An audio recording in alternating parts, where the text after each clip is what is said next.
New adventures bring new challenges. Even as the heat rises, dandruff and grease won't stand a chance. With new Clear Men, powered by triple formula technology. To eliminate dandruff, itch, and grease, gives you 8 hours of freshness and 100% dandruff-free hair. New Clear Men, 0% dandruff, 100% confidence.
From shadows they emerge, unknown and unseen, forging their path from where they've been.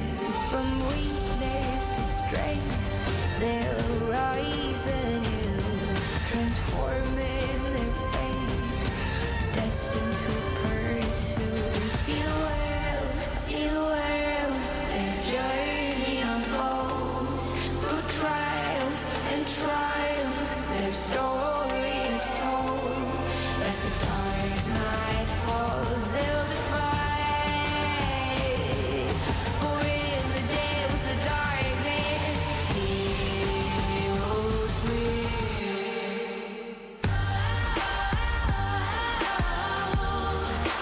rise of the heroes. Rise of the heroes. Rise of the heroes. For in the darkest of nights, heroes will rise.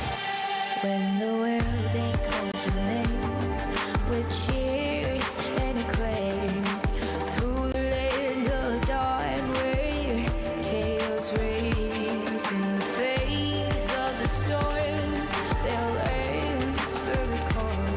Through fire, they'll roar. They're never gonna fall.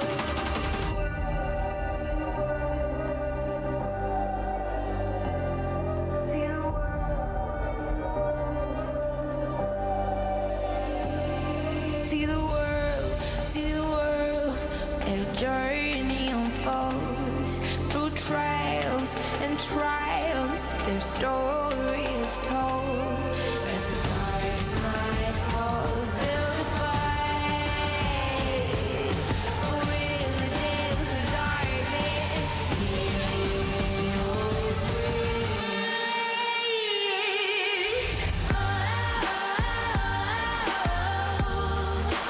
rise of the heroes. Rise of the heroes.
لحظات البداية عاشت معنا، كنا نحسبها وقت للتسلية بس، نحسبها بس ذكريات. عبود أعطي أختك اليد يا ولد. ابتكرنا فيها ابتكارات، وإذا بغينا قلبناها خرافات.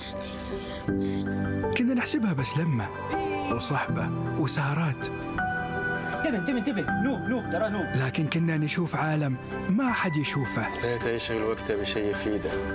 الله عليك على اليد صدق. عالم كبر وعاش فينا، عالم الحماس فيه يوصلك كل مرة لحلم أصعب بس ما يصعب عليك. بارد معك وين ما تروح.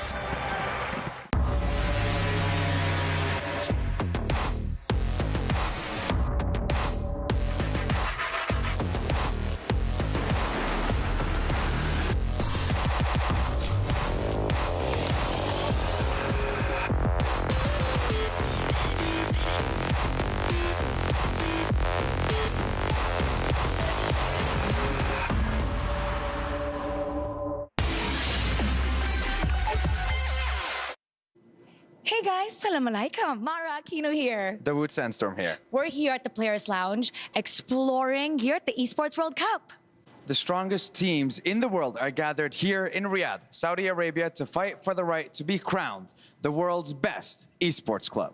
And for MSC 2024 at the Esports World Cup, we started with 23 participating teams fighting for the lion's share of $3 million prize pool. But after the wild card and 2 days of groups, we are down to just 14 teams. As for us, we get to see who's better at air hockey. What? We have Group C matches, by the way. See you at the Amazon Arena.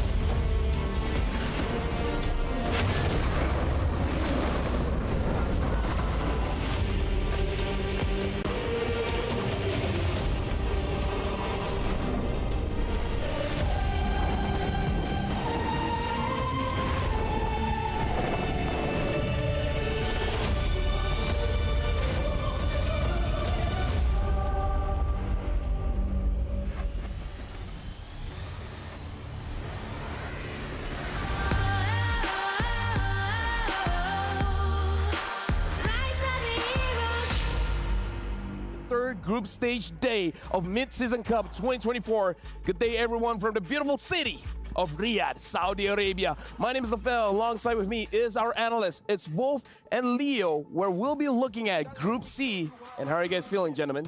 Oh, shukran for asking. It's my debut on the analyst stand, and I've been watching you guys do your work the past couple of days, and I can't wait to share what I've known, what I've seen so far in the groups. I have to be honest, and I think that all of the fans of MLBB who has been following us for a while knows this. I'm legitimately scared today. Oh, here's the thing. Today is Group C. I'm excited, happy, scared.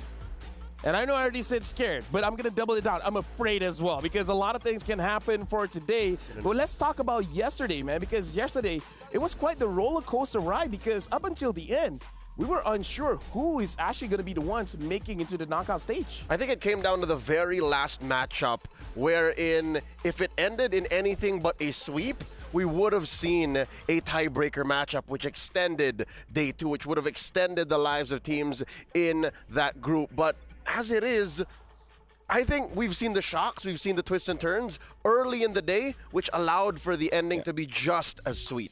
Fireflux just really made my day yesterday, not because of what they were able to achieve, but because of how they now have woken up, and I think that they're performing as advertised, because this is what we expected them to be performing at. But, you know, they kind of increased that level because we saw that even TNZ is playing Assassins now, you know. So I'm very happy about the results from yesterday. Well, for you guys, just in case if you guys missed what happened yesterday, here's a quick recap of what happened in day two of Group A.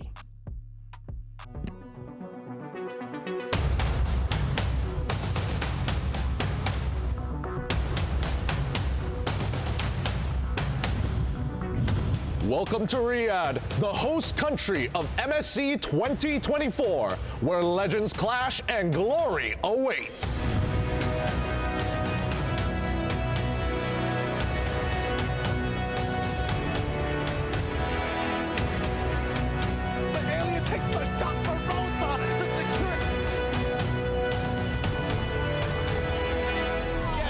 Gets him! JPL now extending.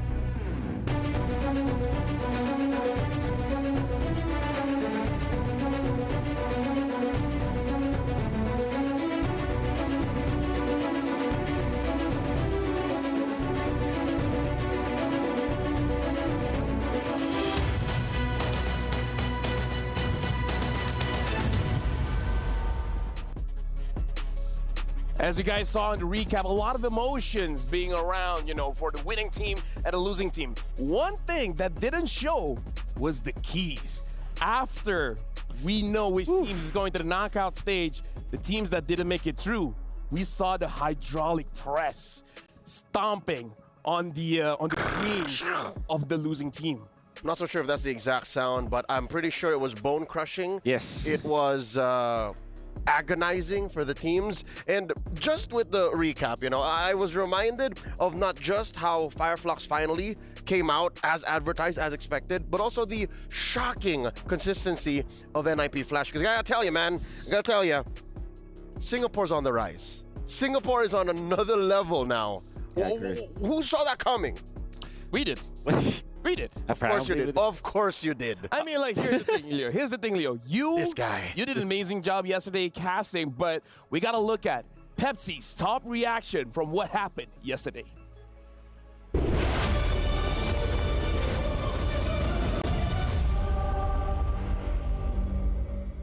Now Takashi with the Black Dragon form into the back line. Three-man Petrify, but they have the Purify now as they'll be able to escape for now. King gonna be caught all alone. The light compounds is enough to deal with him, and that's a 3-for-1 trade despite the big plays being made by RQ Akira. Three-man taunt, he does, but he'll pay for it with his life. That's it. Sunshine of the Mistwalker to the front again to crack that base open, and it's game one over to Fireflux.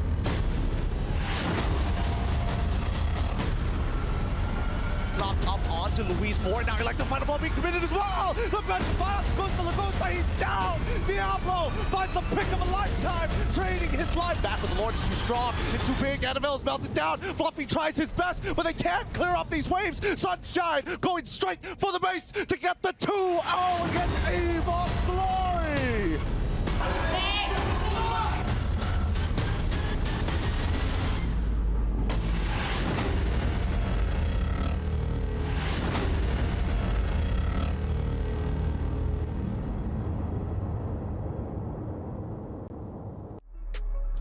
As I was talking about the keys, our Pepsi star reaction actually shows the keys. And can we have an insight of your reaction when you saw the keys getting crushed? Oh, he just showed us. He just showed us. He didn't talk about it. Yeah. That's how but it's heart-wrenching, especially because you know that this actually is sentimental against the players, because it's literally their keys that has to be destroyed, and then eventually it will be piled up and will be given to the victors. It kind of it's a trophy of your conquest. Yeah, basically. For the first time in I think the history of our esport, your tournament life became tangible. Your tournament life it got physical, fam. Can I just say that? It got physical.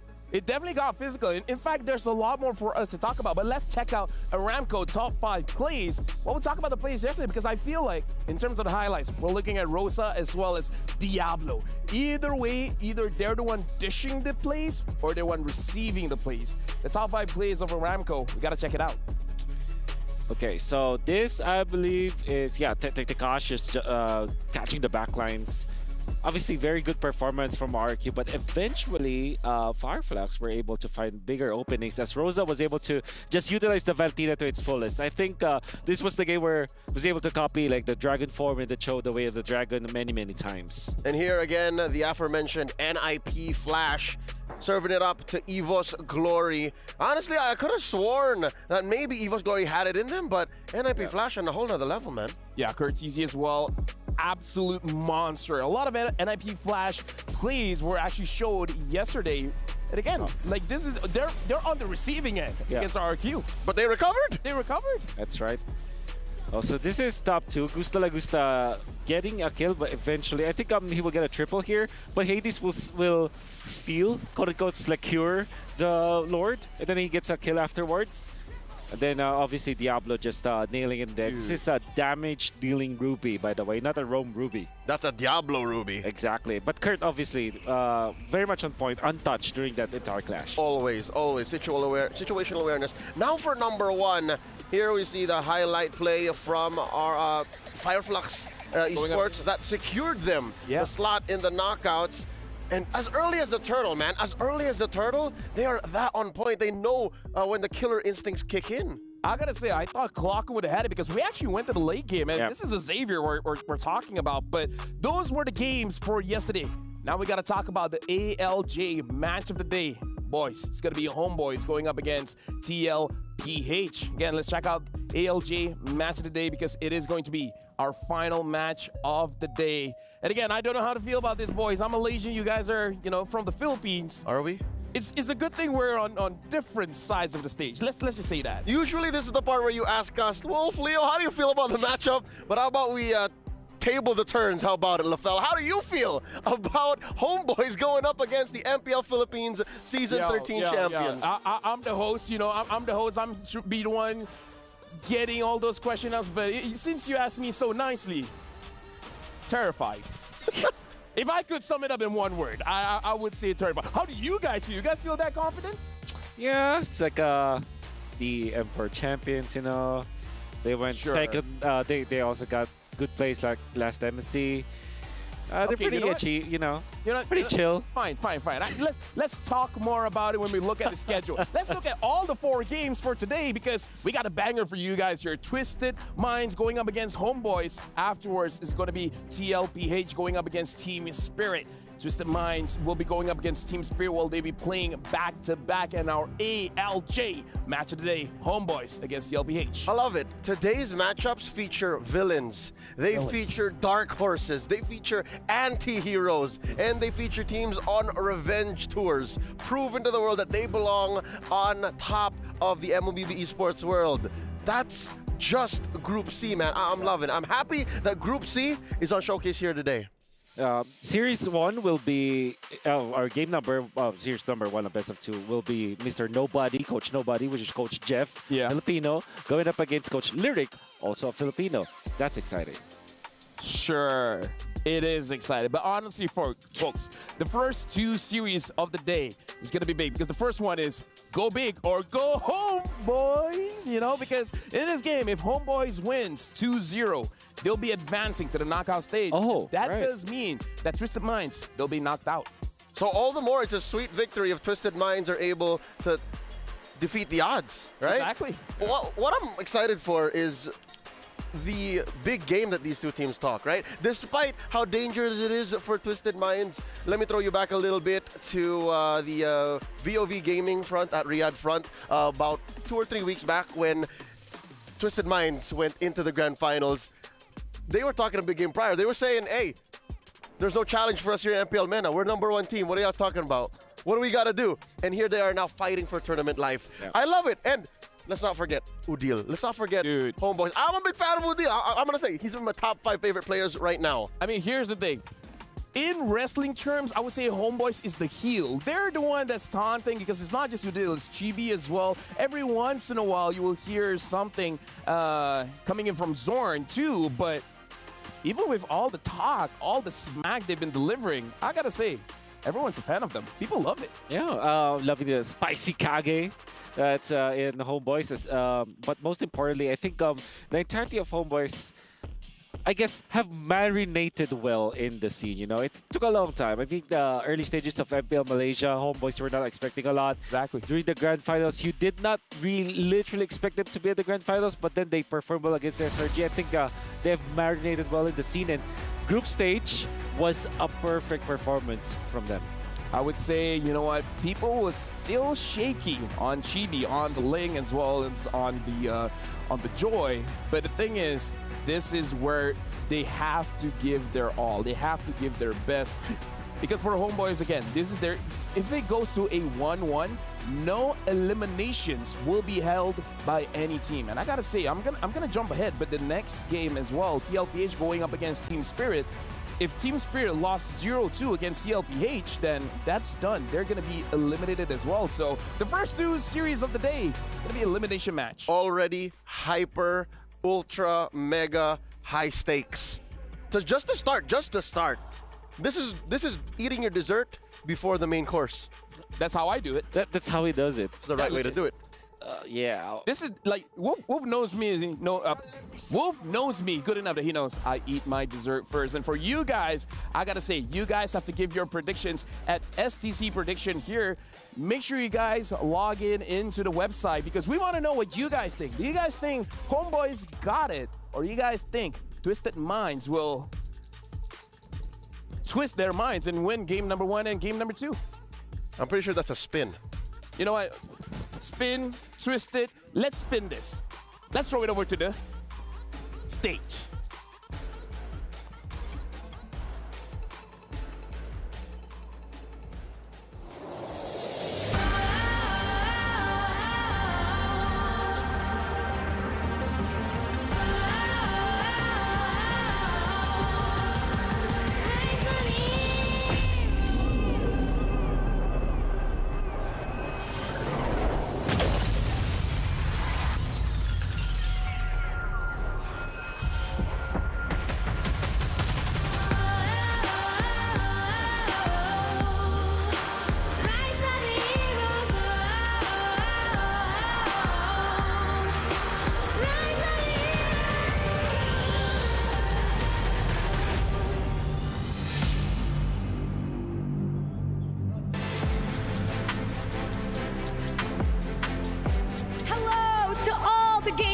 And all the beautiful people around the world coming to you all the way from Riyadh, Kingdom of Saudi Arabia.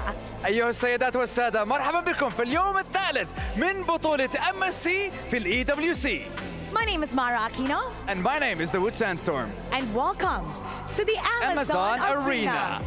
So today we have the hometown heroes and the wild card winners headlining Group C matches. And this is going to be a battle for tournament life when it comes to Twisted Minds, especially after their 0-2 scoreline against the Cavalry.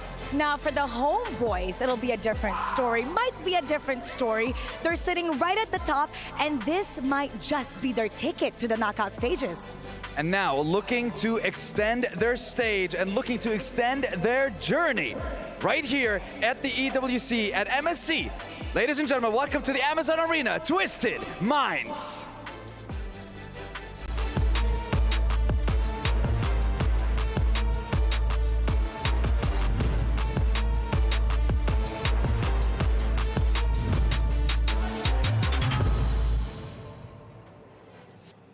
Now, looking at the jungler when it comes to Twisted Minds, Huda and his mastery of assassin junglers, he could be the key to unlocking the next step and the next stage when it comes to Twisted Minds. They're definitely gonna need his assassin mastery because going up against them is the Malaysian sensation, the wildest one in the wild card. Introducing Homeboys.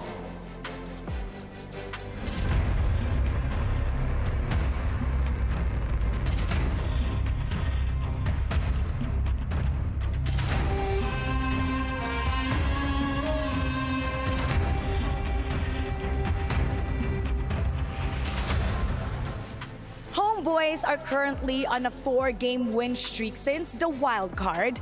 And you know what's interesting about them, Sandstorm?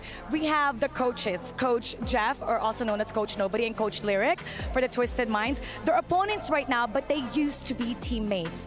So I was talking to Coach Jeff earlier, and he was saying that he's feeling butterflies in his stomach. Not the wrong kind. Not nervous at all, but he's very excited to outdraft his opponent.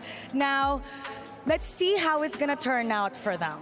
I mean, look, going from friends to enemies on one of the biggest stages in the world when it comes to Mobile Legends history, it has got to be one heck of a feeling to be here on this stage. But when we are looking at Twisted Minds, they have to be looking to break that 4-win streak that Homeboys are on if they want to keep their hopes and dreams alive and stay here at MSC 2024.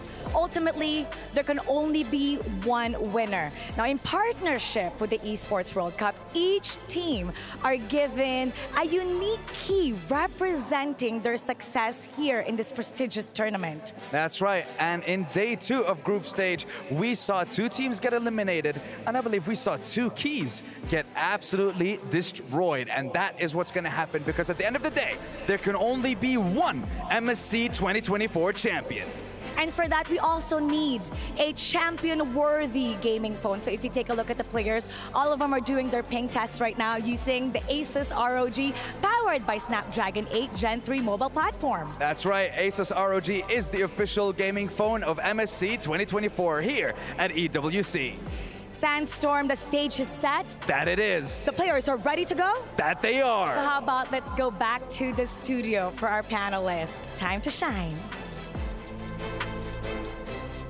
Thank you very much, Mara, as well as the Wood Sandstorm. Dude, we got a lot to talk about. First of all, Key is sick. And Malaysian Sensation, I love it. That they are. Second to you. I think you were the very first canon Malaysian Sensation. And now with the spice that Homeboys have cooked up and we lovingly ate, they are now the Malaysian Sensation. What does that make SRG, though, the other Malaysian? Yeah, what does that make SRG? We'll figure it out when it comes to the Group B, because right now we got to talk about Twisted Mind going up against Homeboys. Like, we got to talk about how, again, our hosts were talking about the assassin matchup here, where Twisted Mind, Huda is pretty good on those assassins. But here's the thing. Chibi got a Savage on the lane. So this might be a situation where either we see both teams going for those assassin junglers, or it's going to be a matchup where, like, I'm going to pick up the assassins on you, whether you want to pick up the assassin or you want to go old school and go back to the utility junglers. If Ling is banned, I think that Roger will be increasing the emphasis on Roger, because that is a flex hero pick, which you technically can play as a marksman, but you can also play as assassin jungler, right? So that could be a point of contention between these two teams. Can I just say, I'm a little uncomfortable in the current metagame as it's developing from the wild card to the first few days of the group stage, because you mentioned LaFell, the option to go back to being a utility jungler. There's barely 2 good options, man. There's Baksha, and there's... No. I mean, if you get creative, though. On a good day, Fredrin. Yep. Where else do you go? Alpha's the last one. Alpha's a fighter. No. Listen. Right. Listen, this isn't a utility, but one amazing jungler that you would love. The Bane. Sure. Oh, don't even get me... Dude, the Bane. The Bane, though. The Bane, though. Dude. Which was played by MP the King. MP the King. On Dude, Stream B, exactly. day 1. That was too much, man. I count every single time Bane is played on the pro scene. But yeah, again, those are odd options. The triple C hurts, bro. No, I feel like Crab block cannon. the other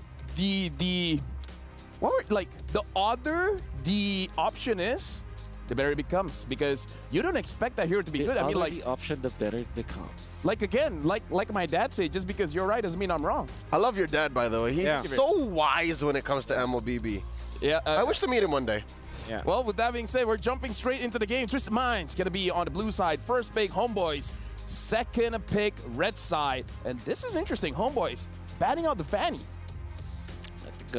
This is probably one of Hoda's, I would say, one of his best heroes. Or signature picks. At the same time, this kind of tells me that they might be considering opening up both Louis as well as Chip. I mean, Louis Maybe has, lost the 100%, so Yeah. maybe they have answers too. Maybe Zorn wants to use the Lolita. Yeah, 92% is still pretty strong, So yeah, they will just ban it out. Never mind. Chip is still out there, though. Not once have we seen Chip in the MSC group stage. I think for the group stages, it's 100% ban, right? That's right. Never. Never been picked. Never. More often seen as a ban in the red side, I would say Homeboys is one of those teams that's willing to let one strong hero go, say a Ling or a Luyi, and open up the chip for a chance for them to pick it up themselves. Yeah, that like sounds like if any team would do it, Homeboys would do it. That sounds like a Zorn loves the chip. Like a Homeboys thing. Like a Homeboys thing. Yeah. All the Flame Boys agreeing with me right now. Yep. I think with this Arlott ban, you also are looking for that chip first pick. Arlott is a hero that I think conceptually counters the chip, not because it like hard counters it, but when you do initiate, you have that final slash that just, is you have a fighting chance. Like essentially, you have the it's a option reset button. Yeah, reset button. Almost always single-handedly, if you catch like 3 or 4 that come through the portal, it just undoes the surprise initiation. I like it. So now it's really on Homeboys. Do they want to take the risk? Because it does look like Twisted Mind, they do want the chip. What if? What if? In their namesake, Twisted Minds, it takes a villain to know a villain. What if they get the chip? No, exactly. I feel like Homeboys is playing this 5D chess thing is like, okay, they're like, okay, at the end of the day, it's too much. Just ban it. So Roger first pick. Oh, Valentina first. All right, so we've seen a lot of Valentina picks. Paramis is open. That means that the Ling will be available, but I believe that Ling is, Valentina is one of those mages that you kind of want to pick up when there's Ling or there's assassins in general, because it's a mage that is not a nuke mage. It's not a sit behind the backlines kind of mage where you're susceptible. You can fight the Ling. She's a CQC mage. CQC, close quarters combat mage. All right. Yeah. She likes to get in there. She likes to play in the paint. Homeboys has options because they've shown both the Ling as well as the Joy.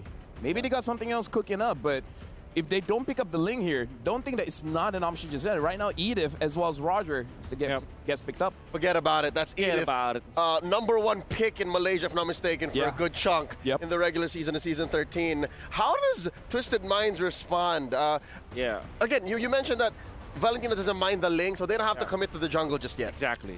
So that means Teresa probably is the choice here for Twisted Minds. Good pick versus Roger in general. And then you're going to be looking for probably a roam now, knowing that there it is. The Minotaur, as well as the Teresa. Shout out to Wolf, getting it correct 100% there. And now for Homeboys, I would say the safest one is probably the mid. Udil has me liking that Vexana, though. Roger Jungle and Claude. Showing it early. Put it early, though? Put it in the hands of Nets. Nah, this is confidence. Confidence, honesty. That's why we're seeing for Homeboys now. That means that you just... Does that you bet the AA Mon. This is the AA Mon. We got a player code. I'm very excited to know that Udil made it. It will be our first time to meet Udil on the international stage. I hope to meet him on the knockout stage. This is coming from Sans, a fanatic on it. Hey, that is generational respect. Sans came in post Age of the Kage. Yes, He's just looking out who he came before. Yeah. Or who respect. I get it. His precursor. I got it. Okay, so you are looking for... I would say Twisted Mind ban out the mid laners. The mid laners, Farsa. The Farsa. Well, there it is, the Vexana, which is traditionally an answer to the Minotaur as well as the Terizla. Yep. Especially with the access to the Wishing Lantern now, that means that you deal so much damage. And there is going to be the Moskov as the ban. Oh no, what's Sano to play, man? This is weird because Sano just recently got used to playing gold again. Yeah. I don't know. Carry, like maybe if they go for an assassin jungler, maybe like a Ruby Go. We keep saying Ruby Go, but he hasn't showed up. Y'all keep looking for the 1-3-1, man. Yeah. It's been weeks. It's been weeks. But then again, Ling Ruby looks really good for Twisted Minds, especially because you're going to be funneling everything. You need some tankiness against both the Claude as well as the Roger. Makes a lot of sense to go for armor-based heroes now for Twisted Minds. At this point, Twisted Minds, they got to look at the options like a carry, a Brody, which Brody we haven't seen. I think we might have seen once, but yeah, we haven't seen a lot. You know who else we haven't seen a lot of? 1-1. Nathan. Nathan, yeah. We miss Nathan, man. He's out there in 2030 right now.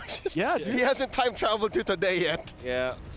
Kaja. Okay, so you're looking for Farsa here, or perhaps a Novaria, but it's you know, the thing with Novaria is that it's decent versus the Valentina, but at the same time it's a hero that you really farm on a lot, and with the Roger plus the Claude, it's gonna be difficult. So that's a joke. You reveal that the Edith is going to the XP lane. Yeah, It's a Zorn special. Zorn special.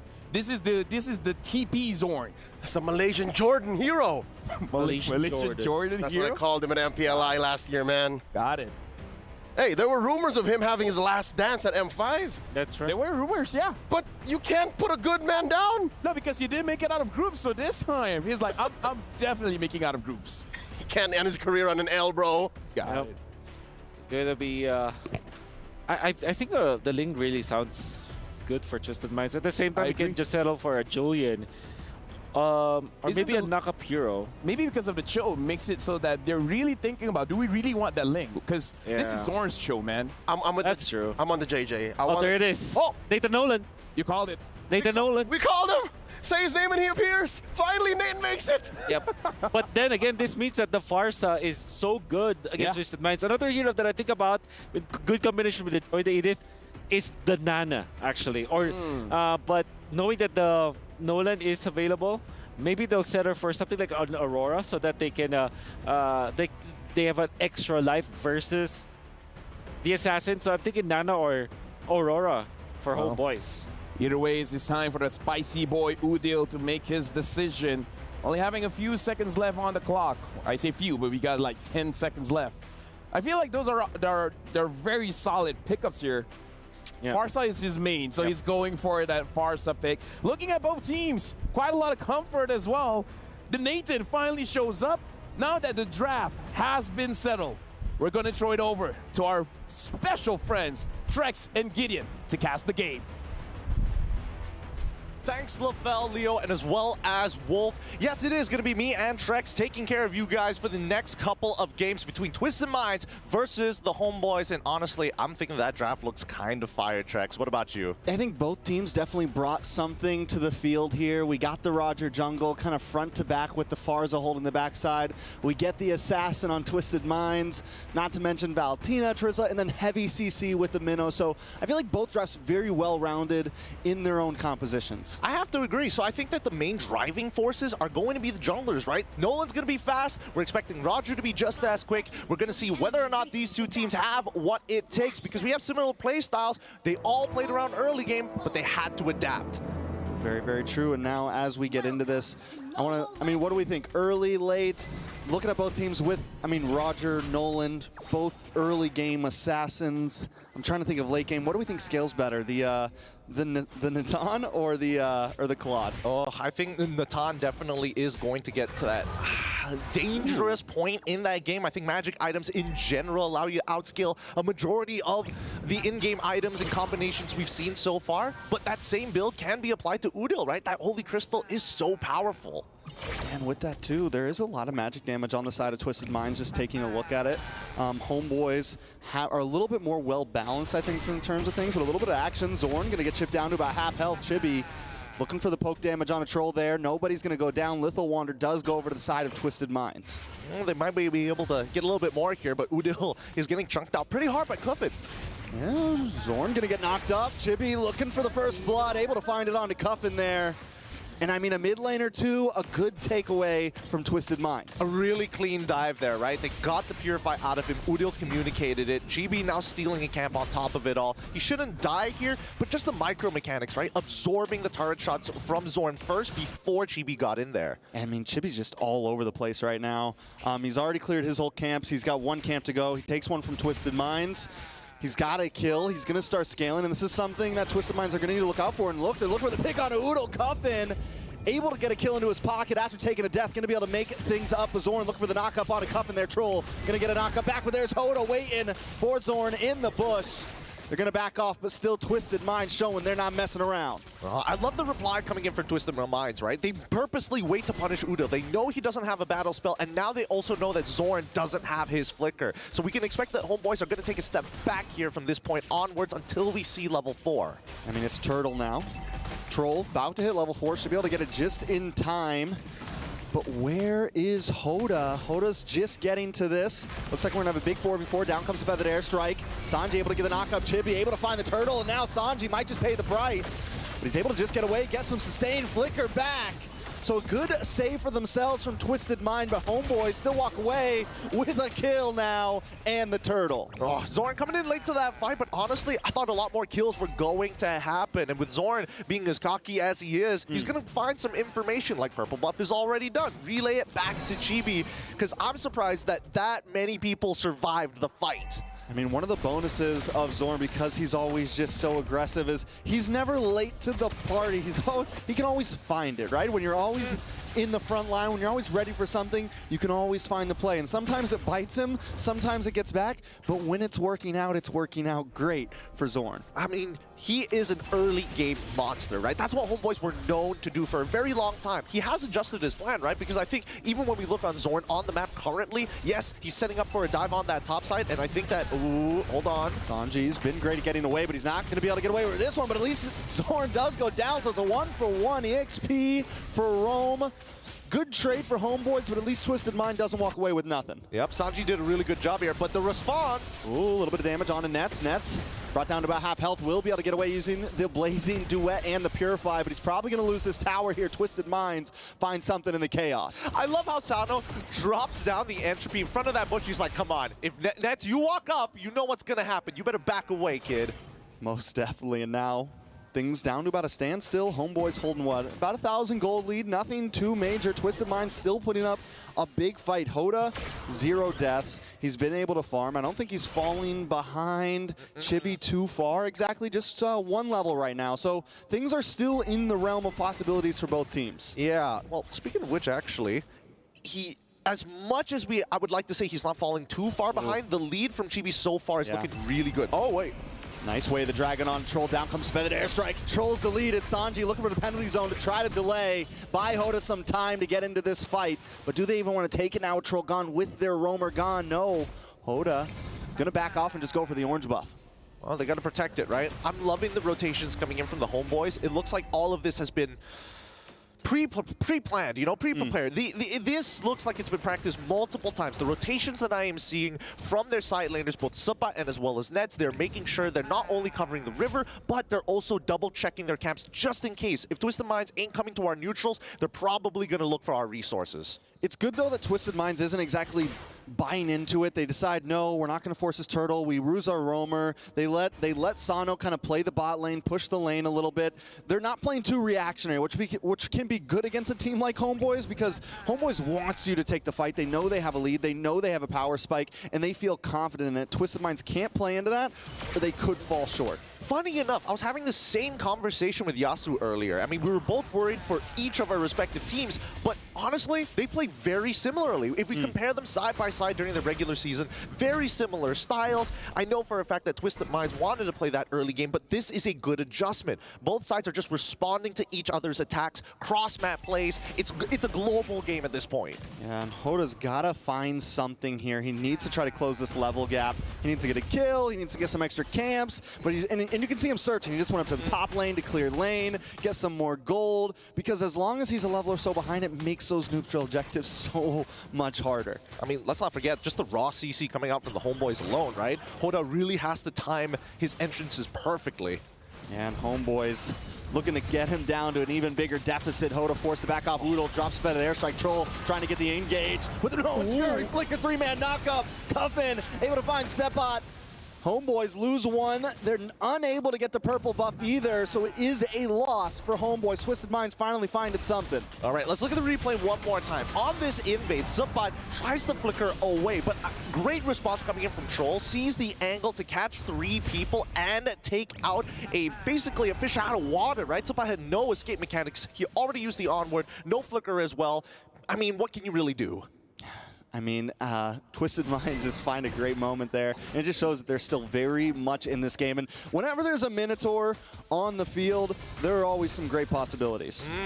Look at this build. What is Zorn doing? He wants to abuse some of the new mechanics, new items even. The brand new Cho feels good, but that Thunder Belt, oh my. And so early on as well. He's going to be stacking up so early. Stacks on stacks on stacks on stacks. When does you get the passive stacks? Oh. You get the item stacks. Yes. He's throwing bans in the land of Dawn. I mean, let's see how long he's going to be flexing for the time being, right? Because a couple of kicks have gone well. He still technically made that mistake up on the dive on top side.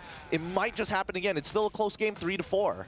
Most definitely, and Homeboy's at least holding a bit of a lead here, 2,000 gold. But as long as it stays under 3K, Twisted Mind still has a lot of possibilities, I feel like. Homeboy's, oh, Zorn gets away, the Dragon kicks him to the wall though. Sano with the entropy, able to pop back. Get a couple more pokes off onto Zorn. Back of the purple buff, Udo and Sepat still looking for purple buff, still looking for something to steal. It might be time for Homeboys to maybe back off a little bit, so maybe stop trying to invade as much. Twisted Minds are starting to hit a little bit of a spike. We're seeing more damage come from Cuffin, we're seeing more damage come from Hoda, and the rest of the team.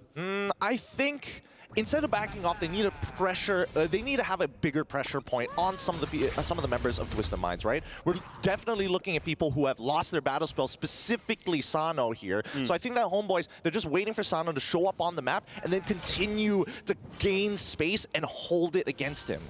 All right, taking a look back at these items, I want to take a look at the gold laners, Sano and Nets. Not too far apart. Nets has gotten almost to the Trinity build, almost got all three of those things locked in. Taking a look at Sano, we got the Starlium Scythe, we have the Feather of Heaven. I mean, he's sitting pretty close. Now, what time do we think that Sano really starts popping off? A lot of people consider the Natan a late game hero.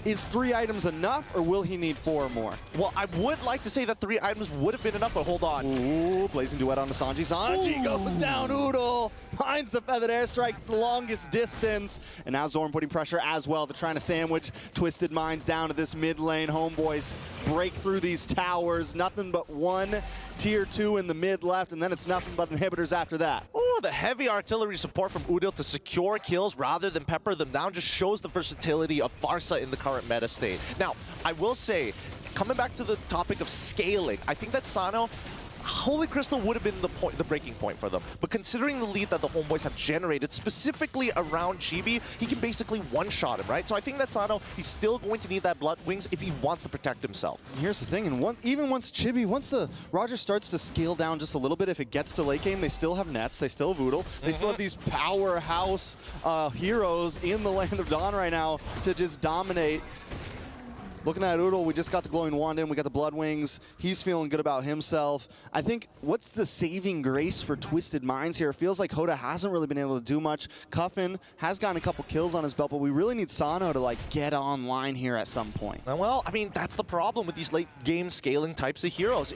You just need gold. And unfortunately, Homeboys have particularly been taking out these turrets. And even with the Lord secured, right, there's even less opportunities to walk up and take extra economy. Oh, bad kick. Oda, well, good kick for Homeboys.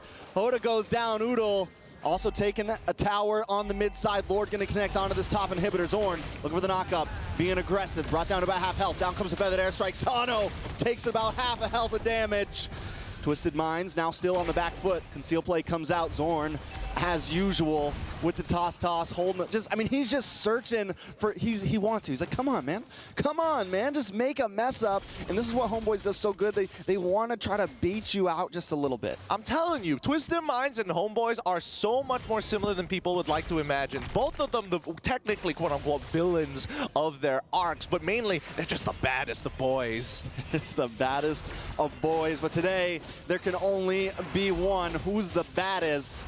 As we close into the 11-minute mark, some final looks at these items. Goodness. Anything really coming out to you? I mean, I'm looking at Chibi, and now he's 3K ahead. Previously, we were looking like, what, 5 minutes ago? He was only like 1K ahead. Not that big of a deal, as long as he doesn't snowball out of control. And I think we could safely say he is out of control. He's got 4 items already completed. And let's not forget the difference here between Suppot as well as Sanji. With the extra item from Suppot, he's more reliable in these engages, but he also has to respect that he doesn't have an escape mechanic, right? Oh, Here we go. boy. boys. Toss. That's a T. Yeah, that's the T. Yep, T you for the saw toss. it. You saw it. And don't forget, from the Homeboys POV, it's reversed. So it's corrected them for us. Hey, man, you get what you get. I like it. Homeboys always bringing some entertainment to the land of Dawn. Twisted Minds, though. They're down right now. It's getting tougher and tougher and tougher. I said it earlier that as long as they can keep the gold lead under 3K, they have a chance. But now we're looking at a 8K gold lead almost, 7.5K gold lead for Homeboys. Twisted Minds unable to eat right now. I mean, they've been getting no buffs. The lanes are getting frozen. They're losing camps, no objectives. It is just getting worse and worse. Twisted Minds are being oppressed by the Homeboys. It's pretty difficult to watch, right? Especially if you are a MENA region fan. And I think that the Homeboys are doing a really good job with these cross-map plays. Hey, throw a punch here, but really you're taking away towers and resources on the opposite side of the map. And they've consistently done this for the past 6 minutes, all because of a simple 2K lead. I think at this point, Twisted Minds really just have to hunker down, hit 42K, and that's when we're going to see them really pop off here. Because unfortunately for their composition, they're not good at holding space. They're good at taking it. But they're a long way away from 42K. And then even then, Homeboys will be at around 50 probably, maybe more, who knows.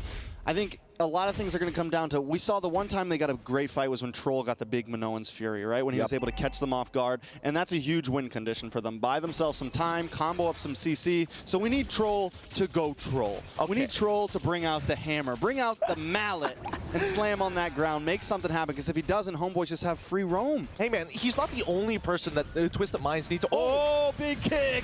Sanji gonna get pulled back to the team. Zorn does go down, though, taking a lot of damage. We're starting to see Hoda pop off. Chibi able to find Sanji. Look, Asano and Trope him back into the base, into the fountain. Trying to get some help, trying to play the distance, but it's not enough. Homeboys take game number 1. And I was literally about to say that Sanji was the one who needed to lay down the hammer, and instantly Zorn, with the longest home run kick I've seen in a while, 2 screens away, closes out that game with a sick engage. Very well played by Homeboys. I mean, just cleanly showing who's the batter boy. He's Will Smith in this movie right now. And so far, hopefully, we do see Twisted Minds adjust for game number 2. They really need these points. Most definitely, I love it. I mean, I got to see if Twisted Minds can come back. And like we said, we liked both drafts. I think it's just execution at this point for Twisted Minds. They need to find a way to deal with the aggressiveness of Homeboys and get them out of their face. Honestly, we saw a slightly different game from some of the other groups we saw in the groups in wildcards, right? Now it's not just about tempo, but at the same time, they have to make sure they control their opponents and tempo them out and scale faster. With that being said, let's throw it over to our panelist, LaFell. Take it away. Thank you very much, Gideon. Now, I need your help, Gideon, so I hope you're hearing right now. Let Trex know it's Udil, not Udil. Udil. Udil. Udil. Udil. And now we're looking at the game here, and I gotta say, very fast movements coming in from Homeboys, where they made sure that the tempo never stops. They made sure that Twisted Minds didn't have time to catch their breath. Yeah, it's very difficult for Twisted Minds to deal with it because of the tempo that Homeboys was playing in, especially with this Cho. 4 out of 5. That Zorn was very comfortable with. You see this kick, there wasn't even a much better kick from the bottom lane when we saw that they were able to finally shut down Hoda. But the fact that they have taken space, I think the real estate control here coming out from Homeboys is also, you know, too much for Twisted Minds to handle. Yeah, even before the 5-minute mark, they were starting to threaten Hoda's purple buff, and that allowed for the kill score to be very stagnant. Yeah. Especially for an aggressive team like Homeboys and Twisted Minds. Both of these teams like to fight, but for a good 4 or 5 minutes, not much was happening, but that was the Homeboys' advantage. We gotta talk about Zorn using the Thunderbelt first item. Yeah, it was only 13 stacks. Do you think 13 stacks is like still good enough? That's basically 13 hybrid defense. Yeah, that's a lot. Where are you gonna pick that up? Yep. That's like always tenacity, even when you're not down a specific amount of HP. And yeah, it's pretty significant, I think, especially because you also have that slow that goes with it. You're very confident if you're the Cho. Very hard to take down. It's like I think the 14 hybrid defense is essentially minus 7%-ish or 8% damage dealt, which is significant. You stack that up with only fast, and he's always cocked and loaded. He's a one-man kill squad. I mean, like, here's the thing. Cho, like, the Zorn using the Cho, it almost doesn't matter the items that he uses because, again, look at the way that he plays. He's really trying to bait out a lot of skills. Yep. He's like, I got 10 million dashes, man. To be fair, Zorn has been playing Cho for the better part of half a decade. Yep. Yeah. 6 or 7 years now he's been playing Cho. He's been playing since season 1. Yep. Even before. Yeah. So he's so comfortable with this. I'm watching him do nothing, but just the same, he's threatening a kill on most of the members of Twisted Minds. That's how scary, dangerous Zorn's Cho is. Especially now that there's a lot of changes with the Cho. I think it's generally a buff, especially with the fact that you can, your Shunpo is, or your the Jit, Kun, and the Do actually reaches a lot of space now. And this is the... I wonder why you're not happy when Homeboys is winning like this. No. Here's the thing. Whenever he makes a pun, say the Udil pun again. It's very hard to deal with. Look at me. I roll my eyes back so far, it went through my ear. It's 4 out of 5, though. It's a pretty solid one. It's a pretty solid one. Yeah. Why do you feel so sorry about it? I have a love-hate relationship with Wolf. I mean, the thing is, now we got to talk about the storyline here. Twisted Minds, they need to win the next game. Obviously. No doubt. Because if they lose the next game against Homeboys, they're eliminated. Because again, we got to talk about this. Homeboys wins 2-0, knockout stage, good for them. But for Twisted Minds, losing 0-2, that's the end of their journey. Yeah, I kind of get the idea why they went for the Nolan plus the Nathan. I still feel that this combo requires a lot of time, a lot of farming. And if you're going to be playing up against a team like Homeboys who kind of just control the tempo, this is like Minotaur, Nathan, Nolan.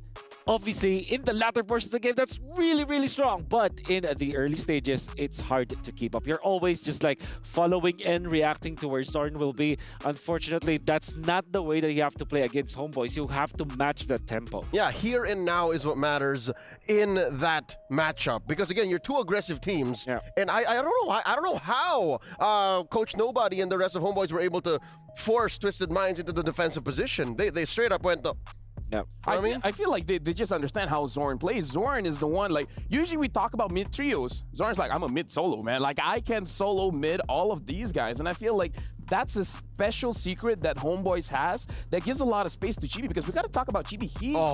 His farming rate is insane. Yep. He was farming heroes. Farming heroes, exactly. farming buffs, farming jungles, farming minions, farming turrets. He's getting everything. Yeah, I think this is the strength of the Roger when you're left to win in the jungle role. If you're not able to contest it, which is, by the way, very difficult, you're left in a spot where you have two cores that you have to think about. Like the Claude as well as the Roger deals a lot of damage. But in the early stages, if you get into Sky Piercer range earlier on in the jungle Roger, it's very hard to contain. Like every single time, once you have the Sky Piercer, it's like a battle within. Battle within. Battle within! Soul Vessel Series skins is out. Amon, Vessel of Deceit, and Hanabi, Vessel of Rage are slated for a stunning reveal, so make sure you guys grab the skin right now. Not even gonna delay. Get it right now, because it's juicing. Juicing is also the new mage hero that has arrived with her exclusive pack, Get the Hero, and her Ethereal Serenity skin during the launch week, which is right now for 469 diamonds. And if you guys buy it with battle points, it's only 51 diamonds to get the skin, so get it now. Yeah. And if you wait, then it's gonna get too long, and we gotta talk more, because right now we gotta look at the Sony MVP of the game, and I believe it's Zorn. It has to be Zorn. And here you are rolling your eyes at Wolves who deal with it. But no doubt, it's gotta be Zorn, right?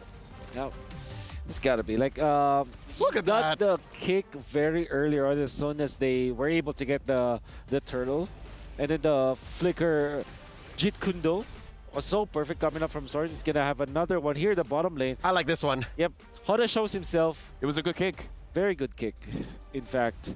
And it was the flicker Jit Kundo, or flicker Do, because it's just that. Shout out to Merku and Naisu as well. They just arrived. But either way, it's looking at how, like, there's a lot of highlight plays, but I feel like the more important parts are the one that's not highlighted, because having one person slowing an entire team down, like put that into perspective. You trade 1 for 5. Here's Romo, he has 9 KDA. 9 KDA as a roamer. More impressive than the 9 KDA is the 90% kill participation, right? We were talking about how Chibi was farming heroes. You know who his assistant was? It was Zorn. It was Zorn, man. And the fact that they are playing Odil's, one of Odil's signature heroes. With the Farsa. Imagine getting both Farsa and Cho 2024 with Odil and Zorn. And, definitely know what the result will be. Something else to note, his emblem set. He was rocking Wilderness Blessing. With a Thrill. And Thrill, that just shows that he means business. Yep. He needs that little bit of extra damage to just finish the job. I mean, he got some true damage coming in from the Thunderbell, though.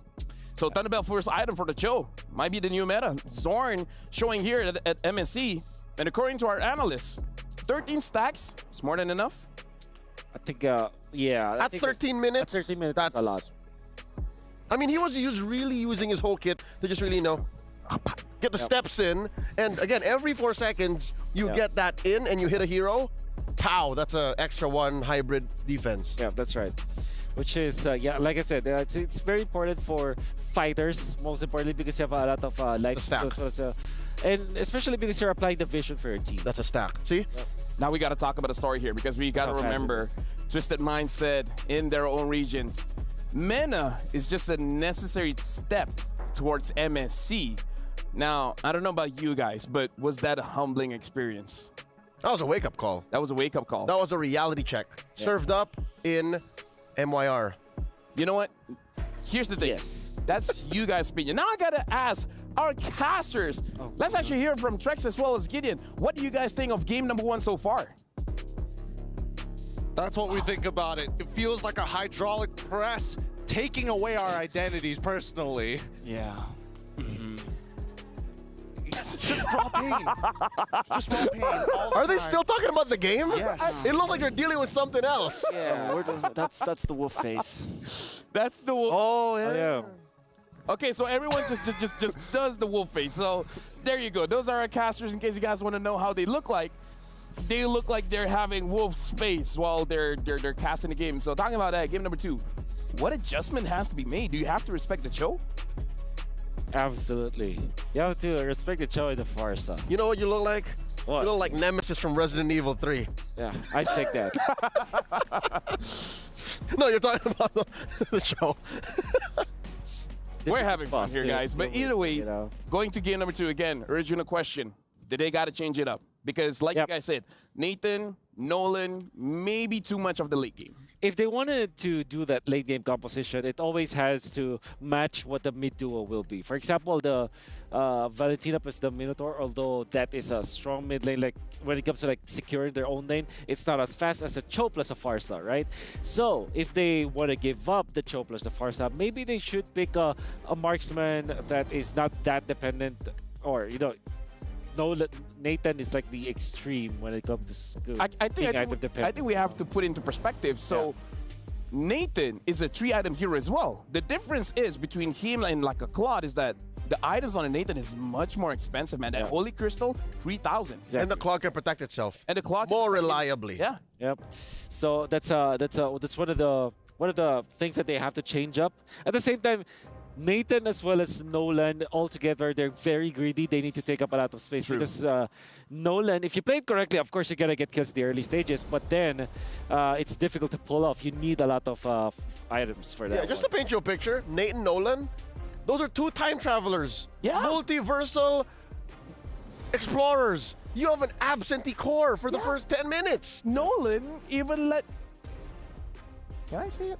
You know, I'm going to keep it. I'm going to keep it. But now we're starting into the second game of this match. Homeboy still banning out a Fanny and still banning out that Louis despite being the first pick. So Odil's not feeling Louis for now. What are the odds of a chip for Cho trade? Dude. Chip for Cho. You thought about that? Dude, don't let the chip go. But it's likely, right? Whoa, you let the Cho through first? Dude, trust me. I've been watching a lot of MPL Malaysia games. It's worse. It's worse than the Cho. 2,000% worse. 2,000% worse. Him on the chip. That's exponential. Exponential. Unless Zorn hasn't practiced the chip for a while. But I quote from Zorn. He said, Moonton designed this hero specifically for me. Hey, All the more I want to see it. he has more than one recall button. He has multiple. Yeah, yeah. Yeah, all the more I want to see it. But I guess the only thing might make sense if the chip was let through is if Homeboys picks it up, it's Valentina plus Arlet. That is going to be the pickup for Twisted Minds. But then there's a lot of combos with the chip. Chip Lunox, I don't know if you've seen that, but that's disgustingly strong. Oh yeah, you come out right out of the portal in your ult. Exactly. What about Chip and Mincitar? Nats has shown the Mincitar. That might be crazy, but crazy enough to work. Hey, but we still need to see the chip first. Yeah. True. Wow. Oh, It's nope, banned. never mind. It's banned. It's banned. Coach Lyrics puts the cap on it. Nuh-uh. So this is Roger, right, for Homeboys. Good flex pick. Can be played in the gold. Can be played in the jungle. Put it on Chibs. Chibs banned. No, Chibs. Chibi. Oh, Chibi. Chibi. Put it on Chibi. Chips. We're close like that. Roger. Oh, yeah. Good friend. So good friend. you answer with Valentina in this case. Maybe get the Edith immediately if you are Edith got banned. the Minds. Edith banned. Oh yeah, so that's Valentina. Get the Moskov immediately because I think the reason why they were forced to get the Nathan before was because they didn't have a valid marksman to match the Roger. So Valentina Moskov looks good. I like that. I think Sano's got it up his pocket. Or Arlet. No, I mean, like, if they pick up the Moskov, and then what's going to happen next for Homeboys?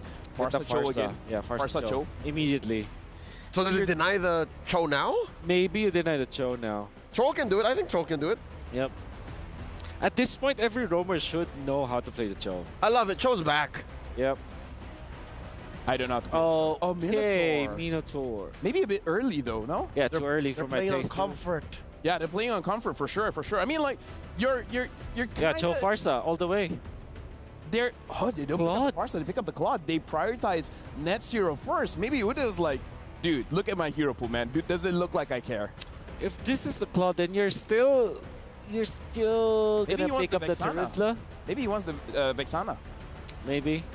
I mean, between the Farsa and the Vexana, well, Twisted Mind can ban both. Yeah. From there, where do you go? What do you pick up next? What's the next closest thing to help Soren's Cho? I guess Novaria, Aurora. Is there. Aurora is okay if there are assassins. You have that Nana as well that we talked about. Yeah, Nana earlier. as well. Good wave clear. Minotaur. Haven't seen Nana ever since the changes. Less damage, more control. Haven't seen it a lot for now. We're forced with a Terizla, but maybe you go Pakita. But yeah, okay, the Arlet, as we did say earlier on. But now this will be an EXP lane Arlet, which is there's a lot of answers to that. You can pick up the Terizla if you're on the side of Homeboys. Homeboys, or maybe you can pick up the Bats even. X-Borg is an option, but then with the presence of the Valentina, you may reconsider that. I would say Sapat doesn't use the X-Borg as much. Yeah. No. Okay, Terizla, you ban Farside Vexana for sure if you're Twisted Minds. But what about banning the Terizla? Even though Valentina can pick it up, but you know, let the Arlet have an easier time. Sure, but well, there it is. The Terizla ban. But you never want to let go of the Farsa. I think it's just, as I say, and this I got this word from Mr. Mao. It's criminal to give the Farsa now. A lot of people tell you it's criminal, huh? We got to talk, Wolf. Don't know what the kind of conversation. Sounds like a legislative issue. Yeah. Yeah, well, it's Mr. Mao that I'm talking to, so. Makes sense. Yeah. Here they see the Amon ban, and then they cover up the Vexana. So that leaves the Aurora and the Farsa and the Nana. Again, the cleanest solution. Just pick up the Farsa again. And the Moskov gets Oh, banned no. again. So, yeah. That's a problem. I actually agree. I feel like Twisted Mind, if they pick up the Moskov earlier, they wouldn't have a problem. Because even if the Arlet gets banned out, you still have quite a few EXP laners open. Exactly. And this Minotaur as well, I don't think that this is the only solution. You can pick up the Grok, or there's just a lot of alternatives for the roamer. I am I'm gonna be honest, this is difficult for Twisted Minds to draft into. What else do you pick? Maybe Crazy enough a carry. Carry against Instead of a Nathan. Yeah. You go 3 items that's fast. Yeah. and Matrix. You go carry, purify. Like, you just have to purify. Nathan again. Nathan again. So- Oh man, this is Farsa territory. I mean, like, think about this. Think about this. Maybe they think it's not a draft issue. It's just execution, guys. Maybe. Right? But then you're gonna be facing what? Yuzong Farsa or Lapu Farsa. if you're the Nathan, that's so difficult to deal with. Well, the Farsa, we know that one's coming. Wow, I can't believe Yu Zhong came through. Yeah. What if they pick up something like a Paquito? Or maybe just the Barret so that you don't... Even that's bad. There's so many natural predators out there to catch the Nathan. This the last pick has to share. This should not be Nolan at this point. But No, that would be. But what else is good? That would be insanity. If you want early game, you pick up something like a Julian. box. Oh, Ruby's great. Ruby's great. Ruby's amazing. Kent duel versus the Arlet. Reset bottom as well. So what do you pair up with the Valentina Arlet Minotaur so that you'll be faster? Right, Maybe a Julian actually. JJ. Jungle Julian? Yep. Yeah. I mean, don't we usually see Valentina Arlet with a Fredrin? Like, what if they want to go utility? I do agree with the Julian, but still, I'm saying utility junglers might be the one here. They can go all in for Protect 1. Yeah, Boxia, Fredrin. Or get the cushion? Wait, what is I think the draft is done. Yeah. I wonder what the last pick was. We'll see it. I wonder what the last pick as well, but it looks like our draft has been completed. And with that, when the draft is completed, before I throw it over, Gideon, make sure Trek says it right. And now I'm passing back over to the casters. Chibi. He's got it right. We've been practicing, going back and forth. He did it all by himself, brother man. But let's get into this game. That last pick, you guys will be surprised. We have a bit of a sneak peek, but honestly, let's let the Land of Dawn do the talking for us. I'm excited for it. You know, we got Chibi. We got Udil. Udil. Big deal, Udil. Big deal, Udil. Big deal, Udil. Going noodles.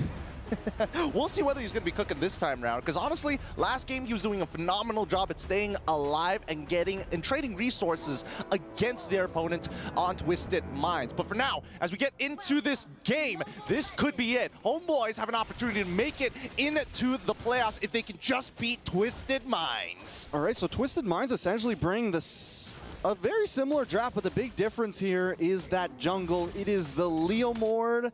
Instead of Hoda on a more assassin-y jungle, we pick up a fighter. How do you feel about it, Gideon? Honestly, this is a bit of a repeat of the previous game, but now they have a more, well, I would say they have multiple tools to cancel out that Feathered Airstrike, right? As long as you displace the Farsa, she's going to get out of her ult for some reason. All you gotta do is just move her a little bit, a couple of centimeters to the left. And she's like, no, she's like, spell's broken. You have to be able to concentrate. Yeah, you lose focus. Exactly. You know how it goes. Of course. Magic user myself, man. Degree in Hogwarts, they say. But for now, as we see the aggression coming up from that mid side, hopefully they're able to spill that lead after the second minute. Again, both of these teams pretty ult-dependent. Yeah, I mean, yeah, definitely ult-dependent. I'm really excited to see how Chibi goes against the Leomord. He might not be able to be as aggressive as he was before. Chibi might not be able to be as aggressive as he was before. He's not going to be able to maybe invade as much, because once Leomord hits this level 4, it's going to be a dangerous jungle to enter in on. So Homeboys maybe have to approach this game a little bit different. Even Zorn already having trouble, trying to get in their faces. There's a couple more threats this time than last time. Hey man, old Zorn would have came from the red side direction rather than just face checking the traditional tri-brush here. But overall, I think you're totally right. Hoda on this Leomord is really, really dangerous, right? If you get low, you're very much in danger of Hoda executing you. And this is even before they actually get the Sky Piercer. With Warcry, which is really easy to proc on the Leomord, by the way, as soon as he's on top of you, count the squishy members of Homeboys. There's 3. There's 3 of them, inclusive of their jungler. It looks tasty. It looks masarap to Leomord, as the PH would say. The Filipinos. Now Sanji, though, taking a little bit of damage, gonna get knocked up. Sanji will go down. Zorn able to get the kill. Hoda brings out the Steed, gets some more damage on Zorn. Nothing too major, though. Turtle still up. Twisted Minds maybe still want to fight for this. Cuffin able to get the I'm offended. Bring it back with the IMU, but big kick on Hoda, and Hoda down Udel. Able to take the kill, and now Twisted Minds on the run. Maybe staying too long. Cuffin down low. Sabat able to get another kill. Cuffin down. Troll next on the chopping block, and Sabat doesn't want to let him go. Troll finally gonna escape. Oh my goodness, the motivational roar of a lifetime just to save his life. Man, Zorn is really benefiting off of these new changes to Cho. It's been a while since I've seen him on this Cho, but look at the way that he's playing, right? Even at a health deficit, same level, same item, same gold, they outplay the situation micro-wise, pixel perfect. It's, you know, it's the extra damage now that we get with the revamped Cho. Not to mention Ruby. It's surprising how much damage Ruby does now in the early game and everything. And even towards mid to late, if you put a couple damage items on there, she is chunking people down. And it just holds everyone enough still. The CC, the combos, Homeboys starting off very strong. Yeah, I mean, Ruby is pretty unkillable as long as there's a wave in front of you, right? Multiple targets to proc to get the raw sustain. But let's look at the player head-to-head, because so far, Zorn has been doing well. But what about Troll? Wait, hold on the kick once again. What about Troll? What about Troll? Gonna go down. Udil 2-0-1. Was that me? Did I cast the curses? Yes. Was this the production who put it up? I didn't. Who do we blame for this? You. I can't deal with it right now. Because Troll, he is in a very vital position for his team. He needs to be able to slow down the Homeboys when they find the full engage. Sano takes a little bit of damage. Hoda brings out the Steed, but still gets locked up, unable to do a whole lot. Zorn able to almost get the outplay. Troll finds a kill. Twisted Minds finally putting something in the books there, able to defend the tower. Homeboys backs off. I'm surprised Hoda didn't get that kill, considering how low Zorn was. The CC chain was still going, but by the time he manages to get out of the CC, it's already too late. Zorn made some distance, and Troll picks up the kill. They got to be fast about this, right? Because right now, both of these teams are struggling to maintain the tempo. I mean, Ruby thrives off going up against, you know, those fighter junglers, thrives off going up against heroes that want to get in their face, and it's going to be the big problem for Hoda here, trying to dance around Sepot here, trying to make it so when he comes in, he's even able to pop off his skills, and you add that up together with the G-Kundo from Zorn, just the amounts of CC. If Hoda doesn't find the right angles, he's not going to be able to do anything. And there goes the big way of the dragon onto Sanji. Oh. Sanji brought back into the feathered airstrike. Sanji goes down. Udil able to put another kill on the book, make it a double. Hoda now just trying to run away on the horse, but still falls. Sepot able to get a kill. It's 3-0. Homeboys popping off. Yeah, Hoda, he needs way more items to be relevant in this game. He's highly dependent on his team. Let's look at the replay one more time, because Sanji gets absolutely blasted here, but manages to get the final slash down. And that was important for Twisted Minds. I think a lot more people would have died had he not done that. But for now, it's how do you slow down this snowball that's slowly becoming into an avalanche, right? And I think that Twisted Minds, they have to dedicate their resources to one lane. They cannot spread out anymore. And I mean, I think that lane just has to be Sano. Zorn goes down. Sano able to get a kill. Speaking of the man himself, because I mean, look at Hoda. His scaling opportunities are essentially gone. He's 0-2-1, and this is an early game hero. This is a hero that you want to be 2-0-1 in the beginning. This is a hero that you want to try to snowball on. So now, it hurts for Twisted Minds. My brain just can't handle it. Yeah, man.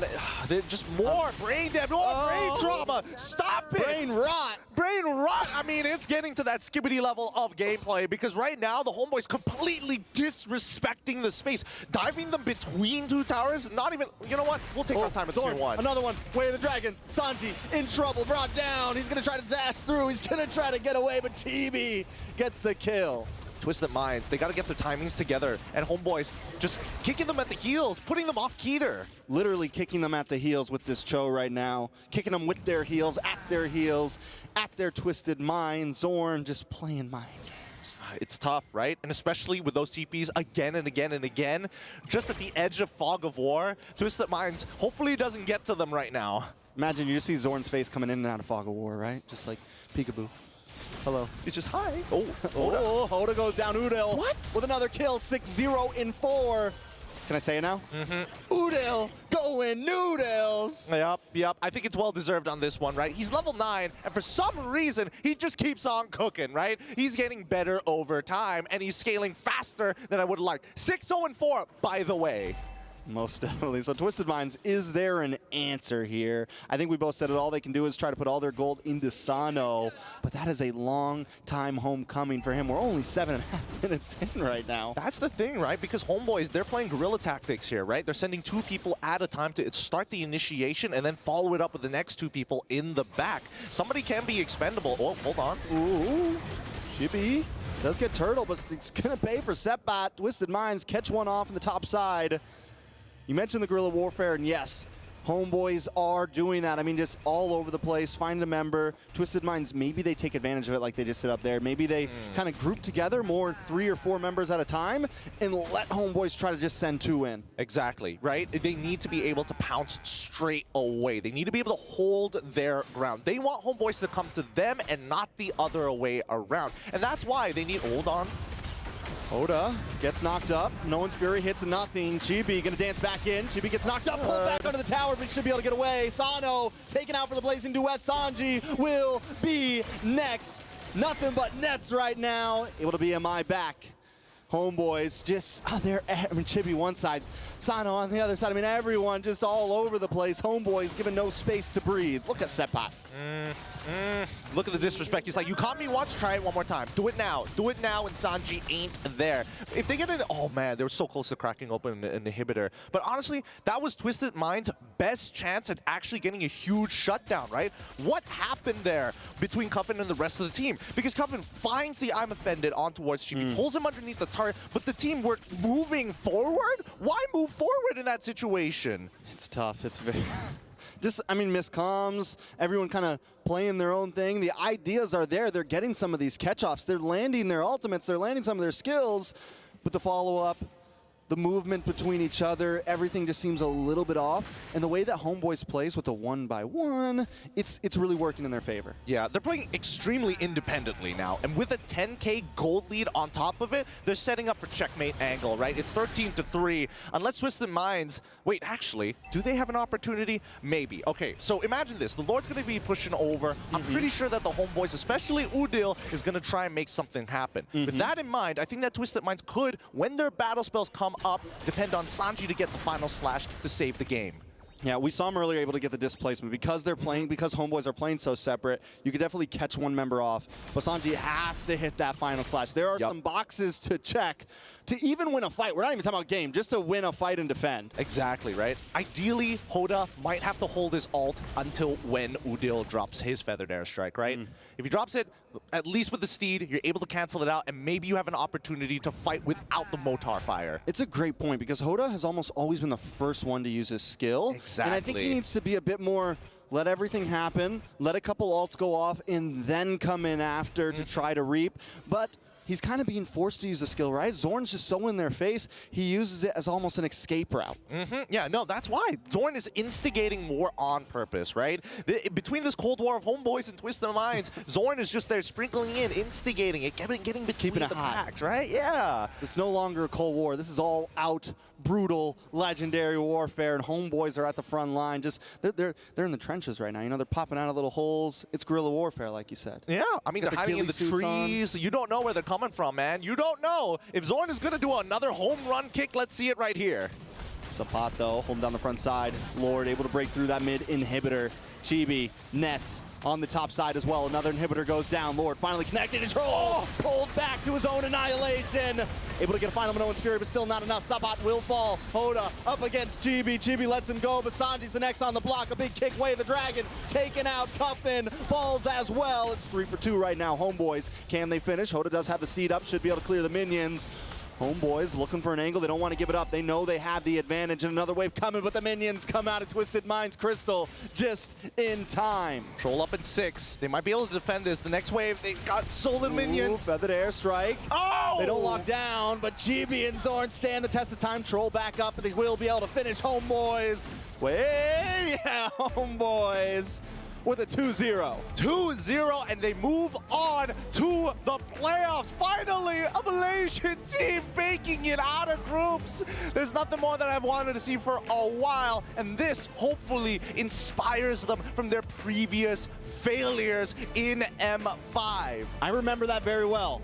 And we all had such high hopes in Homeboys. There's always such high hopes in the Malaysia representatives, and this time Malaysia is pulling through. Doesn't matter matter what the doubters say. Doesn't matter what the players say. It does not look like an easy server right now. It ain't looking Homeboys easy. coming in clean. They're looking very clean here, but honestly, my heart does go out to these MENA representatives, right? They play similarly to Malaysians. We understand that feeling of growth, wanting to have that signature aggressive style and really showing everybody what they've got. But unfortunately, we're just a little ahead of the curve this time round. Hopefully for the next international, we're going to see Twisted Minds again.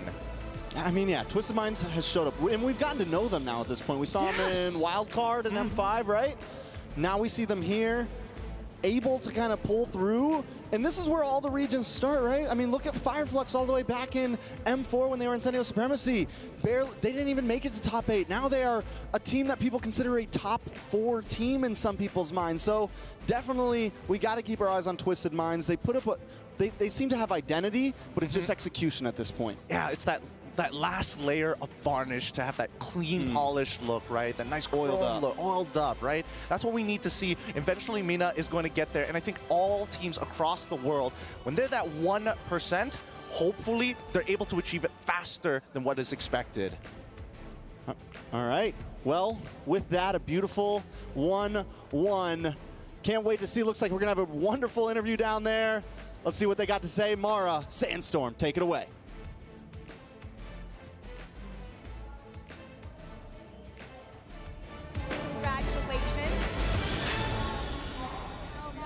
You guys performed really, really well, especially in the group stages. You guys are called the baddest boys. That's what the casters are calling you right now. How are you feeling with your MSC 2024 campaign so far? Starting with the wild card and now dominating your first game in the group stages.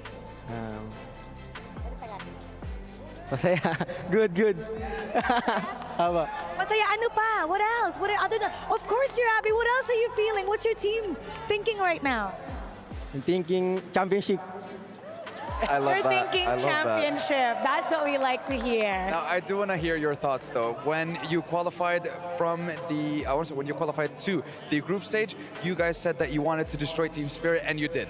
Now you made it to the knockout stage. Is there any team that you want to focus on? Is there any other team that you want to destroy in the next stage of MSC?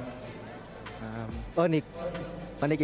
So that's a big challenge. Okay, why that team? What is it? Kasi lagi namin sila nakakalaban yung sa scrim sa PH. Siya, gusto ko sila makalaban sa international. Parang ganun. So for you, they always face them in the scrims in the PH when he used to play there. So now he wants to face them in the international stage. I like, you know what, I like that. I like the fact that they're setting themselves up for an incredible challenge, taking on Fnatic. And I want to see if that's going to be something that's going to happen, if they're going to be drawn against them. But, ladies and gentlemen, we're going to head back to the studio and get ourselves ready for the next game.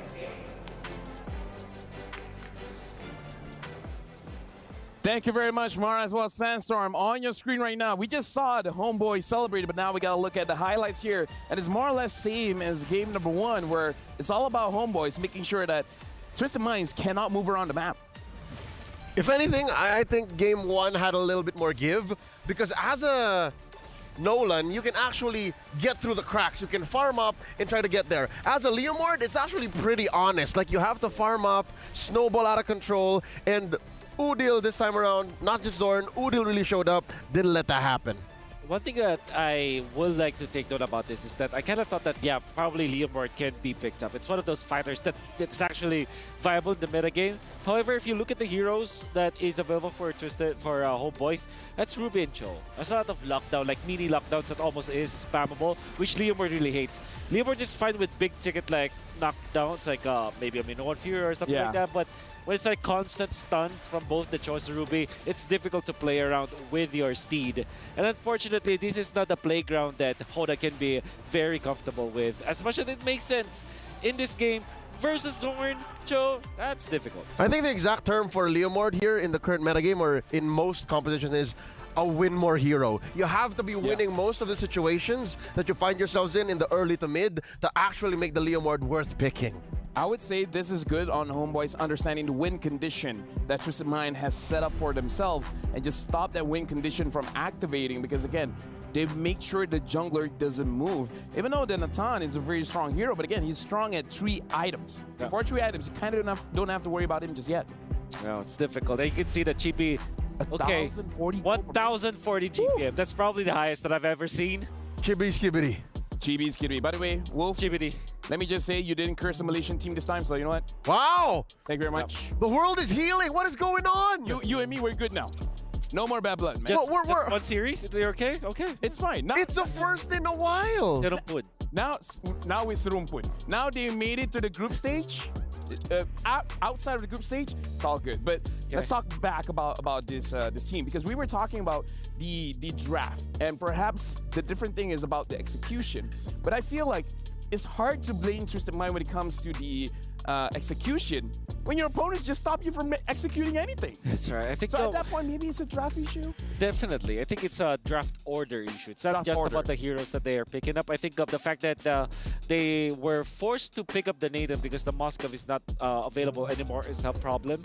The fact that they're letting go of the Cho as well as the Farsa is also incredibly shocking to me, because it kind of felt like they know what they're getting into, but they still picked up the Nathan. It's like they're setting themselves up for a challenge. Homeboys more or less got the same draft.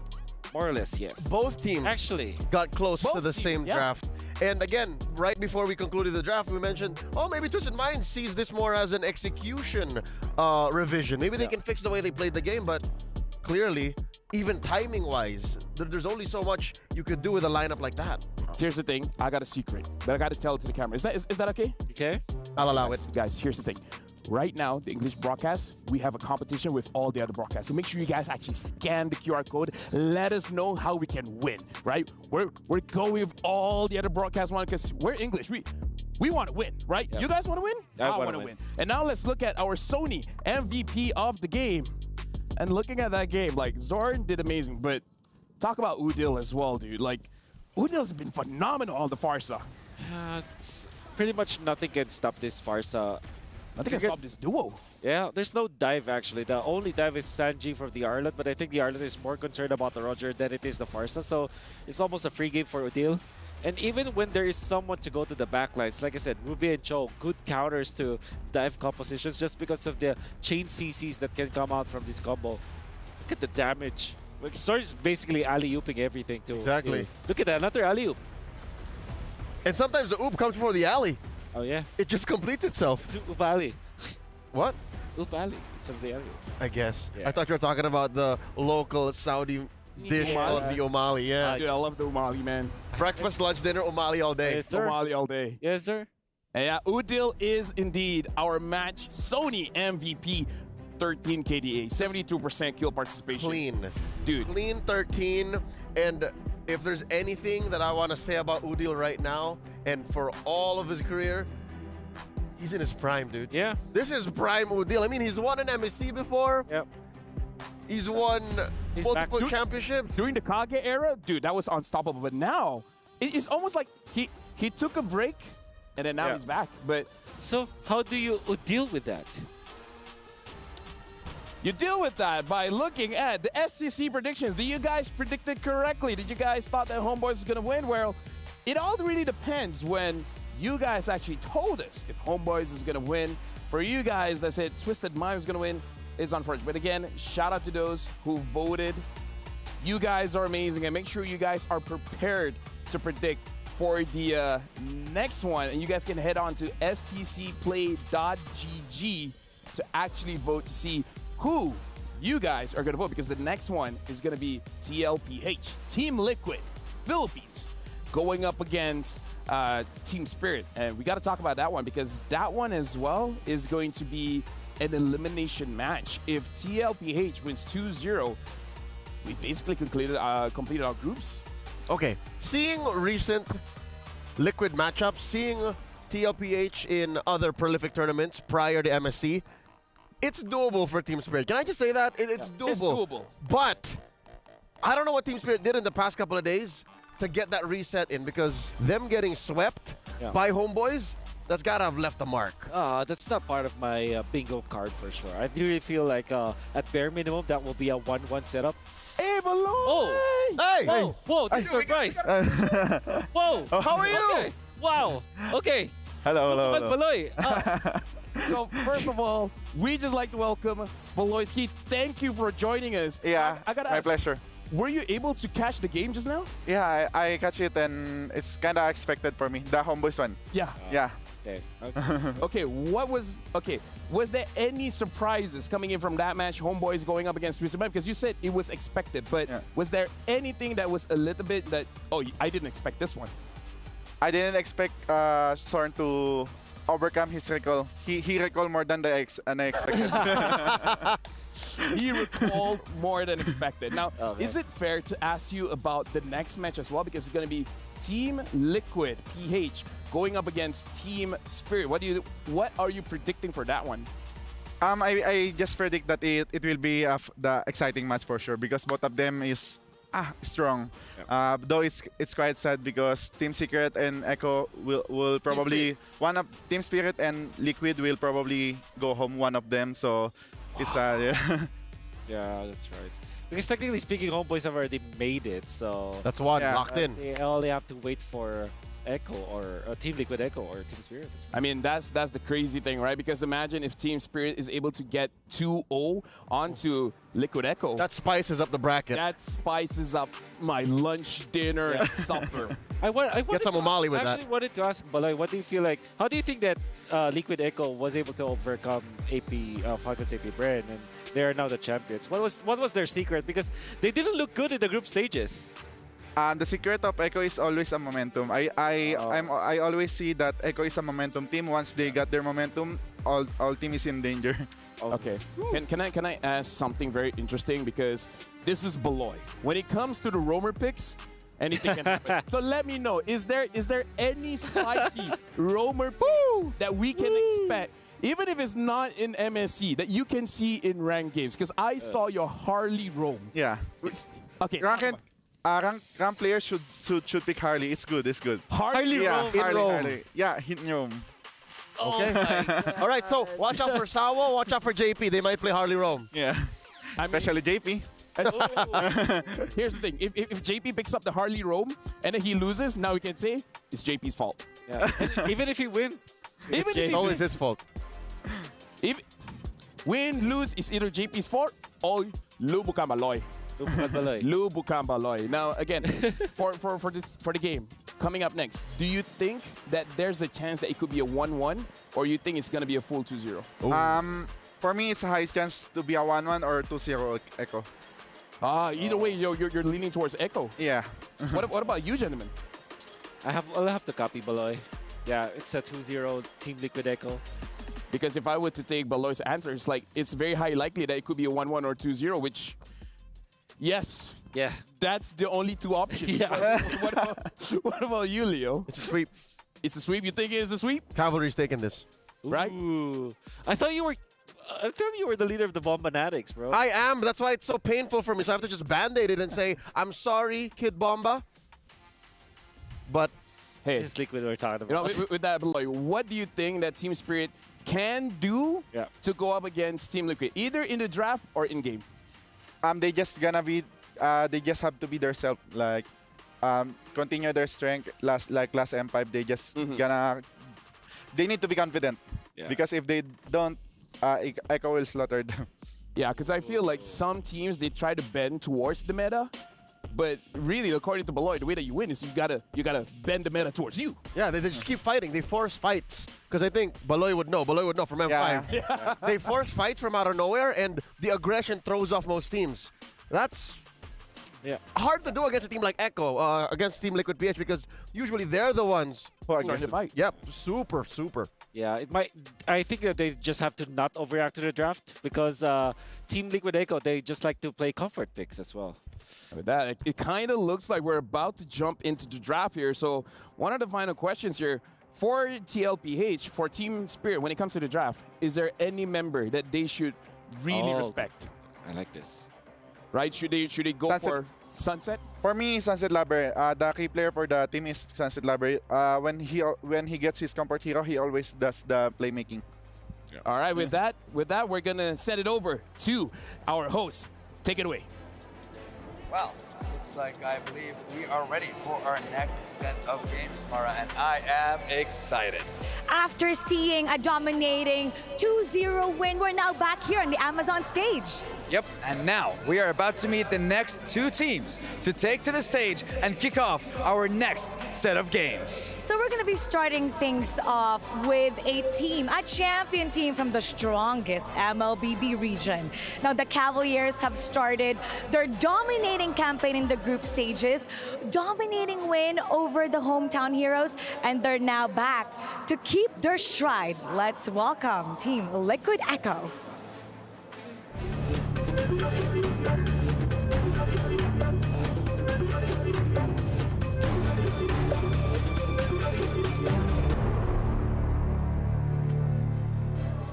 And going up against the Cavalry is EECA's Dark Horse, where a win is a must should they keep their hopes and dreams alive and continue their journey to see the world here in Riyadh at EWC for MSC 2024.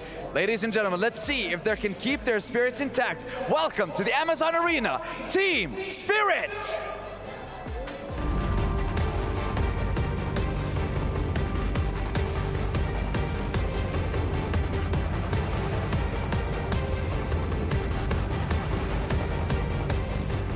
Now, all players save for Hiko managed to place top 4 at M5. The question remains, what are they going to do here at MSC? Now, they must force at least a tie to be able to prevent themselves from getting eliminated. Meanwhile, their opponent just needs to basically qualify for the knockouts with a sweep. So the stage is set. The players are ready to go. How about we head on over to the studio? I agree. Ladies and gentlemen, this is Liquid Echo versus Team Spirit.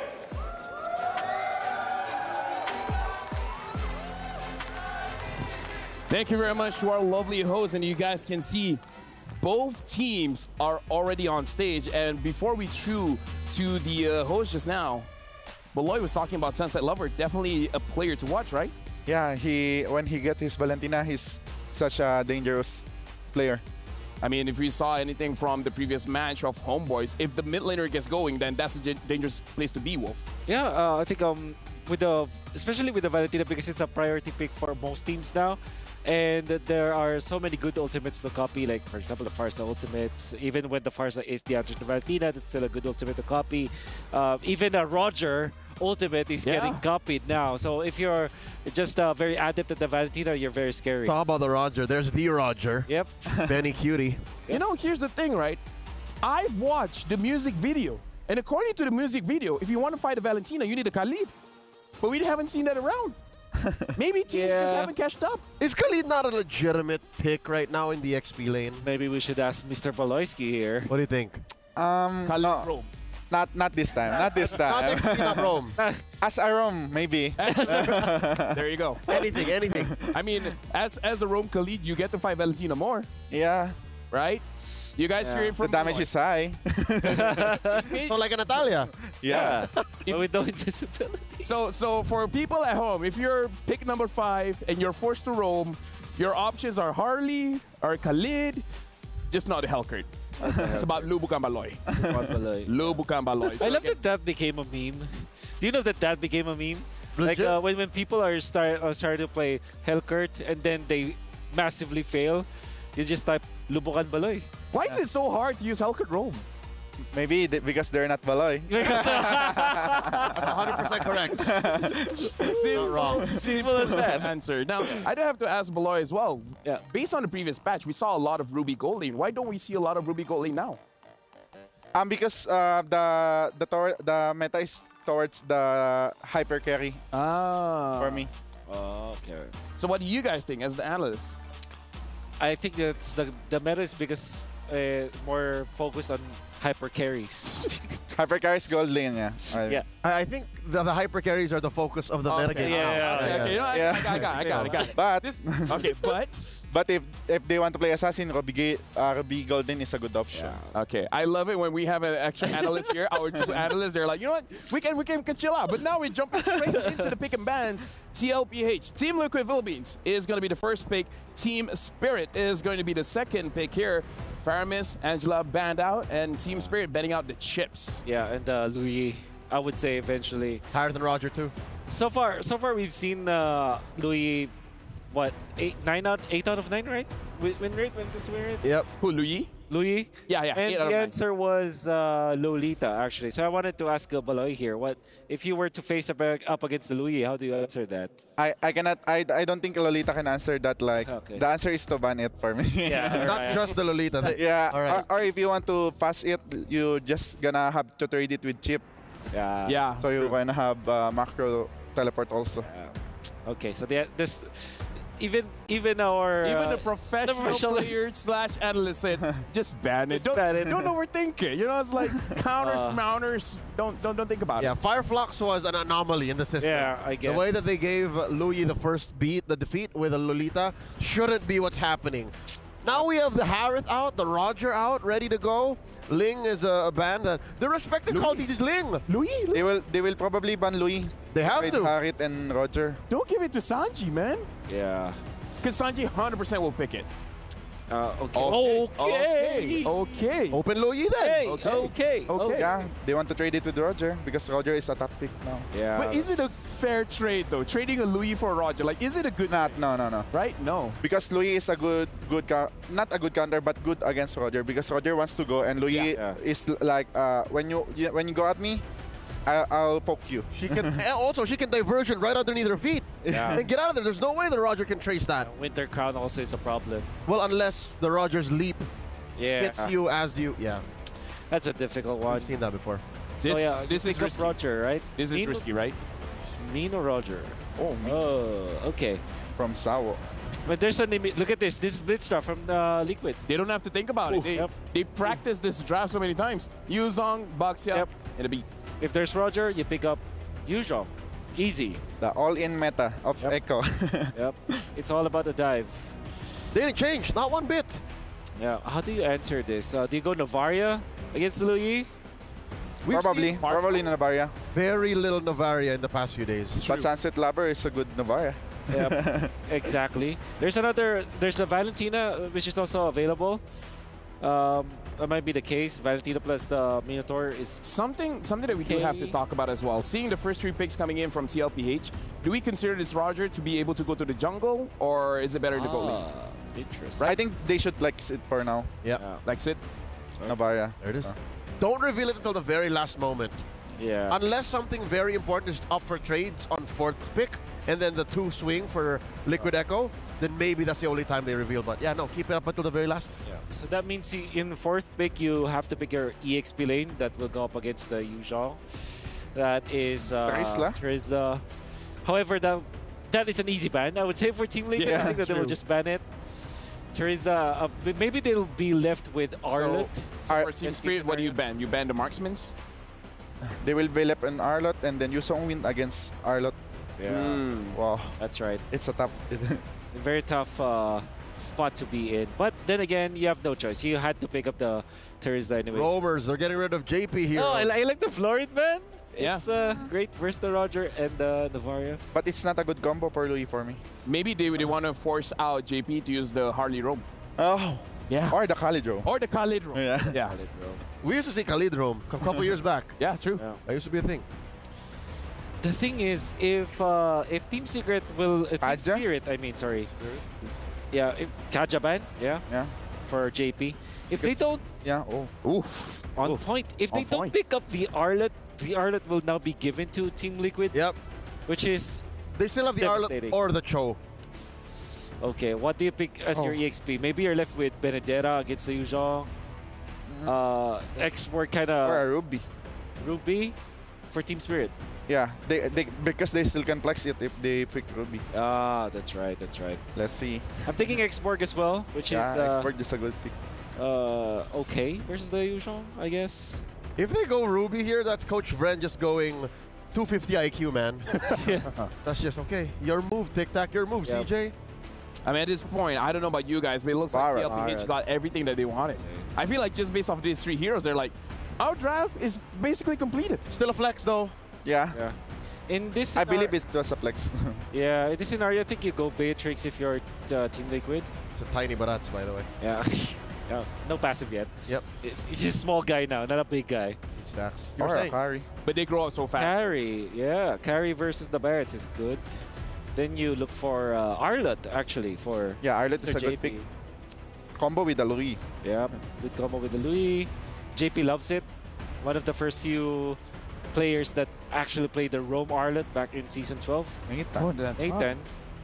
Benny Cutie's looking to repair that Nathan win rate. Yeah. Oh, it's been a loss, yeah. Yeah, it's been losing. Matilda, but this is nearly a Harry Potter lineup for Team Liquid. It's all magic damage except the Yuzhong. That's probably my only problem with that. My only reservation for that. I mean, the Yuzhong can pop off though. Yuzhong can definitely pop off though. And then people are forced for the armor buildup. And then once you build armor, it's like, oh wait, I forgot. We're going up against a comp that has magic damage. Yeah. Again, this is Sanford we're talking about. They can just go really fast. Yeah. The only hero that really needs farm for Liquid Echo is Nathan. That's it. They're very low to the ground. I hope this is not Team Spirit picking up the Leslie plus the Novaria, which was one of those theories going up against Louis. Going up against Nathan, it makes a lot of sense, like laning stage-wise, but then that's difficult. So they just go back to the Claude. Pretty standard. Well, with that being said, thank you very much, Beloy. Thank you very much to both of our analysts. Your jobs are done. But now that the draft has been completed, you know whose turn it is? It's going to be the casters. It's your turn. Thanks, LaFell. When you throw, we catch every single time. This is going to be an important matchup for Team Spirit, of course, but looking at the way that the draft is going to be, I don't know how confident they can actually start taking neutral objectives. I mean, knowing Team Spirit, they ooze confidence, and they just need to translate it, right? Yes, the composition's a little rough, but we've seen them break down walls before, and this is a decider for them. They're 0-2 right now to really lay down the groundwork. They have to at least go 1-1 here. They need a singular point against TLPH. Anything to do with them can be real scary because you never know what you're going to get. Are you going to get the Cavaliers Express, or are you just going to play it low and slow? But let's jump into it. Back here into the land of Dawn, our second series of the day. TLPH on blue side up against Team Spirit on red. All right, so we saw this before. Team Spirit have been going the Roger jungle. Last time, though, they stuck Hiko on the Ruby. This time, what I like to see, he's going to be on the Claude. For those that don't know, Hiko, he's a young kid. He's like 15, 16. Prodigy in his own right, still has time to grow. But when he was in the MCC Championship, this kid was working his behind off, and I want to see him pop off here. I think he does have some opportunity, but his team has to give him the space, and he's going to be going up against one of the best in the world in the gold lane, Benny Cutie, the man, the myth, the legend. Best in the world, definitely. I think that Benny Cutie in this type of position, especially when you're up against Hiko, he's going to play a very, relatively passive game, but Benny is different. He likes to get in your face even when he doesn't have the items, right? He's baiting out these mistakes, trying to keep you on your toes at every stage of the game. So, I mean, Team Spirit taking things slow. Same thing with Liquid Echo. We don't have a Zorn on the field right now jumping in people's faces, but Carl Teasy actually going to jump into Kid Bomba's face right there. Sanford able to get a little bit of poke damage, nothing too major. Still back to a 30-second still turtle. Well, I think this is good specifically for Call Teasy because now without Kid Bomba having that flicker, he can't just get into the middle of the fight, go for the Daytona's welcome, and secure the neutral. Kid Bomba getting attacked again, though. They're bullying the EXP lane right now. Luckily, Sawo finally comes up along with Sunset Lover.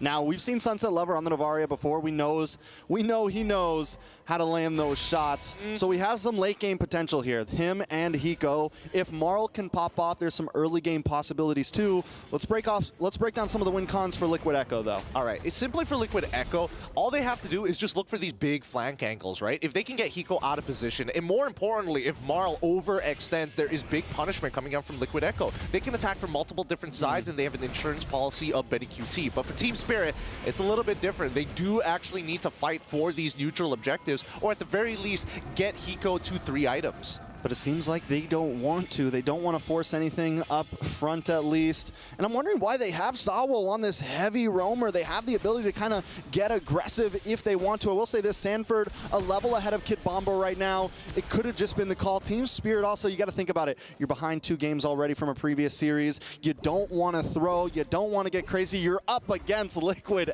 Echo.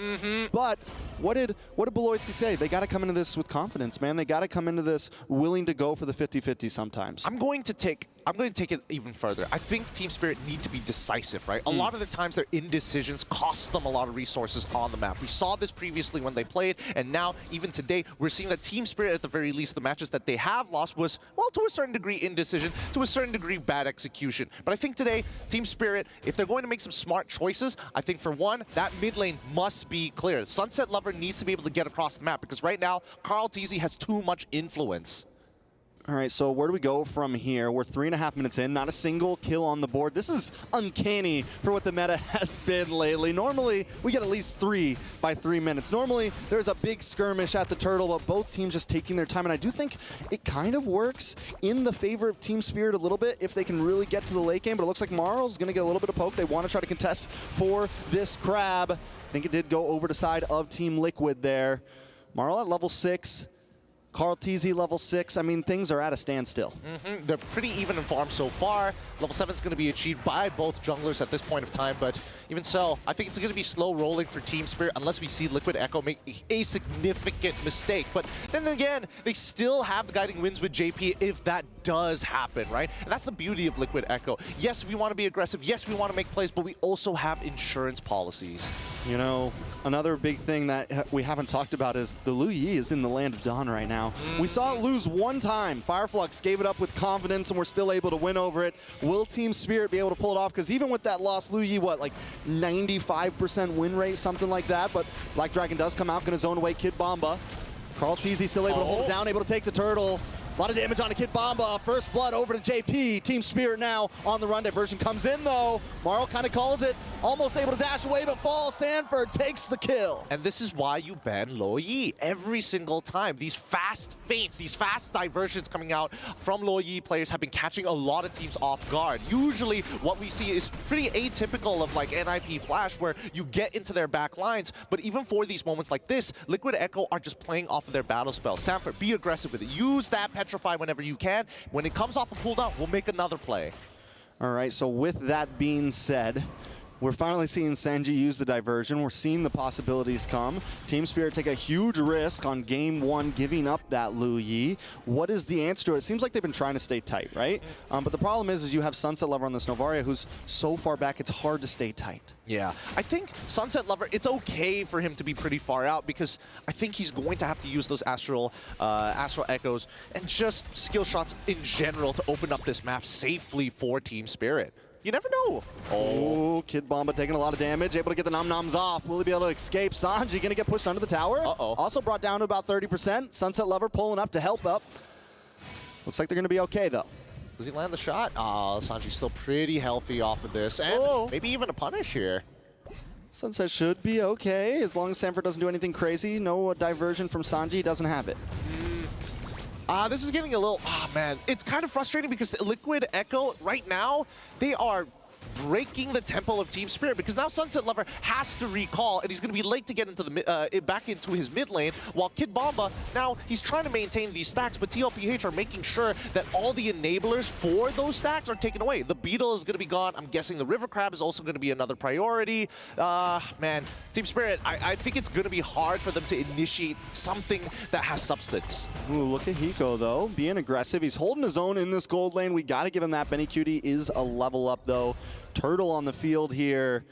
Do we think that Team Spirit tries to contest this one at least? I think they definitely have an opportunity, but that's on condition, right? Are they more interested in securing the Turtle, which I don't think Team Spirit should focus on? They should be focusing on getting Marl some kills here. They need to chunk out their opponents with or without that Turtle. Diversion play, gonna go down on top of Hiko.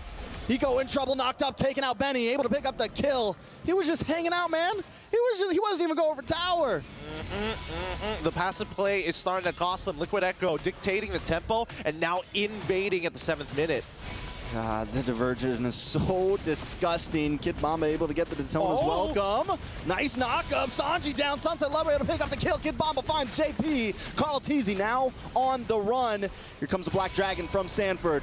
Look for the Petrify. Look for the knock-up. A lot of damage on a Kid Bomba. Benny Cutie shredding him down. The Petrify and Kid Bomba along with Morrow fall. Just when they had a win, it comes out equalized. Yep, Kid Bomba, he got priority. He rotated first. He made a good play. But wait, this might be a response. I mean, Hiko finds the kill onto Sanford. He nails it. He nails it down. I was about to say Liquid Echo responded so fast in Team Spirit, but here we go. Divergent. It's going to happen again. That's dangerous. Not again, Hiko. PTSD kicking in. He's able to BMI away, though. Woo, still alive, and best yet, doesn't lose his Purify. But on the opposite side of the map, right?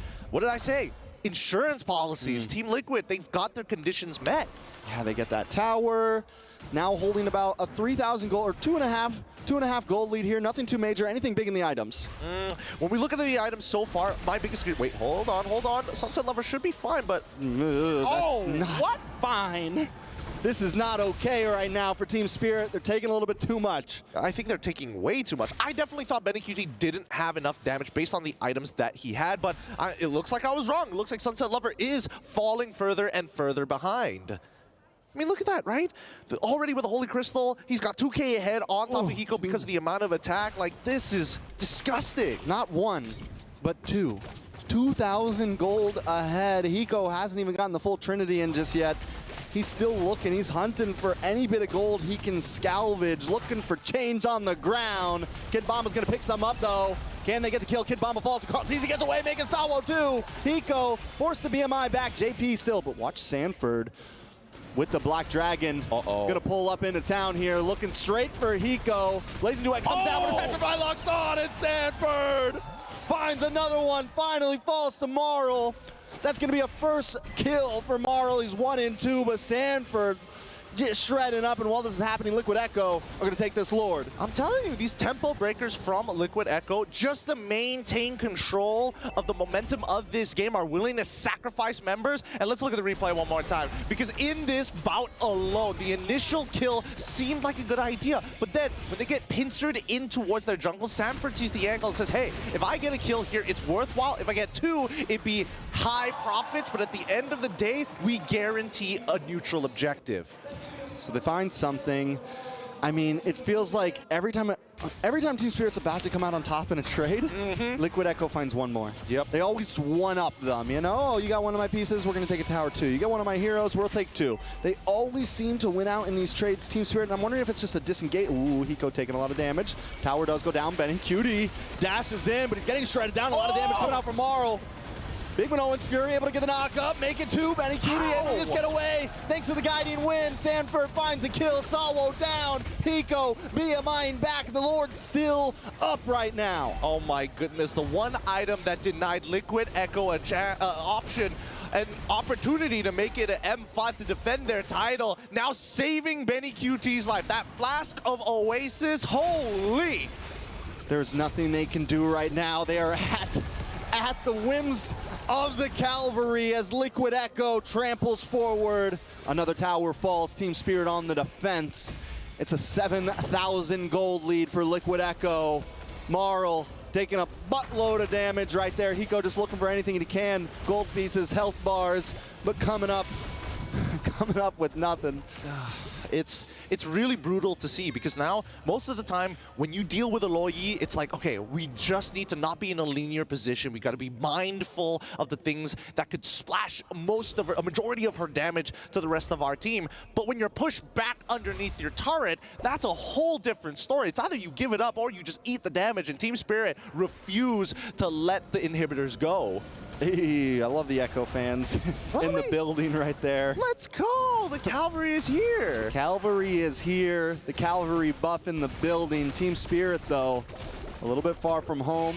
We have seen them pull some things off in their time, man. We have seen Team Spirit make upsets come. They're going to have to do something crazy here. They need a miracle. I do think it's possible. They're not completely out of the realm of possibilities, but it's not going to be easy. Honestly, we need to see a little bit of foreplay here from the side of Team Spirit. We need to see something of substance so that we can really show off what they are truly capable of. Because right now, it feels like they're losing confidence, right? They're really waiting for an opportunity for Team Liquid Echo to overextend like they did just now. And look at the position. So look at the map right now. Sanji and Benny are just hanging out, right? They got a string tied to each other, and they stay pretty far back. They're never too engaged when it feels like a fight's going to come, because the goal is we just diverge into where we need to be at any point, and they're the ones who are bringing the foreplay. And how does Team Spirit even work that out, right? Oh my goodness! Oh, the airdrop! Black Dragon comes in, able to zone him out and just guarantee the Lord. Benny Cutie dashes, gets the entropy. But able to disengage. The Lord going to be coming soon. So that's how Amazon sends our packages. Every single time, just get Black Dragon, TP it right to your doorstep. But now they're going to be back and away. Let's look at the items real quick to see where we're currently at. Lo Yi with that Divine Glaive. Oh man, Carl, stop playing so disrespectfully. I'm trying to talk about items here. Thank you very much. Now, back to the items here, because these Flask of Oasis is keeping a lot of the squishier members alive, like Marlon as well as Hiko. However, in terms of like the raw poke, I was expecting Sunset Lover to get more done here, but it looks like he's missing out on his third item before he can really do some work. I mean, one thing surprising though, Marl has been keeping up. He's actually 100 gold ahead right now, you know? I mean, so he's not completely out. Hiko though, with that 1-2-1, this is one of their big shredders. This is one of the people that's going to bring Carl TZ down, bring Sanford down, stop JP from engaging so much, but he's just unable to fully come online. Sawo also, those meteors, you know, I think it's, even if they are getting the damage, JP just tops them up. Yep, this is, oh man, JP, it's all his fault again. Wait. Ooh, Sawo gets a little bit of a knock up there. Sanford still playing the distance. Lord able to break through. Team Spirit doesn't want to give up that mid-inhib though.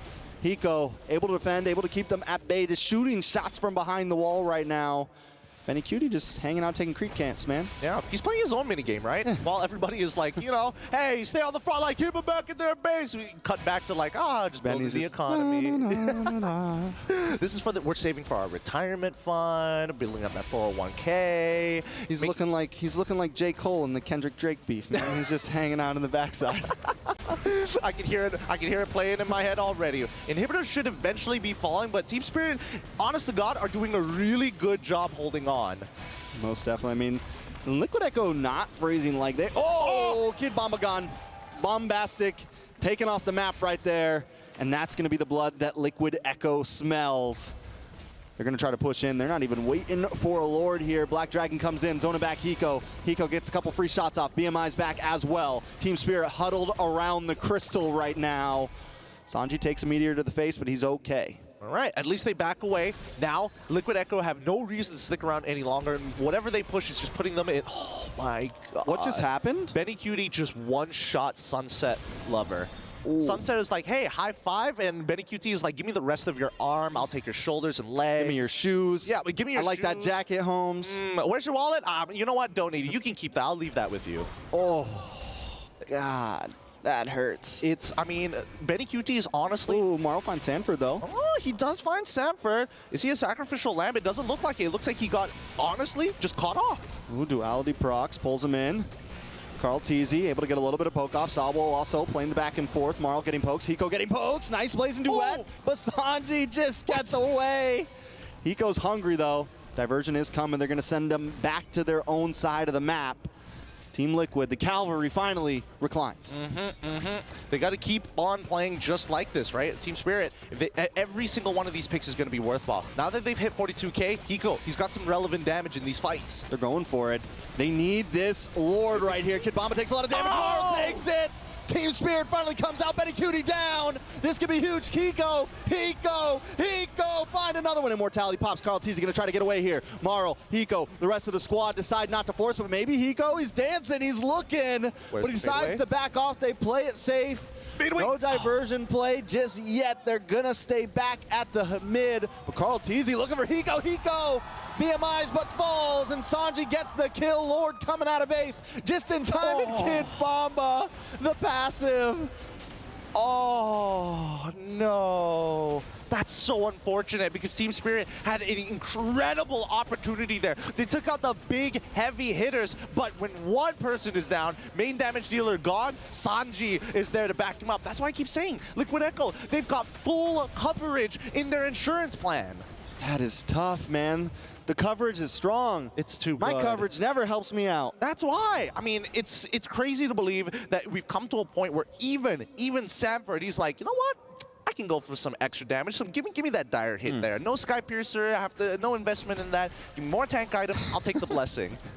Not only this, but Carl Teasy, he had like, what, 15% health bar right there, and he was like, I'm going for it. We can take down Hiko, me, myself, and I. I mean, but he had the coverage. He had Sanji in the backside with the diversion, just in case things got back. Sanji could come in. I mean, it was just... Man, Liquid Echo are so good at just limit pushing, right? They know their limits to the T. They know exactly how much time they can stay in a battle. They know exactly how far they can push themselves. Honestly, that's why... Oh, wait, hold on. Hiko, that's not good for Hiko. He BMI's back. Carl TZ should be okay. And here comes an urgent play. The flank, the angles. Black Dragon's going to take Hightail, though. The Cavalry this time retreating. Even Sanford's like, okay, I only have dire hit, not Sky Piercer, so like, let's call this one off. let's back away. We don't have the angle for it, so we'll just wait another time, right? To Liquid Echo, this game is starting to... Oh, so much damage. So much. They got to be careful when they clump up together. I think even for Liquid Echo, like, they really need that lore to close out this game. They don't have strong engagement tools. What they do have is a lot of mobility with the help of the divergence. I will say this, we are finally seeing some back and forth. Liquid Echo isn't just always in their face anymore. When they're out of certain skills, when the Black Dragon's gone and they're not able to pull it off, they back off when Team Spirit's coming out. So we know that there's some possibilities that Team Spirit could come out on top of a fight. We saw the last Lord fight. We saw them actually win out in the small skirmish. It was just the escape plan that didn't work out in their favor.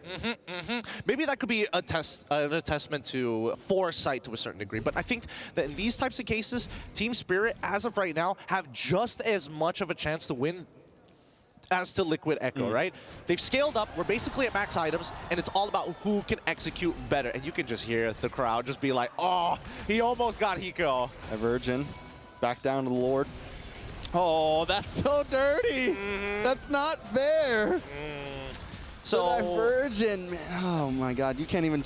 They didn't even get the invitation to that party. Nobody gets an invitation to Loyi's party here. And look at the top side, right? You reacted, you get punished. Do you think this is a fun game to play anymore, right? Like, this is not a children's game. This is a chess match that Liquid Echo, right, currently is up by a lot of pieces. Golly. It is the mind game of the century right here. Team Spirit doesn't know which way to go, and they're also forced to stay in this tight formation because if anyone gets caught slacking, Liquid Echo is going to pick them off. But here comes the Black Dragon.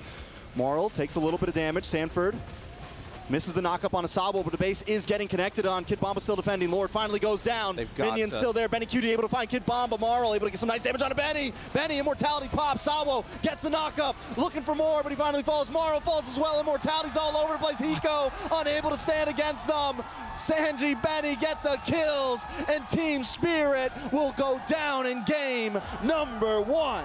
GG, well played to TLPH. These guys are nasty, man. And honestly, I have to admit, I feel like the MVP to a certain degree is JP in this case, right? This man is giving shields the size of their health bar towards the later stages of the game. And that really hindered the plan of what Team Spirit wanted to do because they found great engages. Don't get me wrong. They had the damage for it, but those extra shields made all the difference for TLPH to control that game. With that being said, let's throw it over to our analyst panel. Lefel, take it away. Great job, Gideon, as well as Strax. So now it's our turn, but let's talk about how close this was at the end of the game. Transitioning from 15 to 60 minutes around the Lord area, Team Spirit made it look shaky for TLPH. I saw a good amount of the Team Secret that we all fell in love with at M5 towards the later half of this game, in the ultra late game. But yeah, you're right, LaFell. Early on, you'll see here, even at the 8-minute mark, they were putting up a fight, but it was clearly Liquid Echo throwing bodies. I think the major problem is that the Natan just deals so much damage, especially against the Barats. Like, as a Barats, you can't run away. Like, you know, for me personally, I would not pick up Barats going up against Natan. Like, it's not a fun time. There were multiple reasons for the Barats to not have done its job, right? Not just the Nathan. Actually, even if you just ran into randomly Sanji or even Carl Tizzy, your big guy stats don't matter. True. You will just be shredded down. And the aforementioned problem that Wolf prefaced the draft with, this is a very Harry Potter lineup, right? But I would prefer Percy Jackson. But okay. I'm right. Yeah, that's. No, you're right. You're right. I'm not saying no. I'm not saying no. But we gotta talk about that Louis though. Star Trek. Louis was okay. Casters mentioned the silent worker in JP, right? The shields that allowed for Liquid Echo, TLPH to be this aggressive. But I think Sanji was the reason why JP was where he needed to be anyways. Like, he was always just around. The fact that they folded the map like a wormhole made JP's job to assist and to shield up everyone all the more easier. I believe that this is also the comfort playstyle of Team Liquid Echo. That's why there are multiple layers about this Loyi pick coming out from Team Liquid Echo, which is the fact that they got the strongest hero of the meta game right now, the Loyi. And the fact that this is Echo, they can play this high-octane kind of gameplay where they're just constantly trying to fight. All they have to do was to heal up and then get back to the fray, you know? Let's look back at the game here because, again, we saw instances where, honestly, Kid Bomba on this Barats was the initiator, making it so that there's an opportunity for Team Spirit to do something about it. But honestly, in this kind of case, maybe they should have banned out the Louis because, again, the counter engages was too much. I understand why they went for it. I think they're prepared for it now. They pick up the Navaria, which we kind of predicted, and then also the Cloud, which is definitely an answer. Roger on Marl actually looks very promising. I think that maybe given enough time for Team Spirit, maybe they could have done a lot better in this particular game. But as we are stepping into the Land of Dawn, it looked like they really ran out of time. Again, this feels amazing, but what else is amazing is our Sony MVP of the match here. We're going to look at our MVP, and I believe it's going to be Benny Cutie. And, dude, getting a one-shot, dude, that was scary, right? Okay. Being Sunset Lover in this game was a little too much. He was trying to do the job of 2.5 heroes worth. He was doing vision. He was dealing the damage that will allow for Hiko and Marl to clean up. And I don't know. Again, compared to the Valentina, that is a CQC mage. Novaria is just way off. She's not even a Farsa, dude. Yeah, she's not even a Farsa. Funny story though, funny anecdote. When me and Malay were talking after the draft, he asked like, "Is Nathan still very strong?" I told him that it was very farm dependent, but it's still strong. He can still one-shot the likes of Lapu-Lapu with the Barats. And you saw, his words were, okay, now I have a taste. In Tagalog, of course. Now I have a taste of what the Nathan can do in the late game. And Benny Cutie was 3-0-4, I think, at a certain point in the early game. That's difficult to deal with. Yeah, right now we're looking at the highlights here. Looking at the highlights, and again, looking at how Benny Cutie has been playing, I want to highlight one thing. He was 2,000 gold ahead of his opponent. Let's think about this because Nathan is 3 items too, but his items is much more expensive. He completed his 3 items before the Claude could finish his 3 items. How impressive is that? Very impressive for the uninitiated. For us, it's like another day at the office for Benny Cutie. The Team Liquid Echo PH lineup, as well as their overall playstyle, they're just really revolve around this data. You saw the one-shot potential. Oof. Yep. If you apply that to even the likes of Lapu-Lapu with the Radiant Armor, I'm telling you, even with the Radiant Armor, because of Benny Cutie's adeptness, is that the thing? Prowess. Mastery with this Nathan, he can land that combo very easily. Here you go. This is what explains it. Mystery Shop. The more expensive the item. Yeah. Cheaper. Exactly. Like 10%. Wait, is it 5%? 5% out of 1,000. It's not as big as 5% out of 3,000. So yeah, you're right. So with heroes that has very expensive builds, it's gonna be good. But speaking of which, this is why Benny Cutie is dangerous because the Natan is good. But say you ban 5 marksmen.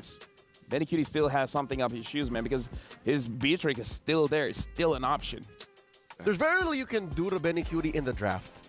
I think one of the few times that Benny Cutie actually suffers a loss or teams can get the better of him and his team is when you when you invalidate what he does. I think that's one thing to do. When you block out Benny Cutie from getting anything done from the early to mid. Yeah. But then again, you have to consider he still has something up his sleeves. Yeah. Here's the thing, Wolf. Can you try to explain this, because he's got something special to show us. Oh yeah. How? Explain it to us. I want to see it work. Show us the illustrator. Okay, so this is what I call the box. All right, the box. But some people call it the circle. Yeah. Because it's technically a circle, actually. Circle. It's more of a circle. And then let me draw a circle around here. This is the circle of influence. Okay. The COI. The COI, Circle of Influence. Circle of influence. Okay, well, I want to draw it like this. So there you go. Basically, this is where JP can play around with, and and he just tanks Kid Bomba's initiation while Kautis is just doing his job, right? So JP will have the Purify available here, completely baiting the Barretts, right? So you can't do anything, and then you cannot go into the circle. Once somebody gets in the circle, automatically dead. Then the circle moves, right? Now the circle is around Sanford. If there's anyone that gets inside that circle once again, they're going to be taken out. And then you have the teleport afterwards. Again, you can see how deadly this circle control is coming out from Team Liquid PH, because every time that you get into their circle of influence, you automatically just die. And that is a improvement, a development. That's cutting edge tech from what won them the M4 World Championships. It's that same strat. I think in M4, late 2022, early 2023, it was called the box because a hero named Eve was more a thing. But now, with heroes like Lu Yi who work with circles, with heroes like Farsa that work with circles, literally. Now it's the COI. Yeah, the circle of influence. It's amazing how the game is always ever evolving, but the concept still roughly stays the same, which is an area of influence. And we got to look at the Filipino teams, because you guys are very good at creating influence over a certain area. Now we got to move to game number 2, because Team Spirit going up against CLPH, Team Spirit needs to win this one, because if they win, they still have a shot. If it's a 2-0 for TLPH, then Team Spirit will get eliminated. And I think that locks in our knockouts. Our groups, exactly. From this group, yeah. Group C. I feel the pressure, man. Team Spirit, despite their name, right now lacks the drive. I think maybe the spirit has been broken. I hope not. That's what I'm saying. Is I feel the tension. I feel the pressure. And what was that term? That Russian word that describes their playstyle. Oh yeah. I don't know. It's wow. It's on the tip of our I want to be tongues. careful right here, because I might Davai. It's called Davai. It's Because I might have said a bad thing, but yeah, they have Davai gaming. Yeah, Davai gaming. Yeah, that's right. They weren't able to do that in game 1. Nay, they weren't able to do that across all of MSC just yet. Yes. And we want to see prime Team Spirit. And I want to really back that up, because that's literally what we saw in this particular game. There was one time that we see some semblance of that. And even Baloy, because we were watching the game together, he saw that, okay, that was amazing. They could have won. You even reacted to this, Rafael. There was a part of the game where they could have won it, but there were some mistakes afterwards. When they were able to get a kill off of Carl TZ as well as Sanford, they wanted to back out. There was another play coming out from the side of Team Liquid Echo that they did, where Hiko could have survived had it been that Kid Bomba kind of guarded him from the it's like if Kid Bomba just sacrificed himself, Hiko would have lived and they could have prolonged the game, but that didn't happen. Imagine if Kid Bomba had the Terzla early. Imagine the Terzla wasn't bad now. Imagine it was if it was one of the first 3 picks. Could have been a very different game, because he did a lot on the Barats, but again, just imagine that Terzla though. Yeah. That's one of the most Kid Bomba heroes, actually. Yeah, it is. Terzla. Maybe second only to the Lapu-Lapu. Yeah. And now we're going to the second game. Immediately, Team Spirit bans out that Lu Yi. Understanding the stakes now, because now it's all or nothing. Winning this one gives you a chance. And when you think about it like that, there's a little voice, I would assume, in at least one of these players' minds is saying, it's just a chance, what you gonna do about it? Yeah, but that's what they need right now. You need spirit. Experience. All of it, and they need to put the exclamation point in the vice. Exactly. They can't be a question mark. That's, I think, one of the moments that Wolf was explaining, describing to us. It was a question mark. They weren't so sure. So with that said, I'm gonna double down. Don't give Kid Bomba a reactive hero. Don't give him a hero that needs to set up with the Detna's Welcome, get the stacks. I would, you know what? I would have preferred the Lapu Lapu. Honestly, I'm with you. I'm with you. The Lapu Lapu does sound great. We got to move on with the draft here. Team Spirit bans out the Faramis, and now TLPH banning out the Moskov as well. Team Spirit, honestly, Marl on the Roger, I felt like he was fine. It's just that they didn't have a lot of opportunities to really engage into the fight, but I don't know. You gotta, like, in my head, Sanji on that Luyi just prevented Team Spirit from having that crucial engagement they wanted. It's still difficult. I feel that Luyi is still a pretty strong hero. That's as the Indonesians would call it, ente from Team Spirit to get that Luyi. Nice try. But this time they will be banning it out. Maybe they pick up the Roger again as their priority, as it is going to be open. But instead they snatch the box. Yeah, this happened before. Yep. When Carl doesn't get the box, he's like, okay, you know what? Box or no utility at all. I'm going damage. The gloves are off, pal. The gloves are off. Okay. Again, a swift response by Coach CJ and Coach Tic Tac, the Roger and the Valentina. Yes, now, Team Spirit can actually pick up that Terizla, can pick up that Lapu Lapu. Yep. Okay, I understand why they pick up the Minotaur. I feel that Saul... That was good. I don't mind. Yeah, that was good. It's actually one of the better Minotaur performances that we've seen all throughout. The Claude is definitely their answer against the Roger, but then again, you kind of expose your complete lineup now. You see 3 confirmed heroes on specific roles. Yes, Lufel. What if turns the band out, right? And then they give the option to Lapu, but then Kid Bomba's like, what about the Benedetta though? Oh yeah. What about the Benedetta? Okay, here's the thing. The reason why I think they also picked up the Barats in Game 1 was they needed a little bit more of confirmed CC because Novaria does none. Yeah, that's true. She has soft CC with the slows. Yeah. But they needed a little bit more of a confirm. Oh! Edith is going to be the answer. Yeah. I think they're just this is just a shopping spree of Team Liquid Echo, just getting all of the best heroes in the meta game run we have right now. Edith is one of the top roamers for sure. Exactly. I was thinking like, hey, maybe if some way somehow the Terizla, the Lapu Lapu, you know, even the Benedetta for some odd reason. What if, you know, Sanford picks it up here? Exactly. They could have picked up the Edith too. I don't mind that on Bomba. Also, you have to be really concerned about some of the choices here for Mr. Carl. This is nearing the with just the Minotaurs was the backshot. Ling is actually a good pick. A good pick because you don't have an actual answer, so you gotta have to ban it out. Nolan's actually manageable with the Minotaur if you think about it, as well as the Claude because you have some of those shields. But I understand why they went for it. Good ban on the Novaria as well. You can see the Team Liquid, the Echo, they're not concerned about the Farsa that can be made up. They're baiting it out because they can utilize the Dragon or the Yuzhong. And they can steal the ult too. Yep. I mean, honestly, for Team Spirit, if they want more sustain, they have an option on the Ruby. Yeah. Right? That's right. Like Ruby is still Julian ban. Ling is available, but so is Alpha. Maybe Alpha can be a consideration here for Team Liquid. As they do like that versus the Baksha. They actually picked that up versus the Baksha. I think the numbers are good on that. Yep. Their jungle matchup, I'll take them. Yep.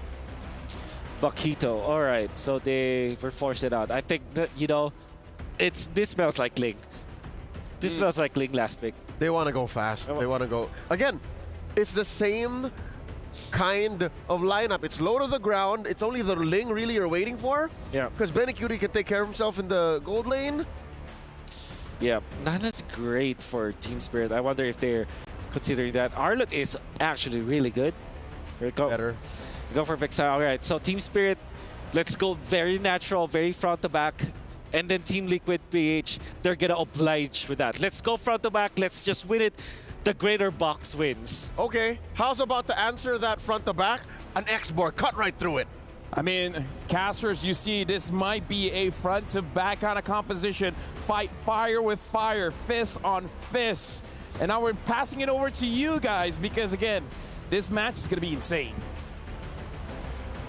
Thanks to Fel Leo and as well as Wolf. I agree with Wolf's statement here. This entire game is whose box is going to be better. Whose box is better? Whose box is bigger? I will say this, I think Team Liquid PH has a bit of a faster box here. You got the Paquito, you have some quick movements here. Valentino with the dashes, Roger as well. So just like we saw last time, we saw them attack from a lot of angles. I think Team Spirit needs to watch out for that. I think worst yet, the EXP is going to be a very big driving force for both of these teams, right? Terry Bogard, Paquito has good peel overall. Arlet, a huge playmaker, especially for Kid Bomba, right? He loves these playmaking styles of heroes. We're going to go into a pause, see what the tech issue is, and sort it out as quick as possible. Luckily, we have our marshals on hand to ensure that competitive integrity is always at an all-time high. Now, coming back to this, right? As much as these boxes are bigger, better, and faster, when we look over to Team Team Spirit specifically, when they are approaching these fights, right? Especially since they're playing the Minotaur all over again, it's a very traditional style of, hey, we're going to be fighting for neutral objectives specifically. You know, I think the neutral objectives specifically, one of the things that I'm worried, you mentioned EXP lane a little bit ago and how that's going to be a big driving force. We saw in last game, Team Liquid heavy focus onto Kid Bomba there. I mean, they were completely just giving him a hard time nonstop. So my thoughts are, I want to see Team Spirit either answer back or answer on the other side. Go for gold lane. Try to catch Benny Cutie off because Benny Cutie was able to scale. He comes out very strong in the mid game. So again, I think if they can give Hiko some room to shine or give Bomba some room to shine, but they have to maybe. They gave up neutral objectives last time. I'm not saying there's anything wrong with that, but if they're going to go for that again, they need to find something up in those off lanes. Well, I think we need to look at the technical advantages, right, that Liquid Echo did to be able to force Team Spirit not to walk to these neutral objectives easily. And a lot of that just comes down to, does Kid Bomba have his flicker available? These battle spells are valuable, but it's also a huge tell. But let's jump into it. Tech difficulty's over. Team Spirit on the blue side up against Liquid Echo on the red. So you mentioned the neutral objectives. Now we'll cover that. Like, who do we think has the better, at least in this early game? Do we think that Team Spirit, you know, having the level 4 Kid Bomba, having the big knockup from Sawo, having some of those possibilities with the Guardian, do we think they should do a little better, maybe first, second, third turtle? I think Team Spirit most likely would do better on the second turtle. I mean, it kind of depends on the EXP laners here, right? Whether Kid Bomba is trunked out, like what's the state of the lane, does Soundford not have his flicker? Whoa! I can pounce to try and take that away. Really looking for these river crabs. And this time, Liquid Echo switching things up. They're still going to go up to top side, but this time Gold Lane is the top side, and they're pressuring on it, keeping Hiko down. What? Oh, a lot of damage on a Sunset Lover there. Already brought down. Gonna possibly have to go back to base here. Does he go to clear his wave first? You can see Liquid PH waiting for him to come out. They're like, make the mistakes. Make the mistake. Oh, they dash in, get the knock up, and down goes Sunset Lover. First blood over to Sanji. We called it. Oh, you saw it, man. You saw it and you caught it. Oh, my goodness. Wait, they might actually get one back into Sanji, unless he's got flicker, though. Tomorrow's going to chase. Oh, Sanji, the disrespect. Every year, he gets more and more disrespectful. Some may say it's puberty. Others may say he's just that good. You just get cynical with age after a while, you know? You just get cynical with age. And Sanji on the Valentina, we know how scary it can be. We know how mechanically inclined he can be on this thing. But Hiko versus Benny, this is the 1v1 I've been won all year. He's messing Benny with taking him. a little bit of damage. He's messing with him. That's actually really disrespectful. I don't know whether he still has the Lycan Pouncer or not, but I'm pretty sure he's holding it. All right. Big Minoan's Fury gonna get the knockup. Does this buy Team Spirit some time? Kaltizi still able to get the turtle. Plus Marl. A 2-for-1 make it. A 3-for-1 deal. 2 here. Oh! 4-for-1 snack back, baby. You got a turtle and 3 Team Spirit menu on the menu. Team Liquid Echo looking good. That just looked like appetizers. Like, honestly, looking at that match, the way Benny is playing, the way Sanji is playing as well, it looks like Liquid Echo, they can really let loose. They're having a lot of fun. Yeah, I mean, at this point, it's comfy. And they're sitting at a comfy position in groups. And yeah, man, this is what they thrive off, right? They love the chaos. It's one of the things that attracts a lot of people to Liquid Echo, is that they're just a team that's willing to kind of break the norm of the PH chill and get a little crazy sometimes. Of course, of course. Some may even say that they're not a boring team to watch, right? I mean, they're exciting. They like to take these risks. They like to be able to push the envelope as much as they can. And that's why I'm a very big fan of them, right? They remind me very much of my own region, except they're way more consistent and their insurance policies are just through the roof. I don't know. They're getting premium on everything. They give our crazy regions some hope of what we could aspire to be. Oh! Big hit. He going to bad spot. Able to pop the blazing duet. Marl able to come in with his Tortoise Poisons. Salvo gets a knock up. JP knocked up again and taken out. Sunset Lover puts a kill into his pocket, but out comes the last Insanity. Salvo in trouble. Marl as well. Oh my goodness. Benny Cutie, Lycan Pounce finds the kill. Marl goes down to the knockout punch. Sunset Lover under the tower once again, in between two walls, in between two monsters. Benny Cutie finds the kill. Clean dive for the side of Liquid Echo, taking no casualties here.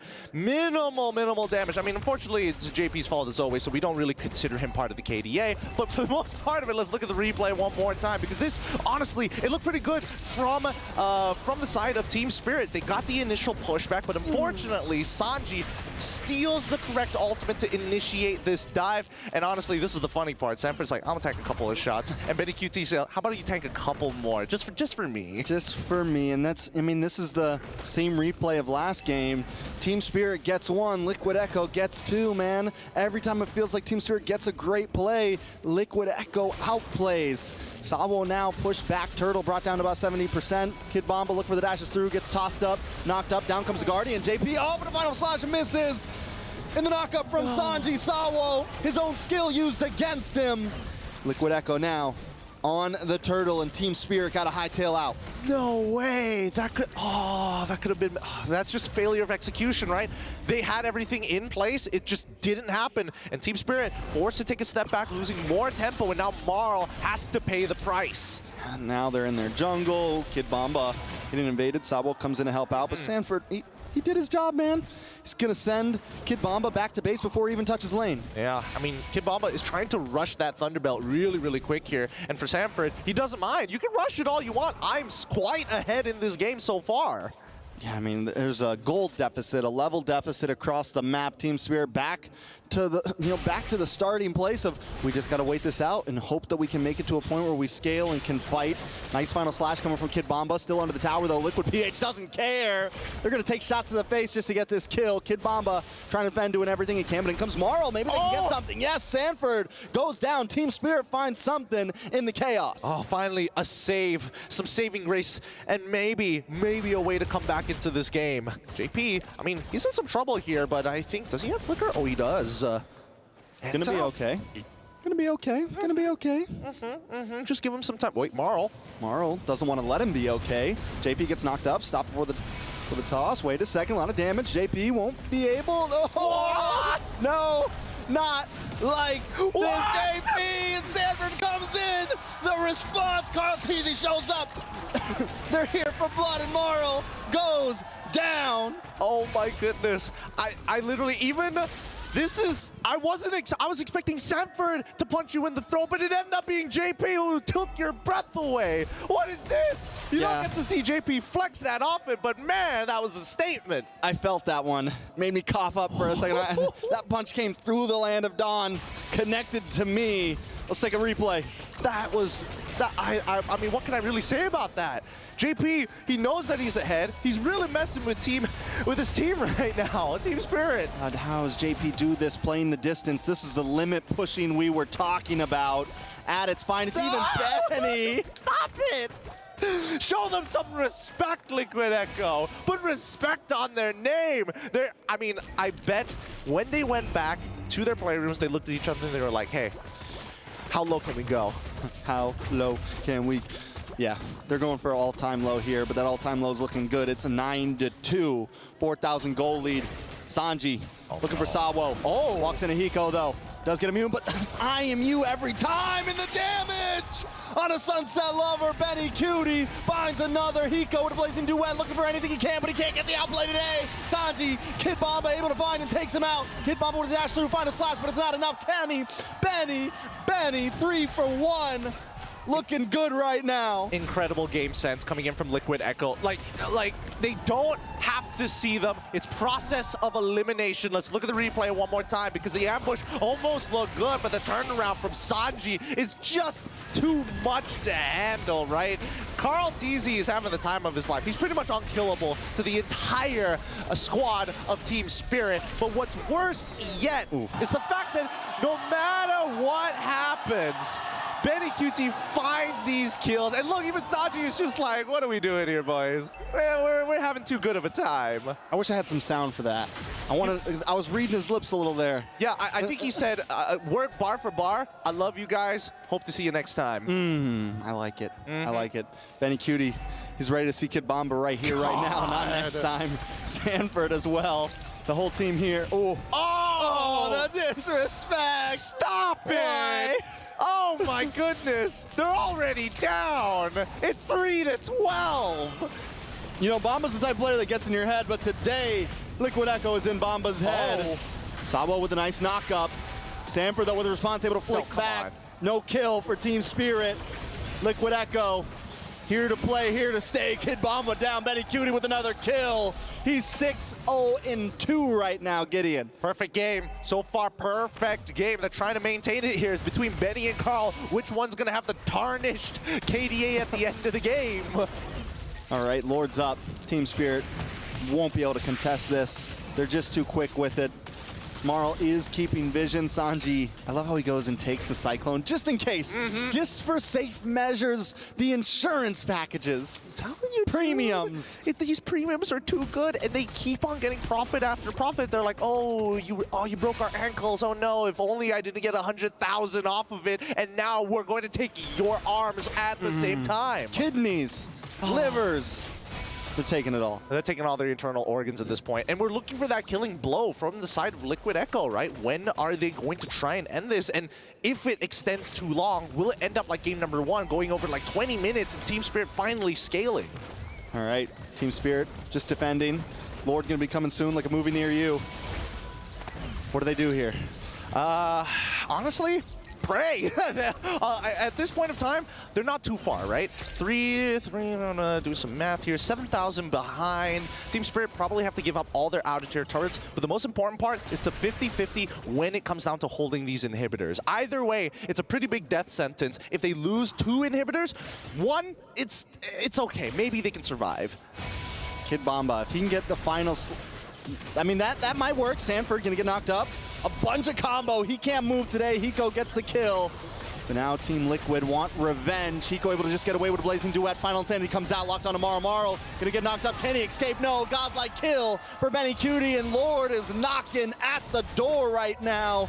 Hiko's got to move up to shred this. Team Liquid, though, with one of their men down, they're gonna try to play this safe. Not overhaul, not overpush. They got an inhibitor. They could walk away happy here. I had to take a moment to see whether TLPH was actually going to do it, right? Who knows with these guys, right? True. We don't know how far deep these premiums actually go. But let's look at take a look at the items so far, and it looks like, ooh, okay. I think JP's getting a little greedy here with his build. We'll see whether he does complete it. But so far, Benny QT pretty much at the end of his build, right? He's still opting to go for some extra damage. I don't know if he wants to buy a situational item sooner rather than later. But look at how unkillable Carl TZ is. Yeah, I don't think he's ever going down at this point. And look at Benny, man, just waiting. He's doing the stutter step, check in, wait for the play, decides to back off, but they still get a bunch here. The man's orb walking, man. The man is literally moonwalking to a certain degree. He's got all the movement in the world, and I don't think Team Spirit can catch him unless he does the Sanford, walks on and gets hit by like everything. Because there's a lot. I mean, don't get me wrong, there's a lot, but Team Spirit needs to get more than just one, right? To really come, they can't just get one member. They need to get 2 members with that combo, and then they can really come out on top of a fight. And don't get me wrong, it is possible, but it is looking grim. But last game we saw them drag things out. can they do it again? I think it's definitely possible, right? Because Liquid Echo, they're a team that follows certain conditions to close out the game, and a lot of it revolves around the Lord. I mean, look at their draft, right? It's not like they can keep on sending JP and Sanford into this team fight composition that Team Spirit has. And at what point does Team Spirit... Ooh, they might try to go for this. Morrow looking for the in. He's trying to get in. CLOSE still gets it, and now they're in a bad spot. Kid Bomba gonna try to get away here, but the last Insanity connects. Lycan Pounce connects. Kid Bomba goes down. Benny finds the kill, and here comes the big... No, oh, wait a second, the turnaround. Hiko shows up. This is big. Sawa looking for Sanford. Sanford falls. Hiko looking for more. Oh. TS. Oh. Gonna maybe back up. A Benny versus Hiko. And Hiko gets the kill. They're looking for another one. JP in trouble. Gonna back off. Hiko still invading, but he walks into a last Insanity, takes it to the face, and doesn't care. CLOSE on the run. Team Spirit showing up, but they got a Lord coming to them. Team Spirit's got to go back. Yep, let's look at that replay one more time. What exactly happened here? Because once this fight, I mean, this play coming in from Hiko, at the very least, it should have been a kill onto CLOSE's side. But notice that they won that fight without the final slash from Kid Bomba. Kid Bomba ended up dying before it even happened. You can see that Benny is like, oh, Carl's got the perfect KDA now. My record. My record. Is it just Carl now? Yeah, he's unkillable, I feel like, this one. What has he got on his items? We got the Immortality, Brute Force, little Oracle there for flavor. I like it. What is going next? Ice Queen Swan. Ice Queen Swan? Mm-hmm. Yep. Just to really stay on top of things and peel for his team. Well, even though Liquid Echo may have made this mistake, at least for Team Spirit, that was huge for them, right? Look at the gold lead. Now they're coming up to their 42K power spike, right? Liquid Echo still ahead of them by 4,000, but that's only to buy situational items for those who've already completed them, or more importantly, for the rest of the team who don't earn as much gold like JP, or even, well, it used to be Sanji, but I would say Sanford still needs a bit of catching up to do. You know, and Team Spirit are now able to buy enough time. We saw it in the last fight. Sanji used the Minoan's Fury first. With the IMU.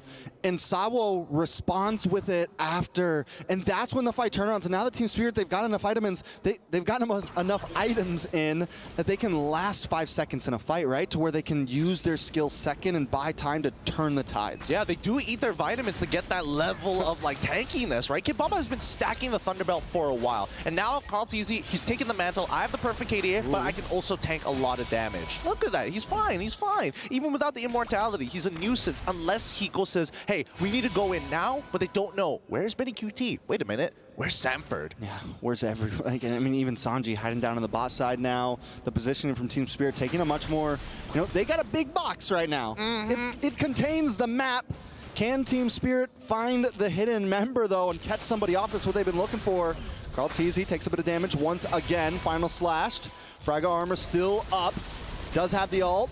Locks on a Sunset Lover. Sunset Lover taking a lot of damage. Here comes Benny looking for the cleanup. Basawo gets the knockup. No Minoan's Fury. But Hiko comes in with a Blazing Duet. A lot of damage on CLOSE. Onto Benny. Benny Immortality pops. Can he go away? Sanford! Sanford on the base. They're not going to be able to save it. Sanford with the sneaky back door. This is how Liquid Echo welcomes you to MSC. Welcome to the top 0.1%. Not everybody gets to these heights. Not everybody can stay on their level. GG, well played, as we see the Cavalry cheering with joy for their team. Let's be real, they're walking away like it's just another Saturday, man. It's just, I mean, even a backdoor play. I mean, we've known Echo to do things like that for so long, but I love the respect. We're going to walk over. Kid Bomba smiles on his face as well. They're taking it well. But today, I think that is a wrap. Yep, that is a wrap. We're going to throw it over to our analysts to break it down for you. It's LaFell, Wolf, and Leo. Start things off. It's a Friday, by the way. Just making it clear. It's a Friday, but dude, listen to our reactions at how that game ended. Not like this, man. Not like this. Not like this. This is exactly what I would say at this juncture. Damn you, Sanji! Damn you! Right? The moment belonged to Team Spirit. That was their turnaround. And suddenly, I don't know, Sanford just goes in like, all right, I just punched the base in.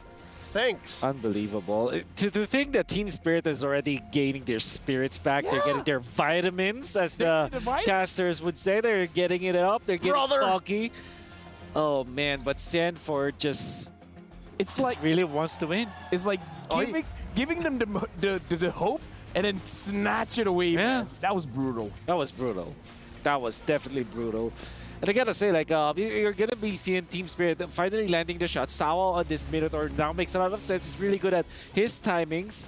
Even Hiko is outplaying the entirety of Team Liquid Echo. But then they didn't know that could happen. Dude, it was. They're already cheering. Yep. And again, the fights keep looking better and better and better. And maybe just to account for what's happening, why they're winning the fight, is because Liquid Echo was missing one member. They were missing Sanford. He was doing a sneaky. Dude, I mean, oh my word. Now we gotta look at the vitamins here for all of the players. If you're looking at the vitamins, yes, the Claude is full build. That's why he does a lot of damage. So, dude, like, it's close. This one of the closer series, and Carl TZ, he dealt a lot of damage. Hiko, he farmed up the fastest, 788 gold per minute. Funny enough, Carl TZ has the most assists as well, and Marl took a lot of damage as that Boxia. But you know the insane thing is, as much as a lot of things happening in game, is the out of game shenanigans that I was interested in. That's right. I think Carl TZ was like, yeah, I love you. Yeah. Ang galing mo. Yeah, which means you're good. Yeah, you're really good. And then Sanjo's like, why would you say that, Carl? Come on. Yeah, don't say that to our opponents. You should be cheering us. Look at there. See, there you go. There you go. Ang galing mo. He shouted over. Oh, you could tell from his lips. Yeah. Oh, wow. He says that a lot. Yeah. Hey, Lavelle, careful about your back. Maybe Sanford's there. Oh, my, sorry. My bad. But, dude, this...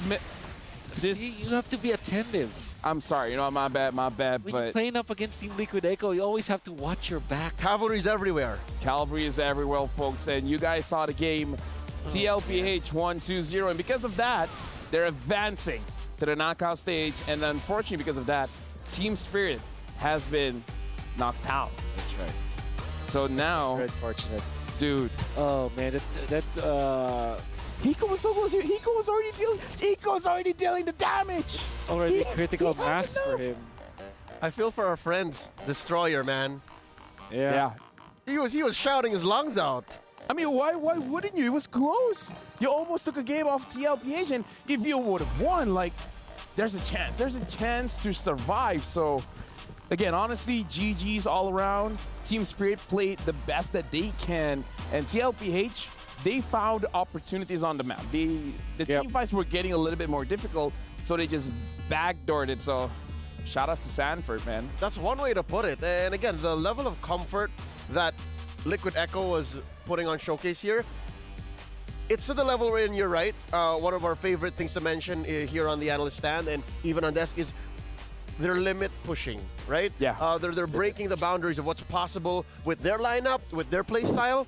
And here, they even switched it up. Usually it's Benny Cutie who's, breaking the base while everyone's busy. Now it's Swarty. Yeah. Anyone who has legitimate damage to turrets is a threat. Oh, right? yeah. Because that's still a Paquito. You build a Paquito as damage now. It felt like a punching bag. It was a very slow backdoor play. I mean, here's the thing. They're talking about Sanford, and because of that, we're going to check out our Sony MVP of the game.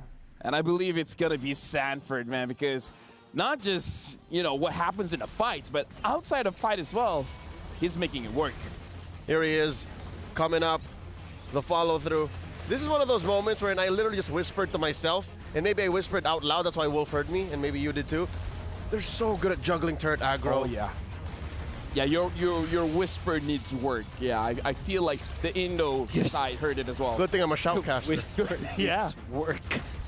Okay. Thanks, coach. And one thing that you have to think about this composition from Team Liquid Page is that they're quite disciplined. I would say the first 10 minutes of the game, they're not making any other mistakes. They're taking it slowly. They're making sure that they invite Team Spirit again to their box and then punish them afterwards. So this is Sanford, the MVP. 3.7 KDA. Doesn't matter. Doesn't matter. Doesn't matter. Very nice skill participation. Nice. Very nice. Very nice. Very nice. Doesn't matter as well. But the nicest Yeah. is the creme de la creme moment. Yes, sir. Yes, sir. Ignore the items, by the way. This is. Double. Well, no, you don't. Oh, you don't ignore it? Don't ignore it. Double win talker, dude. This was key. This was key. This is the vitamins. The vitamins. This is the vitamins you need if you want to just Vitamin Wind Talker. Vitamin Wind Talker, man. That's what you need. Okay, so just to explain for everyone who might not be aware, Paquito has to punch every single minion and deal with the waves naturally. If you build Wind Talker on him, you get the physical damage and the unique passive that allows for you to punch and send shockwaves, magic through the waves, making it faster. That's what allowed for him to get that backdoor win. There's some commitment involved there because he sold all his good items just to be able to get the 2 Wind Talkers. Had it failed, it would be devastating. He would be stuck with just... You don't want a double Wind Talker, Paquito. But it was all calculated. He knew that all he needed was maybe a cannon and a couple of minions out there. Knew the damage output. It's like he was just treating the base as a punching bag. He went all in. He went 3 minutes with the base, but all it took was like 15 seconds. Yeah, actually. You know what? Some say that's all you need. Yeah. Anyways, all you needed. That's all you needed. Anyways, for you guys at home, let us know, how do we improve? How do we defeat the other people there, and there? We're the English side. We want to win. So make sure you guys tell us how to improve. And with that being said, do you guys miss Eterna? I miss Eterna. Kind of do. I kind of do. So, you know what? I kind of want to hear what Eterna has to say. So, you know what? We're passing it over to our Aces ROG reporter. Hi guys, it's Eterna here, and it looks like it's a 2-0 for Team Liquid Echo against Team Spirit.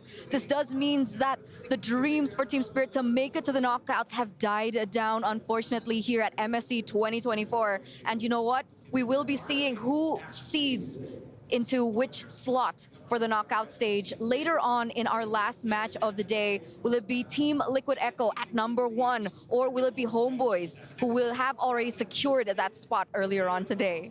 We're gonna send it back over to the studio. Thank you very much, Eterna. And yes, our ELG match is going to be very interesting because, again, it's going to be the fight to get the top 1 spot. Yep.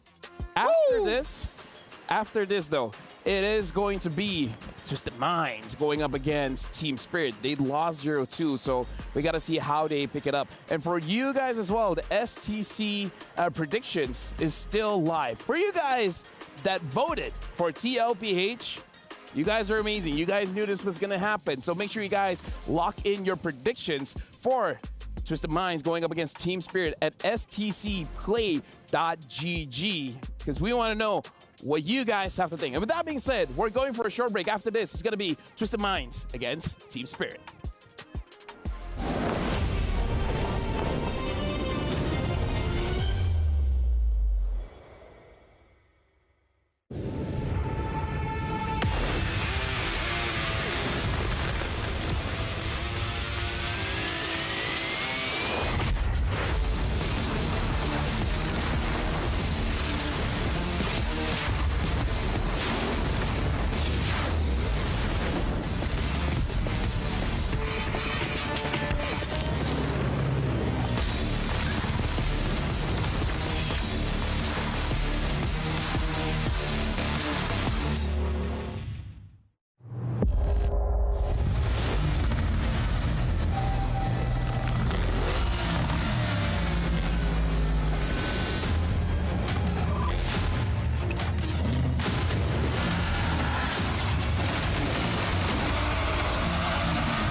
لحظات البداية عاشت معنا. كنا نحسبها وقت للتسلية بس. نحسبها بس ذكريات. عبود أعطي أختك اليد يا ولد. ابتكرنا فيها ابتكارات، وإذا بغينا قلبناها خرافات. كنا نحسبها بس لمة وصحبة وسهرات. انتبه نوب ترى نوب. لكن كنا نشوف عالم ما حد يشوفه. ليت يشغل وقته بشيء يفيده. الله عليك على اليد صوت. عالم كبر وعاش فينا. عالم الحماس فيه يوصلك كل مرة لحلم أصعب، بس ما يصعب عليك. بارت معك وين ما تروح.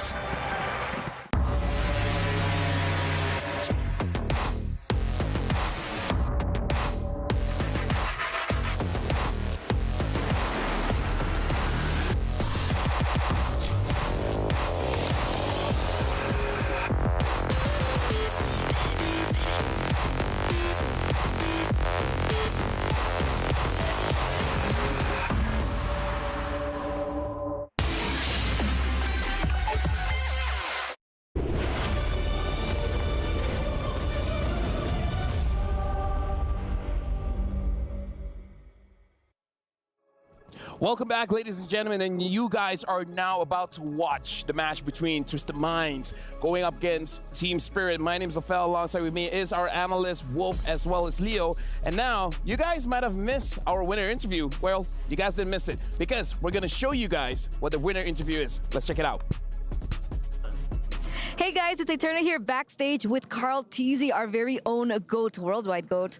He just did a 2-0 against Team Spirit earlier on. What do you think about Team Spirit? How do you think they performed?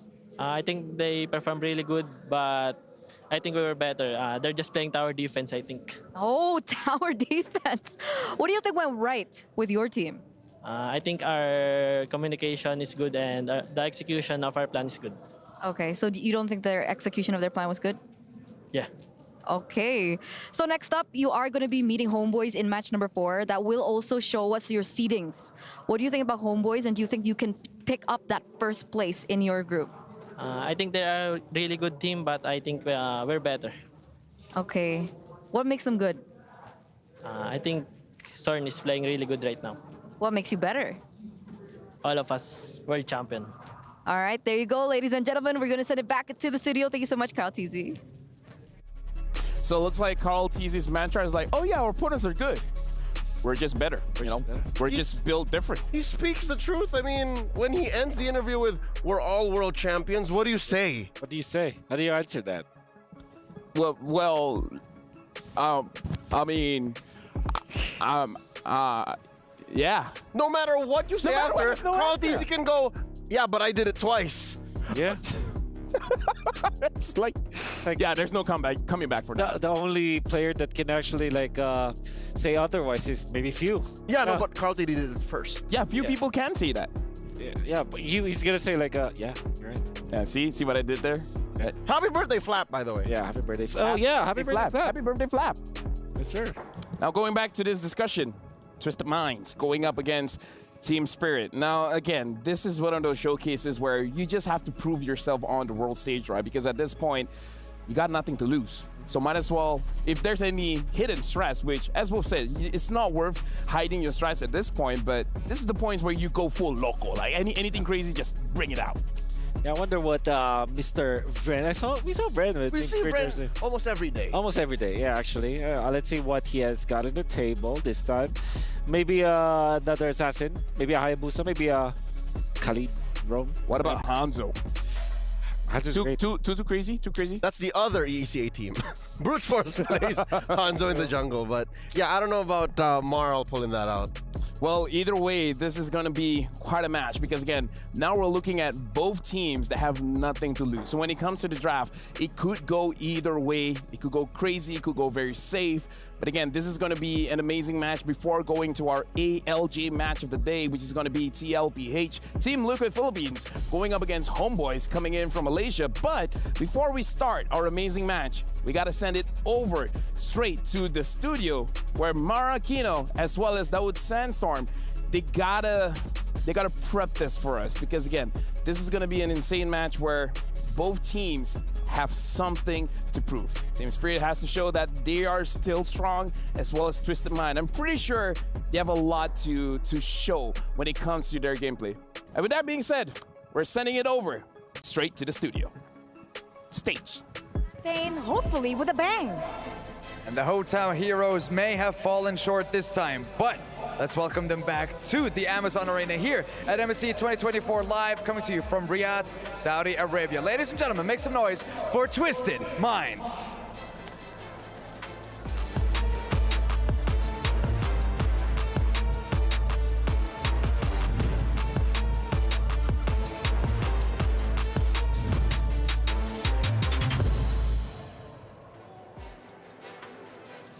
MENA has a growing MLBB scene, so with Twisted Minds coming in here for MSC 2024 is huge for the region. It really is, and we're talking about a lineup that is stacked with talented players, and still being able to represent your region on this international stage is quite an achievement for them and for the organization. Now going up against them are the delegates of EECA, introducing Team Spirit.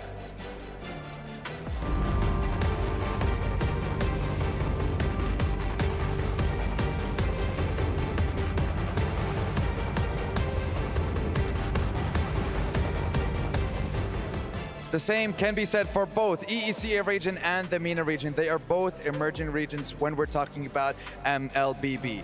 But I cannot wait to see what both these teams are going to be able to do in their last game of Group C. Now, Team Spirit is considered to be an experienced team, but it's still a young team, lots of room for improvements. And I know for sure in this matchup, they're out to seek redemption. Of course. Now, regardless of the standings, both teams are going to be focusing on one thing, making sure that they end their run in MSC with a bang. So, ladies and gentlemen, let's see who's going to be able to come out on top between these two teams. How about we get it going? So we'll go back to the studio to our panel. It's all yours. Thank you very much. You want to know how it's going? Well, we're going because actually, you know what? I'm going to bring it back because the very first thing that I got to talk about with my analyst, because we're friends. We're sano. We're sano. We have worked together for quite a while. So I feel like we need to ask this question because this might be something that the audience wants to know as well. What's the difference between Team Spirit now and when they were in M5? What's the big difference? I'll tell you what I think the difference is there's a difference in the format.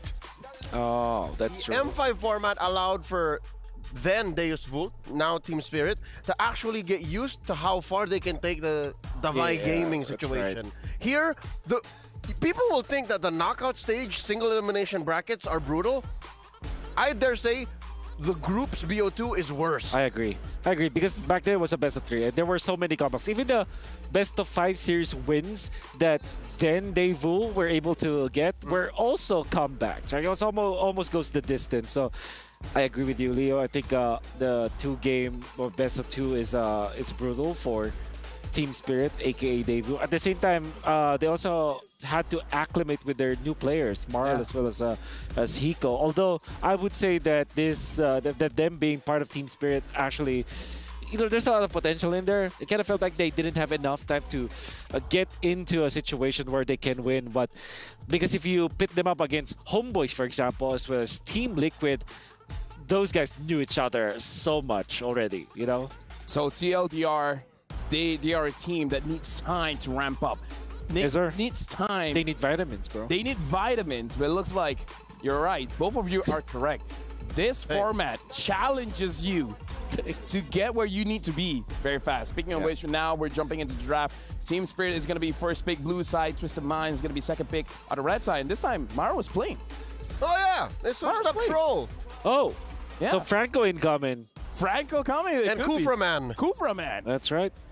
I wonder if that will be the case. And I'm excited if that will eventually happen. But this time, pretty standard bans. I think Roger should be the first pick here for Team Spirit. Harith as well is available. So it's just a coin flip now. It's going to be Harith. So what? This is Roger Valentina. I think Roger Valentina sounds solid. If I know anything from Team Spirit, they might want to lock in the Minotaurs. Oh, yeah, you're right. That's true. So might be Valentina Minotaur or Roger Minotaur. Yep. I mean, how crazy it is to have Harith go in, Roger jungle. Actually, no, that sounds so That good. sounds That sounds really so good. good. Yeah. Oh, Arlott instead. Oh, hey, that's a flex though. I'm pretty sure Sawa can still play a mean Arlott roam. Yep. Oh wait, no, this is mine. This is yeah, this. Oh. Yeah. So Never- Sawa will pick up Minotaur. They That's, still got it right. Still got it. I got confused. On screen, they are on the right side. It happens, man. It happens. But now, yeah, Minotaur, as you guys call it, as well as a Valentina. Looks like Team Spirit got what they wanted. I was right, then I was wrong, then I was right. Exactly. You're wrong. Yeah, two wrongs don't make a right, but 3 rights make a left. You know what? That's You know what? Let's move very on. true. Vexana picked up Geometry. What do you guys think about the first 3 hero picks coming in from Team Spirit as well as Twisted Minds? Okay, so this is a lot of comfort for the side of Team Spirit. Valentina is a great pick in a way that it kind of shuts down the potential Minotaur Valentina trade that will happen, and then of course, picking up the Valentina this time means that they have the Arlott ultimate, which also is backed up by Vexana. So I think Team Spirit, they have a very comfortable draft. Twisted Minds might just reveal their... I mean, come on, Maro. You're playing Franco, come on. Actually, I'm okay with the Kufra going up against Valentina. That's also true. Oh, maybe they should have Fredrin first. It's a Fredrin, Arlott, Roger. They have to commit to Standard. the flex. Yep. They don't have to reveal where the Arlott's going until the very last minute.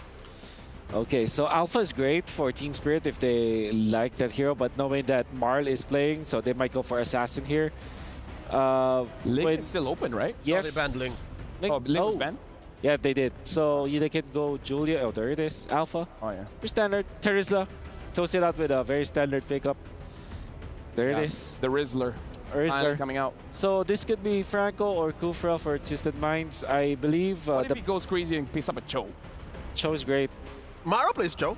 Edith is open as well. So that could be another standard pickup. Edith Vex is such a great pickup. Esmeralda looks good for Twisted Minds. I wonder if they pick it up. is going EXP, huh? Yeah. Again, the fact that they're keeping us on our toes. Yeah. That just shows Mike Sama and Coach Lyric doing All right. work. If I were to bet, this is probably Franco. Let's see here. That's Paquito now. It's Paquito, so All right. it's like it's So gonna be off. Arlott. You know what? With that being said, the drafts have lined up. Twisted Minds have picked their heroes. Team Spirit has picked their heroes, and I choose to throw it over to our casters. Thank you guys so much, LaFell, Leo, Wolf, friends for a long time, and now we're here from the desk. It's me and Mirko. It's Nisu and Mirko to bring you the action for match number 3 and match number 4 to round out day 3 here at MSC at EWC. Of course, we know already what's on the line and what's happened for both these teams, but man, why not just go out in style and prove to the world that you have what it takes still, you know, to make a statement here, Mirko. They've got nothing to lose, so might as well go all out. And the fact that they've actually decided to go for Maro is an interesting choice here, Nisu. Definitely is. We'll see how that ends up changing the maybe play style. I know we've seen Maro for so long, but as we jump into the land of Dawn here for this game at number 1, once again, nothing to lose for either of these teams. So how do they adjust to this? How do they go about this game? We already talked about the dynamic that could change. You know, of course, now that they brought out Maro for this lineup for Twisted Minds, and over on the other side, Team Spirit, man, after a rough series, I'd say, from what we saw with Team Liquid, adjustment-wise, you know, they might as well just bring back what some of the basics were that they had before. We're going to take a short break here, of course, while they get things situated. Looks like it could be Maro, the one that has to get things fixed out here. But man, still, I would say definitely with these lineups, some changes, of course, going on. But the team compositions, I love to see it. I know, you know, some people might not feel so well about the alpha right now from what we've seen, but I'm glad to see the lineup that we get to see brought out from Team Spirit this time around. I think they should be able to make this work.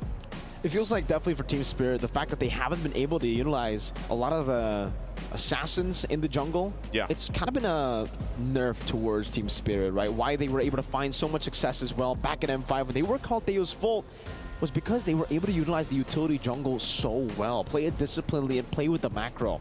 Now that it's a bit more skirmish heavy, now that it does, you know, kind of give you a massive advantage. If you can play the Assassins, it's a big disadvantage for the side of Team Spirit because they're the ones always having to ban these Assassins out in the drafting phase. And technically, they're always put in a very uncomfortable spot, you know, up against these damage dealers, super crazy damage output from Team Liquid Echo earlier as well, up against Team Spirit.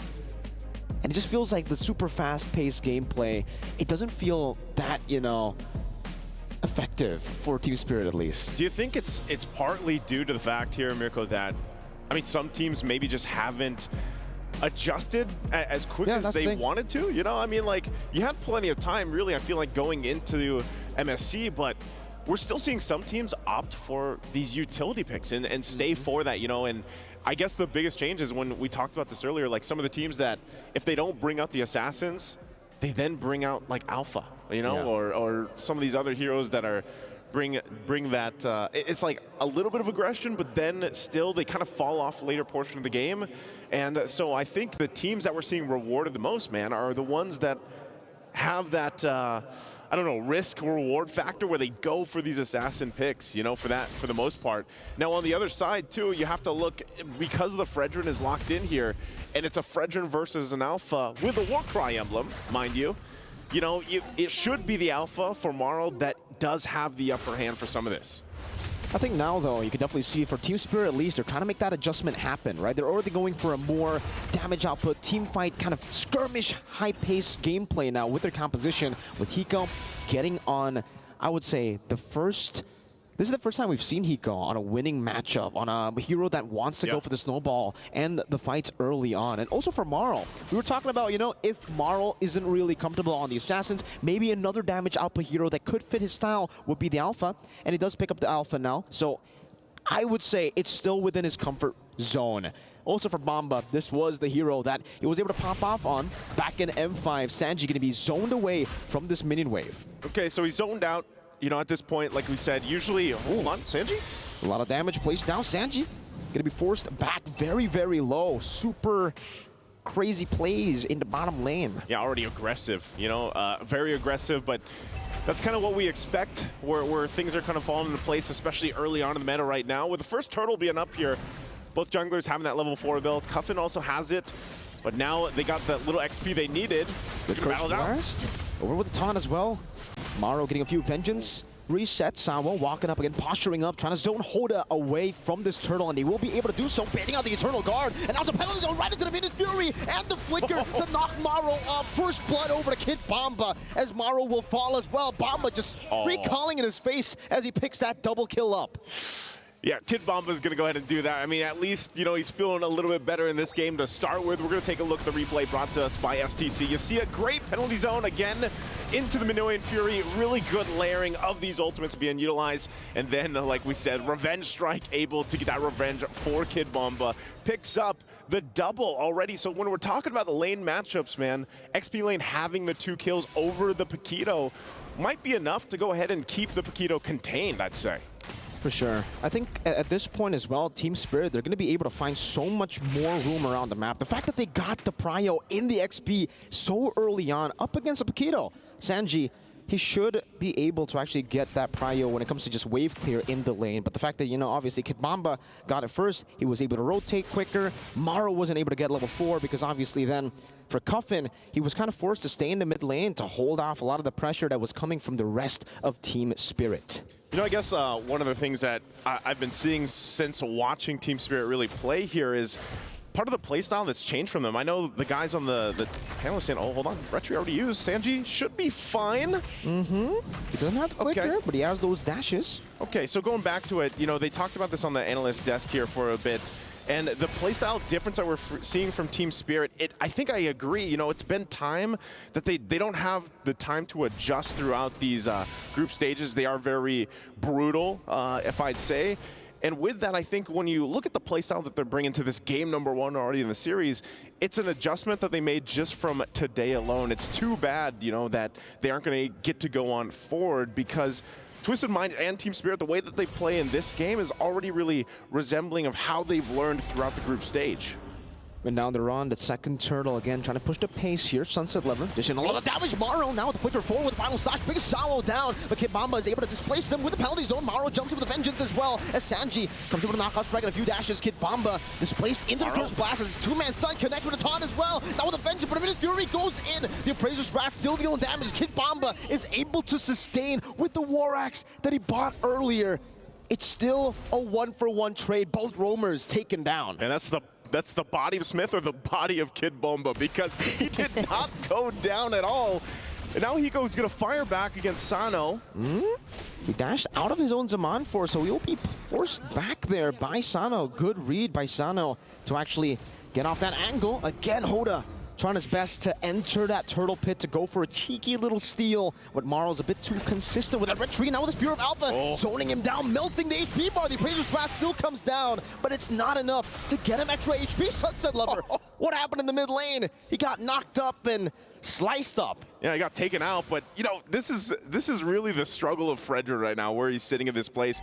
He's having such a difficult time in the current metagame, which is weird because he was on top for so long. And even for Hoda here, you know, you're thinking concussive blast, that works great. You're trying to keep up with the alpha in the jungle, but you know, back when we used to see the Frederick roll with the Brave Smite, sometimes that Appraiser's Wrath might have given enough health to extend the fight, and then maybe Sanji could have helped him. But so far, Frederick, man, has been struggling to find a footing in the current pace of things. Meanwhile, on the other side, you know, Marl hasn't gotten any kills, but he's fine because he's put enough pressure in getting these objectives for Team Spirit.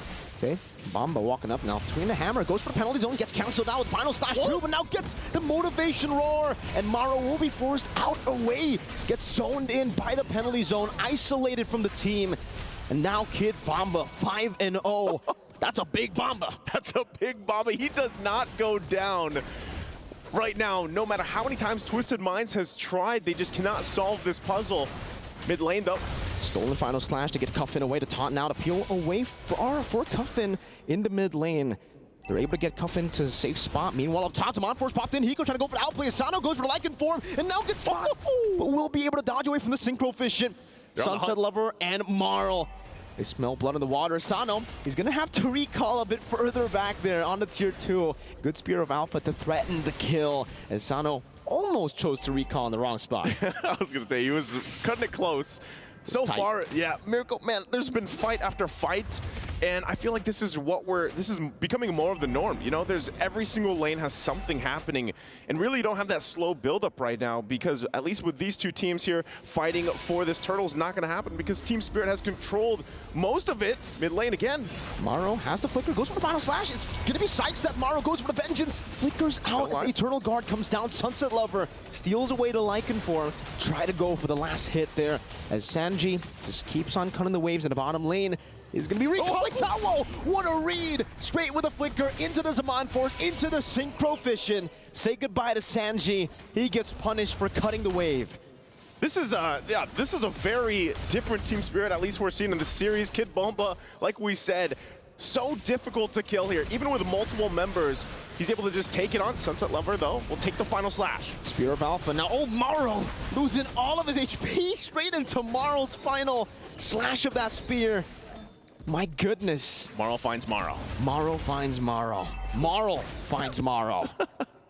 You know, and with that Team Spirit, they will go ahead and get that turret down in the mid lane. This is perfect timing for them, by the way, because this will lead into that first Lord about a minute away from this. You know, with this kind of lead, too, that they've got themselves, you know, 6,000, almost 7,000 gold ahead. Just look at the difference here, of course, between Kid Bomba and Sanji. Who you got? I got to go with the Bomba, man. You got to go with the Bomba? I thought Sanji was, you know, your guy, you know, because he's in like. It's Twisted Minds Sanji. Okay, that's the other Sanji. He's got the two eyes. He's got the two eyes, you know. Sanji. I think that's how we can go with that, you know. Definitely. But hey, to be honest, Sanji is a big point in turning this thing around. I feel like because Paquito so far. We saw the playmaking potential we saw from the last series, you know, against Team Spirit on what could happen there. So Sanji, this time around, although it is a different part of the Sand duo, he could be a crucial part in winning some of these fights. But look at, I think the biggest thing now that the War Axe is picked up by Kid Bomba, this makes it even more difficult to kill this kind of unkillable Rizzler right now, this Terizla, man. He's all up in your face. Now he can't even be killed. He can sustain back up just with a few swings. He already had the Brave Smite. Yeah.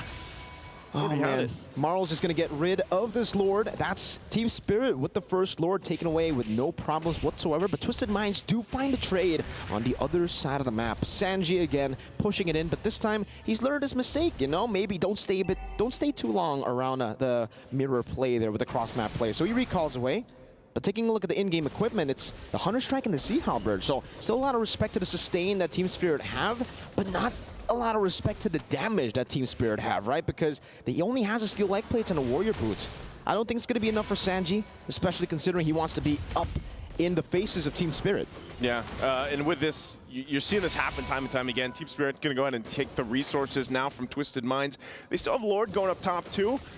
I don't know, man. Do you think Twisted Minds actually has enough to go ahead and defend through the first push even, despite the gap they're feeling in the items? I think it really depends if they can make a big play happen. If Maro can display some of the core members, maybe Hiko, Sunset Lover, then yeah. But even then, right? Kid Bomba can just go in with a penalty zone. Spear of Alpha as well, and that's exactly what I was talking about. If you get picked up before the siege even happens. Now it's 4v5. Only one ultimate used up. The Holy Defense can be used up. Maro gets a big final slash into the Eternal Guard. But now it's going to be Sawo who tries to go for the re-engage as well into the back line. With him in his Fury, he has a penalty zone right to the Spear of Alpha. Connects to the back. Maro decimating Twisted Minds.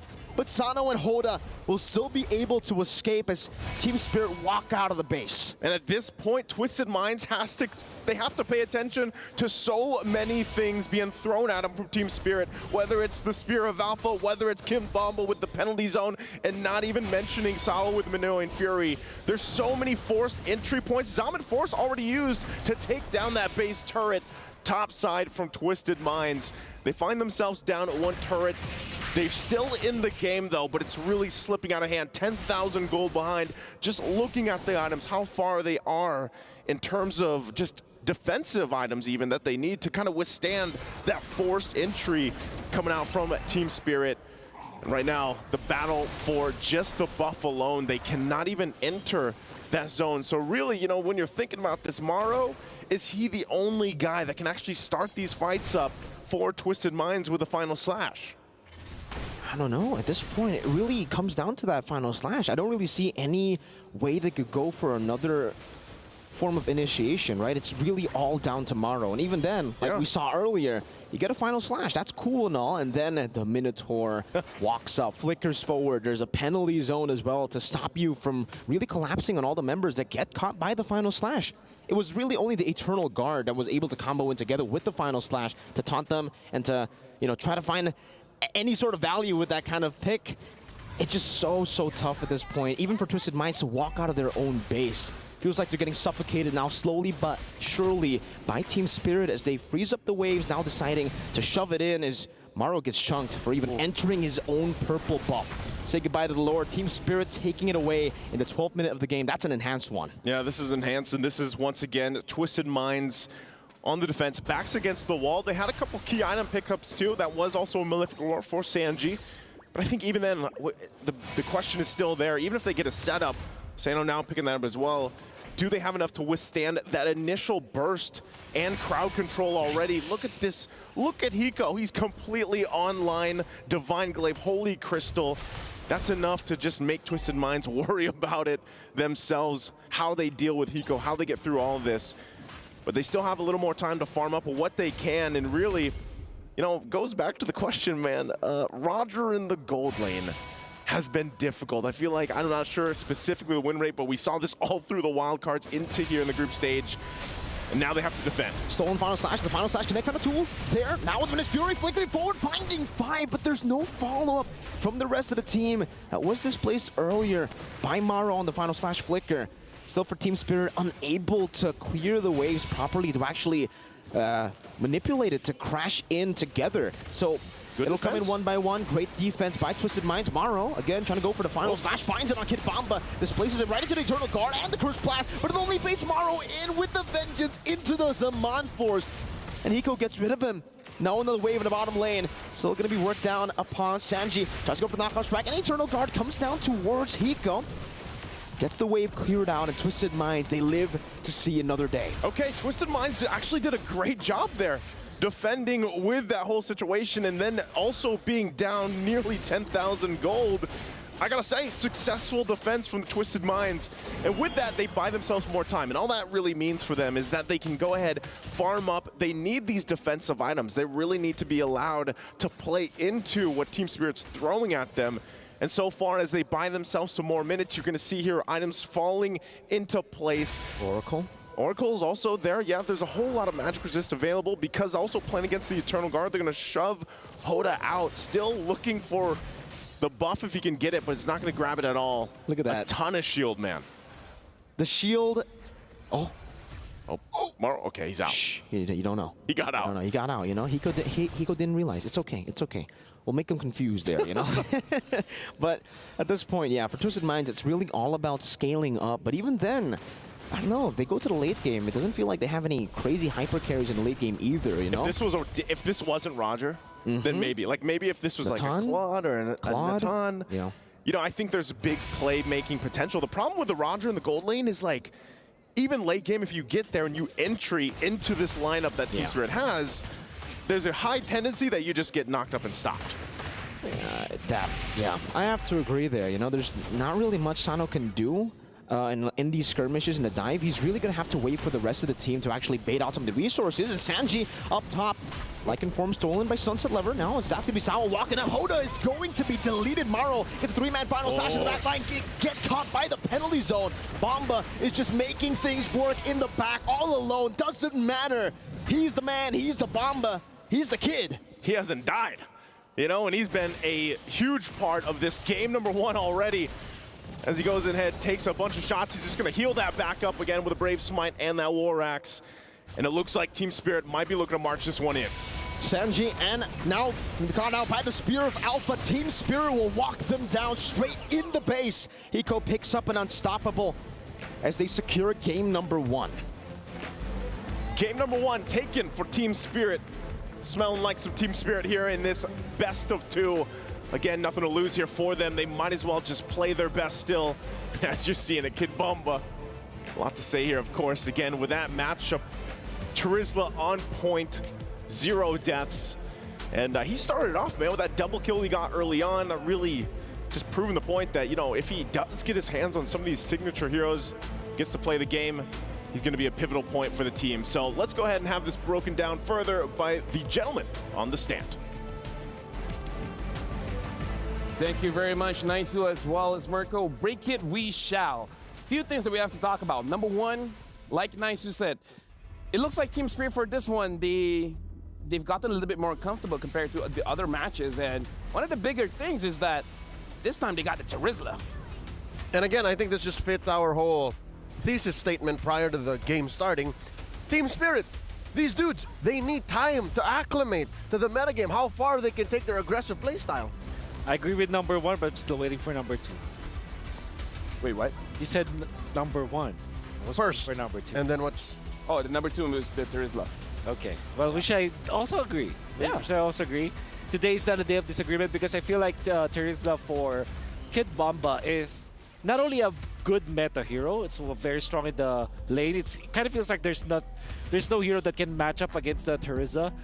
Additionally, it just provides so much when it comes to neutral objectives, and that's what we saw from Kid Bomba. Now, if you snowball, if you get your War Axe, that means that you can easily walk around the river so that you can be more impactful. So I think it was a snowball after snowball. Terizla is a strong hero. I am still in shock that this is the first time that we'll see Kid Bomba in the Terizla today. Possibly the only time we'll see him. Because again, in game 2, I have a strong feeling that they'll actually ban it out or steal it away, put it in the hands of Sanji. Because despite being very capable on the Paquito, I think he'd rather steal away one of Kid Bomba's top picks and alight a little bit of the pressure from his teammates. Because in that last clip, prior to the stats actually showing, I did not see a player as exasperated as Maro was. Oh, yeah. He was doing so much to try and save his team and set up plays from the wrath of Team Spirit, but all he could do after the game was like, oh. You know, there's always that rule that we say in pros, like, no matter the setup, no matter how good the setup is, if there's no follow-up, means nothing. And I think that's what I saw from Maro. Really good connection and really good usage of the spells with the Fire He was Slash. frustrated, man. Exactly, but there wasn't any follow-up. Yeah, like that's look at it. Here. Yeah. Like again, the setup was good. Like he used the conceal, turn around. It's like no one sees me here. You guys know the final slash was going to be the starting slash. He slashed it up, but nothing else. There's nothing else. And So, maybe it actually is the final slash because there was nothing else after it. with that being said, we gotta look at our Sony MVP of the game. It has to be Kid Bomba. Finally getting that Terizla, the KD. Rizzler. He didn't die, right, in that game? Yeah, did it. And this is always the problem if there is a Terizla that gets a double kill. You get to your War Axe very easily so that you have a lot of impact combined with an Alpha that deals true damage in an AoE with the passives as well. That's a lot of early game damage that you'll have to be facing. Not to mention the Rupture. Exactly. You don't even put the Harriet into consideration at that point. So yeah, it's difficult to play the Fredrin, but I do understand why the Fredrin was picked up in this game. Something I do have to say, though, I've seen certain players, certain players going for the Terizla, they have moved from using the Rupture to now using the Thrill, and it actually looks very, very strong, where even with 0 damage items, the damage is just insane. Now we gotta look at the MVP Kid Bomba, 9 KDA, 60% kills, but the big numbers is how much damage that he absorbed, and he's still fine. I hope the gentleman over my right is happy seeing Kid Bomba at the MVP screen.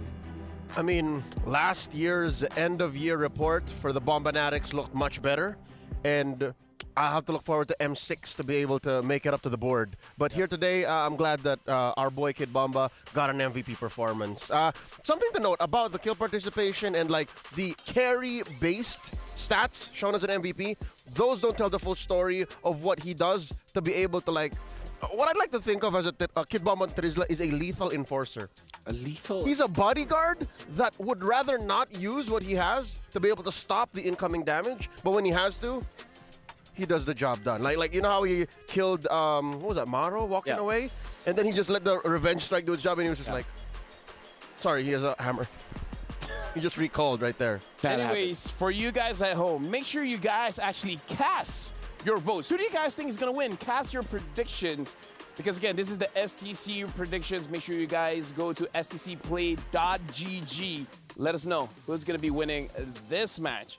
Is it going to be Twisted Minds, or as per game number 1, is it going to be Team Spirit? With that being said, honestly, keep this website in mind, stcplay.gg, because the final game of the day, we need to know your thoughts. It's going to be Homeboys or TLPH. With that being said, our gentleman again has been giving us a lot of good info. But I hear that we have a report coming in from our Aces ROG reporter. Eterna, what you got? Hi guys, it's Eterna, and we are outside the Amazon stage right now with Nico as well as Zinan. We're gonna ask them who and which team they are supporting right now. So we'll start with you, Nico. I'm support Liquid Echo and AP Brand and also Onyx, Fanatic Onyx. Okay, so 3 teams. What about you? For me, it's Fanatic Onyx, AP Brand, and Echo. All right, so we have, similarity between the 3 teams, right? We're seeing, Filipino teams as well. Are you guys from the Philippines? Yeah.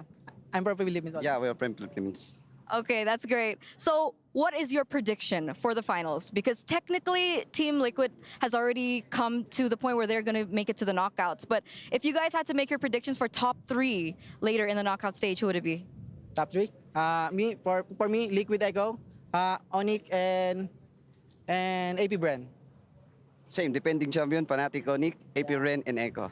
Okay, so we have some mixed reviews here, mixed predictions. So we're going to throw it back to the studio. Thank you guys so much.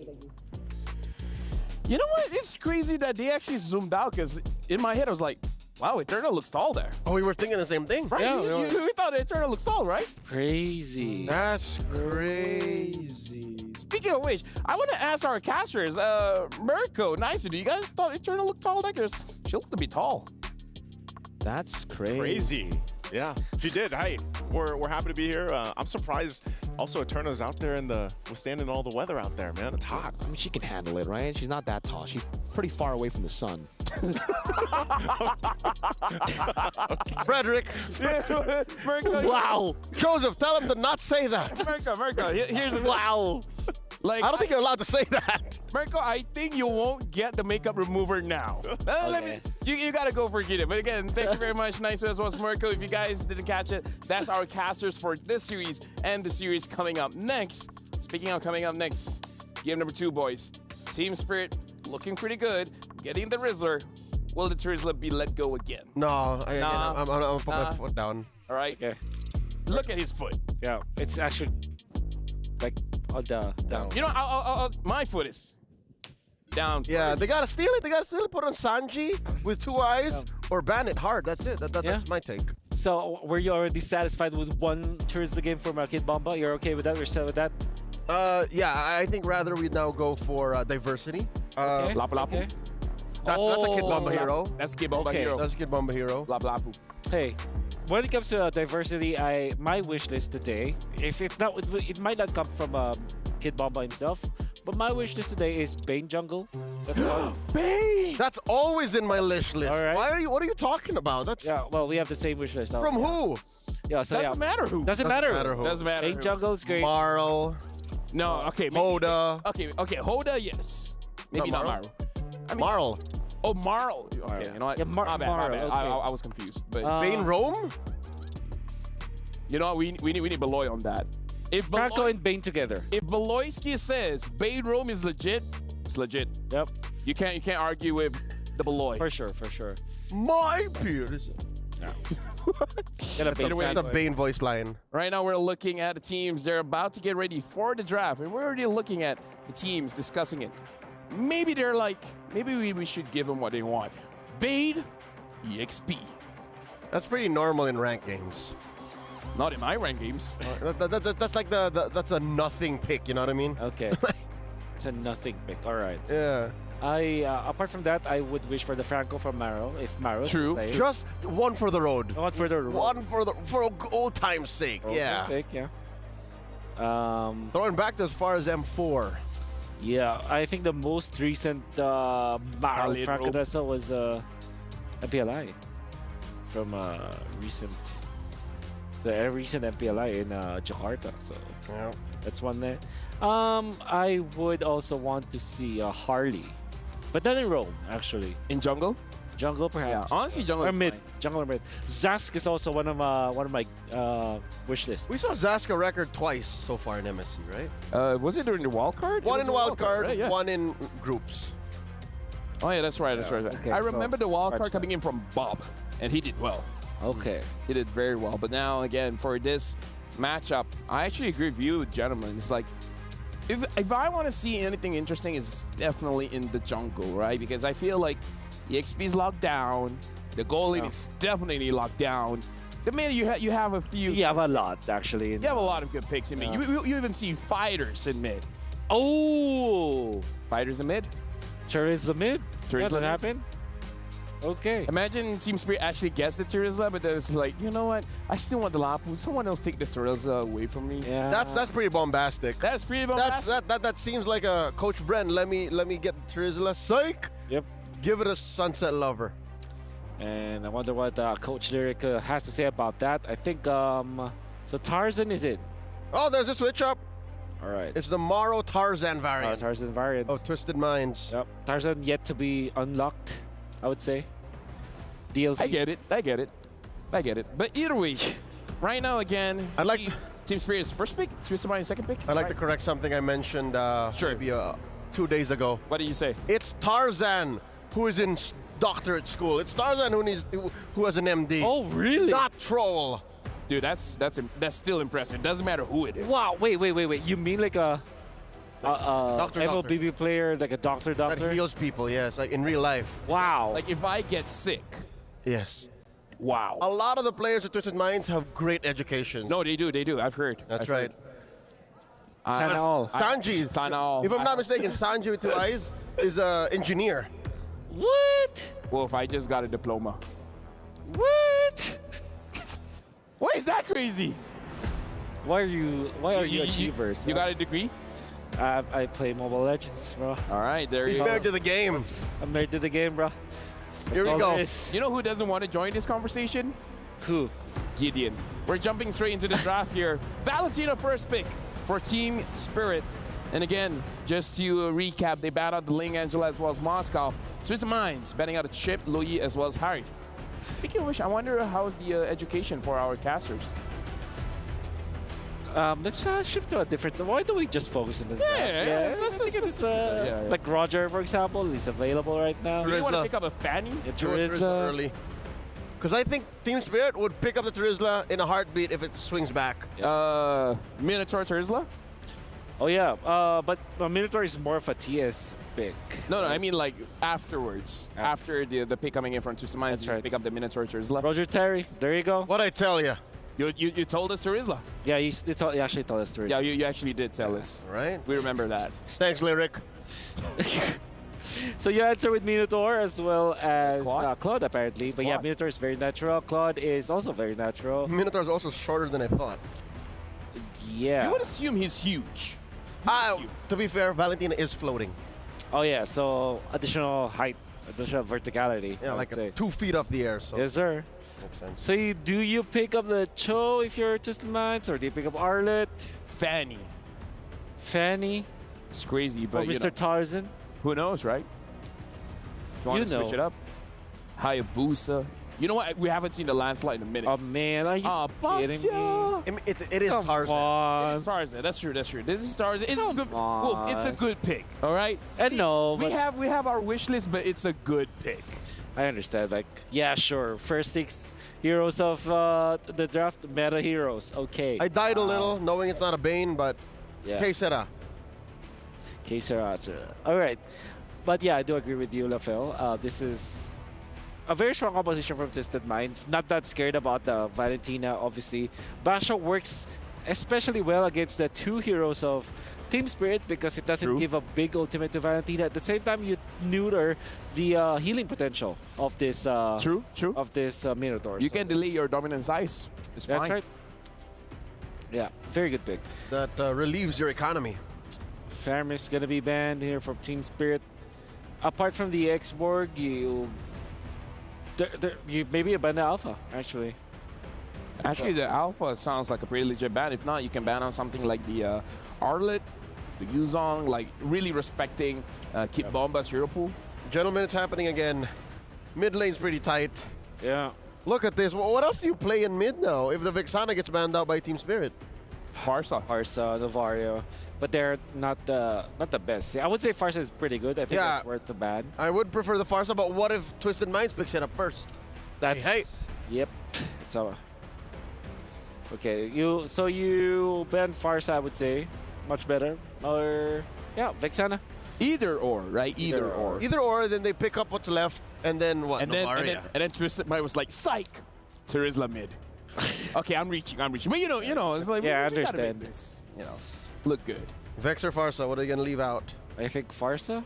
Yep. Yeah, Farsa. Okay. So you leave the Vex. Vex is great versus the Minotaur. No, the Varia is okay. I prefer the Vex too, though, honestly. Yeah. That's a good wombo combo. The penalty zone into the Eternal Guard. Yep. The penalty guard. Yeah. The PZEG. Yeah. What? PZ. PZEG. Penalty Zeg. Eternal Guard. Oh yeah. Ease. Ooh. Oh, Kadira. That was not what I was thinking about. It's gonna be hard to catch this Claude though. You know what? That's still a flex if I'm not mistaken. Yeah, it could be Rome from It Maro. could be Rome. Oh, and Rome. It's a Tams, and then we'll be backed up with a jungler. Alpha looks good. Yeah, no. Ling is banned. Not impossible that maybe no. We're far off of 2022 to see a Tams in the jungle. Yeah, far off. I miss those days.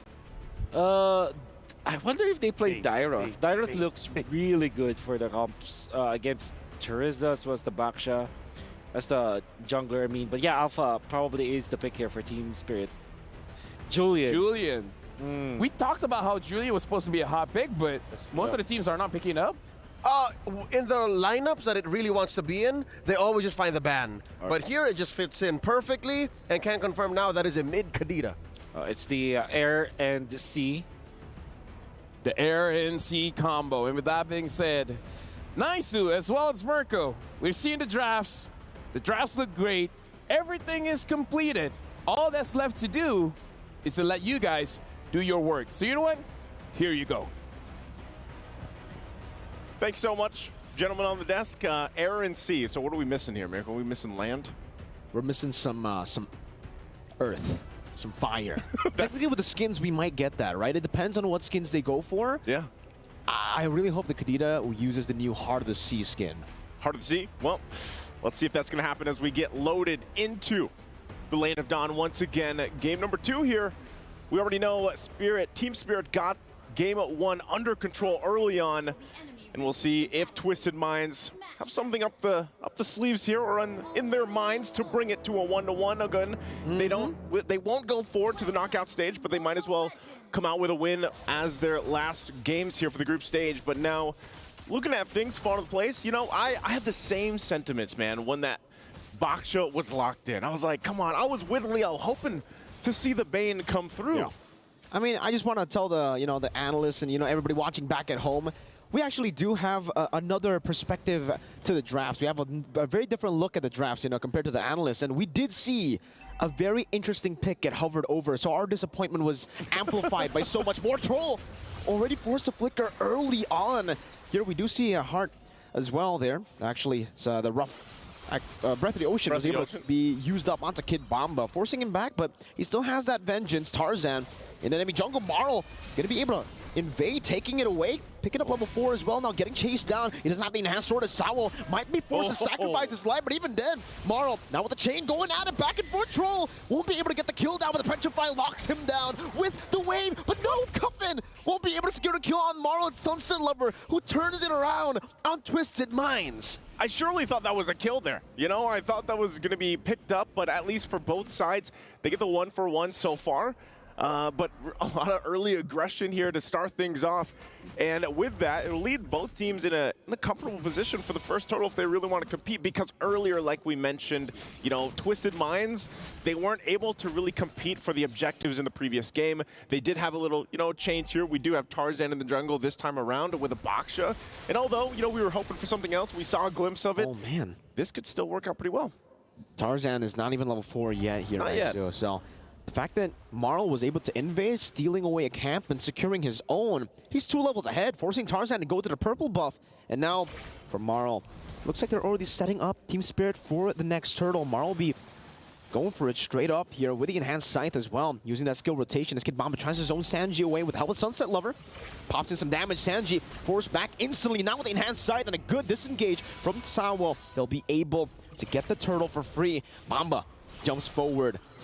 Not much they can do right now as the Scythe will connect on the Troll again. Penalty zone now straight up with the rough waves. And Minus Fury won't be able to be popped in. Cuffin finding a double. It's a trade. 2 kills for the neutral objective. But Sunset Lover picks up a kill with the rough waves in the mid lane.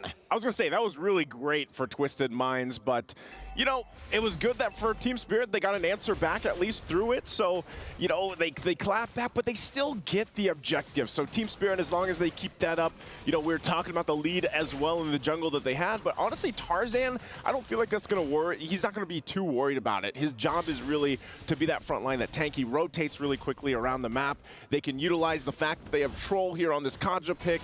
It looks like, mid lane played, not going to find it though, so that's what I was going to say. Utilize Troll, use that Divine Judgment. He used it that time, but able to stay alive there for Sunset Lover. We're taking a look at the items real quick. Things falling into place here. No first items really locked in just yet, but they'll go ahead and try to, whoa, that was, could have been close there. That was very, very close. Cuffin still able to evade the Petrify, now back up for him to go for a trade, but Team Spirit are already looking to pressure the bottom lane. Sawo trying to read it out. Troll does have to find, no, he actually doesn't, so it should be an easy disengage for Team Spirit. Nothing to really lock them down. The Sunset Lover still waiting in that bush, trying to go for an ambush. Marl will go straight into the purple buff with the chain and the enhanced scythe, trying to steal away. Troll still doesn't have the Divine Judgment, not just yet. And the Retribution will be there for Marl to pick it up 2 levels ahead with the chain, immobilizing them and getting out with the enhanced sword. So Marl's still holding on to the lead they had against Tarzan for now. And, if they continue to play around the advantage, this could be just another turtle in their hands. They have a lot of utility available. Sano gonna be knocked up. Here Hiko. A few more shots should do it, but Sano was able to flicker out back to his tier 1. Troll finally getting the Divine Judgment, waiting in that bush together with Twisted Mind. Troll with a flicker forward into Divine Judgment, right into the Breath of the Ocean, but now seems like Marl is a bit off there with the range of the enhanced chain, unable to go for the knockup onto anyone. Bamba walking back and forth. No Divine Judgment to play with. Marl going to be knocked up by the penalty zone as Tarzan dives in deep as well. But now gets completely obliterated and the turtle gets stolen away too. Now it's Team Spirit who get an amazing trade off the board. It's a kill and a turtle. Okay, killing a turtle for now. They'll be able to work around that. And like we said, you know, objective-wise, Team Spirit will continue on with that. They'll play this lead that they have in terms of objectives. But if Twisted Minds can somehow continue to get some pick-off potential, then they'll go ahead and turn the tide in their favor. And they have to utilize Troll like they've been doing. You can already see Cuffin is online. He's got the 3 kills. And that's why Sunset Lover, you see him oftentimes taking the rough ways. He takes Cuffin's ultimate. He tries to replicate the same thing over here for Team Spirit and work around with that.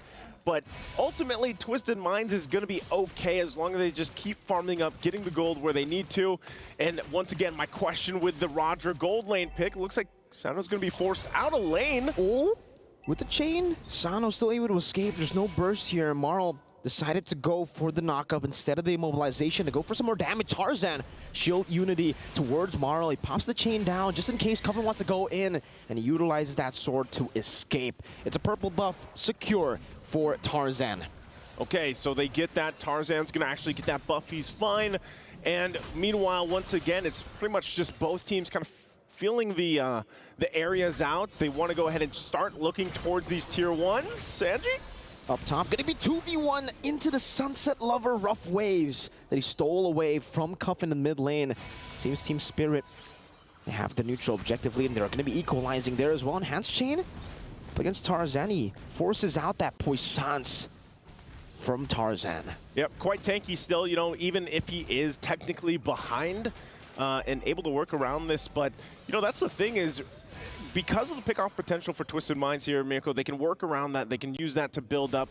And going back to the point with Sano, okay, Hiko. Flicker forward, blazing to win now by Hiko. He goes back to the Battle Mirror image, an absolutely amazing outplay. But now gets caught in the Petrify, but now it's going to be Sawo who flickers forward, trying to disengage, gets caught in the Divine Judgment together with Hiko. And Sano punishes them for trying to go for that 2v3. Meanwhile, up top, Sanji is going to be able to get this kill against Kibomba. Vengeance going at it. Now Bamba trying to go for it. Sanji will be able to flicker out of that engagement, and Marl will secure a free turtle as he walks up towards the enemy jungle, trying to go for the invade. Trying to go for Sanji too there. Man, I feel like Marl's having the time of his life. Let's take a look at the replay. He goes back, so this is already after the BMI. Great catch, great read there from Twisted Minds to go ahead and deal with this, and they'll get Sawo. You know, of course, after that, there's some trades happening here, and of course, the objective is also taken. So I feel like Twisted Minds making good plays like this, good reads, but the thing is, how do they stop Marl? How do they stop? Because Marl's having a great time in the jungle, man. He's farming up. Look at the items he's already got locked in, working on the next tier, even though, just look at, he's only got 1 item locked in. Oh, there's a pull. Right into the Breath of the Ocean and the rough waves. Tarzan picking up the kill right now. The Minis Fury gets popped down too, and now it's going to be 3 knockups onto Tarzan, who's still able to so-called that damage in. Troll immobilized, but still able to dash out as Sanji also try to really go for the lockdown earlier with the penalty zone, but is unable to really find anyone else except for Bamba. 1-0, but Team Spirit still have the map prio. Hiko in the bottom lane, taking a few hits from that hammer of Sanji as he swings it. Now he picks up the Queen's Wings. Yeah, he's got that. And that's what I was saying. You know, Twisted Minds, for the most part, to stay in this game, they just got to focus on farming up, utilizing their power spikes like this with, like I said, with Troll. But meanwhile, for Sano, he's 2-0. On this Roger that really hasn't been able to shine too much from the gold lane, but he's already set himself up really well for this game, because later on, once they get those knockups, once the penalty zones are landed and everything else, he should be able to have a decent time to go in, pop that Warcry emblem, and then get the damage out with the Lycan Pounce and get out. That's what they're hoping for when they get near these objective fights, because look at the control that Team Spirit has. They're going to go ahead and set up already around this Lord. Conceal going to be used, though. A desperate attempt now with the flicker as well. Hiko reads it, but he walks in to a different part. I think he canceled the Divine Judgment Troll. It's still up. Still has it. Troll didn't tap it in time there, even though he got close to Hiko. Now it's going to be Sanji who's punished just a bit with the enhanced scythe.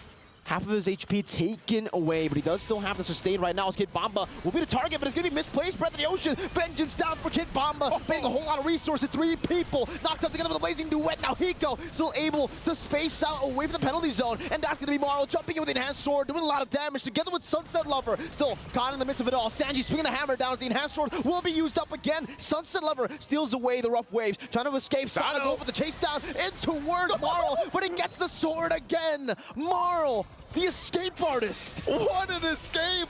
And they're gonna go back and get Sanji. Sanji swinging the hammer down. Marl. Oh, he went in a bit too aggressively. Now Sunset Lover gonna be caught down in the Breath of the Ocean, straight into the Divine Judgment. That's come back up. What a long team fight. 2 times we saw Troll get the Divine Judgment. That's how long the team fight was. Oh my goodness. I don't know what the replay is gonna show there because look at this. A great setup from both teams to fight this out. It was very extended. Marl, this is part of the great escape, able to survive. Sano as well goes for him, tries to chase him down, but escapes through that.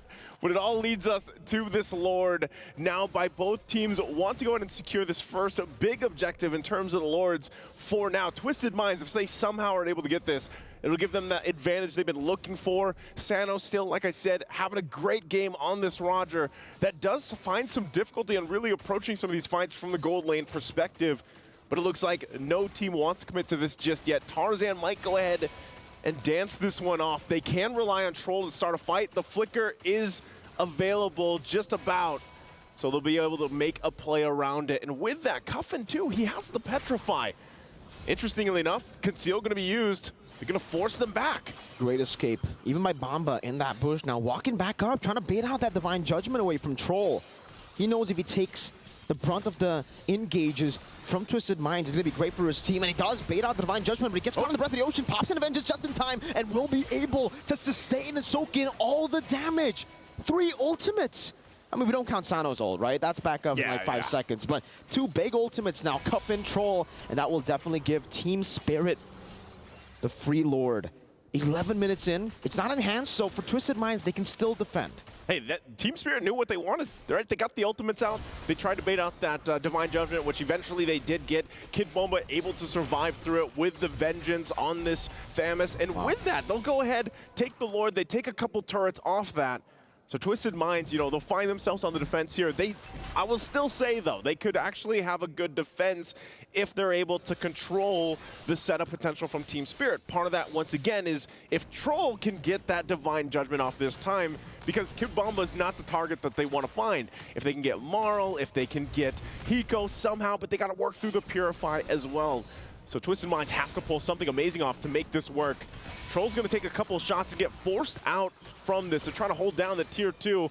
Lord going down the bottom side. A whole lot of damage on Sanji, but he's going to be fine for now. So Twisted Minds, how are they going to approach this defense? Team Spirit are doing a good job right now, trying to go for the slow push in the bottom lane, but it seems Troll and Sano and Tarzan will be able to get down in the bottom lane a bit faster to get rid of the Lord. So technically for Team Spirit, they won't have the Lord here to attack the base turrets. Maybe the plan isn't even to go for the base turret. Now a knock up on the Tarzan penalty zone to lock 2 members down, but Hiko will be able to escape with a battle mirror image. Now Salo in the midst of with the minions, Fury knocking 3 members up into another knockup as Kid Bomba dives in deep, making it so that Twisted Minds can't really do anything back. They get a pick off on Tomorrow, but with Sanji and Tarzan down, it's still so worth it for Team Spirit. Sunset Lover even, look at how comfortable he is in the enemy base, just walking up, standing there menacingly. Menacingly, right? Just looking at him. And with that, he's holding on to Roger's ultimate as well. That form here, the wolf form, like in Pound, that he can use. Oh. Okay. He canceled that. He canceled that. Yep, able to work around it. They'll get the turret off of this, so they don't need the Lord to help them get to these base turrets. This was actually just great team fighting from Team Spirit to work around against Twisted Minds. Crazy reaction time. Hiko, you need to time it perfectly to cancel the Divine Judgment. That was a flicker. That was a blink. He reacted to the blink. Hiko, great reaction time. Amazing mechanics on this kid. 14 minutes in, and that You know, all the plays that has led up to that play, that's the tilter. That's the tilter. That might have just been it, but for Twisted Minds, let's take a look how the items are falling into place. Of course, Guardian Helm now picked up here for Tarzan. He's taken a lot of damage, so he needs that sustainability to pop off when he's not in combat, heal back up here, because it's really up to him and also for Sanji. Sanji, of course, on this Terizla, tanky in a way because of the body of Smith, but also picked up the Athena shield, has the War Axe, can go ahead and be some of that front line if they have to. They're trying to set up once again here. They're going to get spotted out, forced out of that bush in the mid lane. Lord's now up, though. Team Spirit has the control around this side of the map, so it's up to Twisted Minds to approach this. Looks like they want to fight.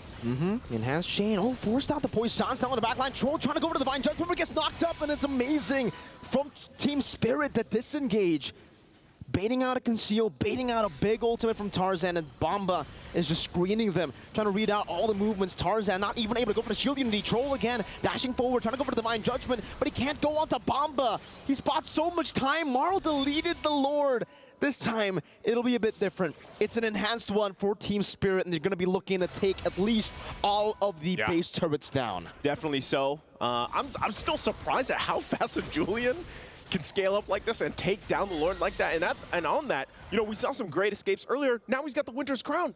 You know, he's got that available to play into that if he wants to go ahead and just pop that freeze for a little bit longer. Oh, Divine Judgment again. Samo this time will be picked off. That's a big pick.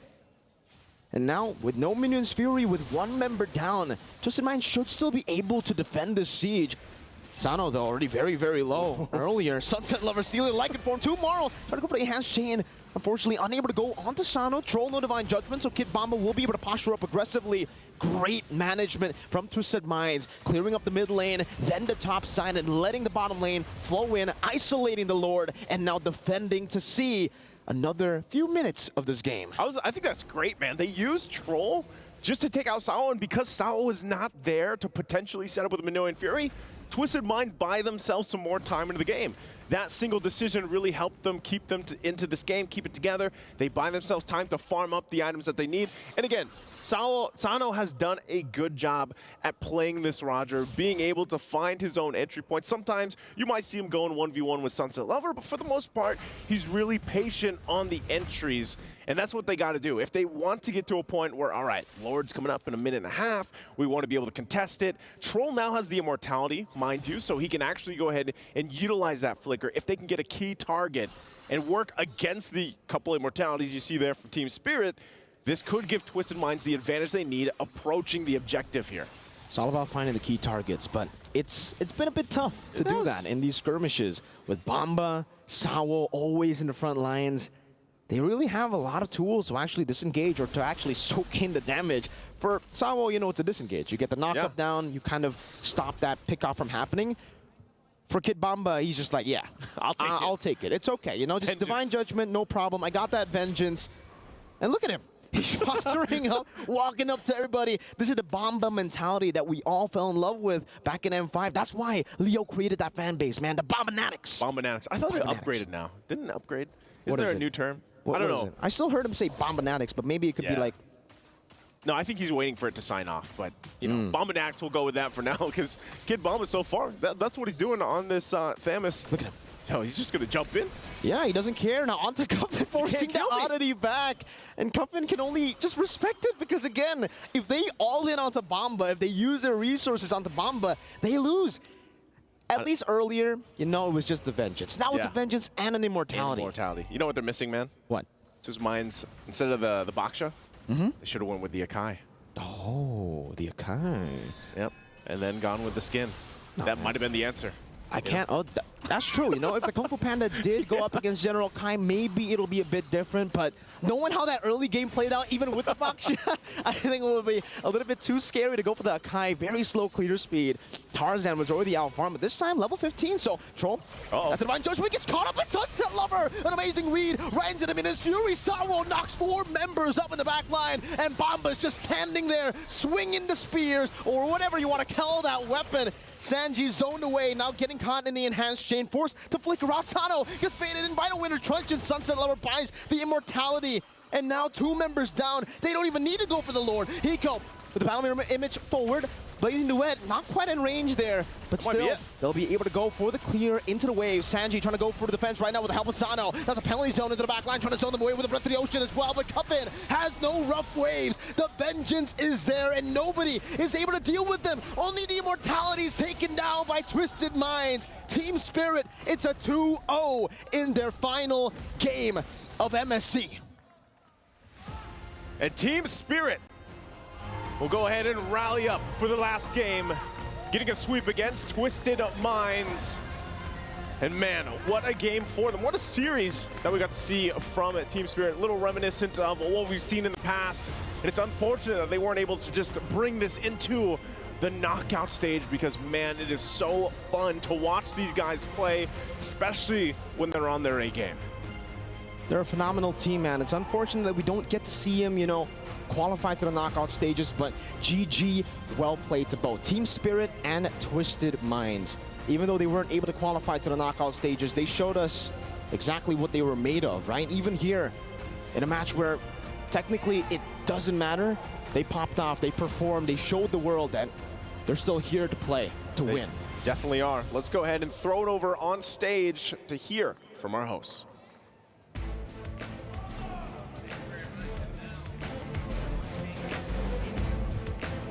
Yep. Sorry to disappoint, but we're talking first. Welcome to the analyst stand. Lavelle, Leo, and Wolf at your service, breaking down game number 2. Is this not the spirit we were looking for from Team Spirit? I mean, this is what we've been looking for, and like you guys said, you guys analyzed it well. All they needed was time. And while we're looking at this as well, I feel like we gotta do Twisted Mind justice as well. Yeah. In this MSC, unfortunately, they didn't do well. But again, it should be all up from here. What else should we expect from them? Like, honestly, it's up to you guys. You guys want to talk about Team Spirit? Go ahead. You guys want to talk about Twisted Mind? Go ahead. There's a lot of things that Twisted Mind has to work on. First, I think is the way that they calculate whether or not they can go on to Heroes or not, because there are so many times where Team Spirit runs away with a sliver of health, and I'm not saying that only in this game, but that's also applicable to the other series that Twisted Mind also played. It kind of felt like they didn't naturally know how much damage they can deal, and that meant that they were always left in a knockout spot. Even in the last part of the last clash, where you saw Kaja try to initiate, but he was then initiated upon it, and eventually the jump from Sawa just finished the entirety of the members of Team of Twisted Minds. Yeah, I reckon that might come through in number 1, just reps, right? For sure. Go through and play with more teams as a roster, which now brings me to my second statement. My second thesis is, it's a new roster. It's a new roster, This is technically the first time we've seen this iteration of Twisted Minds all MSC long. So, you know, GG well played still. I'm excited to see what else Twisted Minds brings the next time we see them come around in an international tournament. Very early question here, because Wolf, you were talking about not understanding how much damage that you deal. We gotta talk about Thomas, because you guys talked about this. The Thunder Belt, early item on the Thomas. I love it. Was that one reasons how he could tank so much damage? I mean, the kit itself is just pretty chunky already, right? Then he builds the immortality later on. But no, that early Thunderbell really did the job again. Yeah. 1, 2, 3. I don't damage. 1. I have no idea how much stacks yet. Defense, see? 1, 2. Keep on doing It just counts up, and it was a long game. How long did that game last? Like 20 minutes? 19 minutes. 19. It's about to go 20 minutes. So that's a lot of accumulated defense that you just get. So at the end of the day, no matter what, they're going to have to rely on true damage to hurt the bomb and to hurt Kid Bomba. And yes, can confirm it's still the Bombanatics. Bombanatics International. Yeah, and the thing is, Kid Bomba himself plays a lot of Terizda, so he probably knows how to counter that hero as well. Yeah. It's difficult to play up against a Thams when you're also a melee-based hero. When you're a fighter, you deal true damage versus the Terizda. And then you see there's a lot of impact once again, and somebody's excited. I am. Why? Yeah, why? I'll explain it why, but we're a few feet away from my patron, from my avatar. Oh, Your okay, avatar. Now I see it. Now I see it. Your avatar. Let's actually talk about the MVP, the Sony MVP of the game. And again, in the 19 minutes that we saw the game, that might be the MVP. But again, let's look at the highlights here. So many good plays we saw from Marl eventually in this game, especially with the way that he uses the sword to get out. I think many times he cheated death in this game. But like I said, it's also a factor of Twisted Minds not calculating properly how much damage they can deal. Sunset Lover also very comfortable with his Valentina, stealing the Kaja ultimate in the most opportune moments, and also utilizing the rough waves to deal the damage as well. So it's both defensive and offensive, the way that Sunset Lover juggles through the ultimates that he needed to copy. Not to mention the couple of times he actually took Sano's Lycan Pounce. Oh, yeah. He was so mobile. At that point, it could be just a flex. Like, I know he feels like to be a Roger. I want to go in. Yeah, he put the legend in Mobile Legend. That's it. He put the legend in Mobile Legend. Yeah. Sunset Lover, the moment they saw that there was a concealed play, they just literally utilized the stolen / copied Divine Judgment, and oh my, 100%. All the kills. All the kills, he's a part of it. 12 KDA. Again, gold doesn't matter. The best play that I liked was that how Troll was the one aiming to catch someone with his Divine Judgment, and then Sunset Lover is like, excuse me, hello, and then pulls him back in. Yeah. I am the Kaja now. I'm the Kaja now. He's just doing his best Kaja impersonation. After he does the Divine Judgment. Yeah. I mean, for you guys at home, you guys can let us know. We have a broadcast survey that we'd like you guys to fill out. The QR code is down below. What do you guys think about the show so far? Anything that you guys want to see? Let us know, and we'll try our best to get it over to you. What if they want to see Kid Bomba in the stands? You know what? That's one of those things that might be crazy enough that if they want it, we'll give it to them. What if we have the power? What if we say his name and then he appears? Yeah. Kid Bomba. What if he's like, I want a different name? Well, what kind of name you want? I don't know. I don't know his real name. I mean, well, we can ask him. We could ask him, but for now, I do have to give a little update on the STC prediction. For those of you guys that said that Team Spirit was the one favorite to win, you guys are amazing. But we are looking forward for the next match as well. It's going to be Homeboys going up against CLPH. So make sure you guys cast your predictions at stcplay.gg. Just a quick shout out because I feel like we're gonna go in fast, so you guys have to give the predictions much earlier. And for now, we're going for a short break before we go back into the ALJ match of the day.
لحظات البداية عاشت معنا.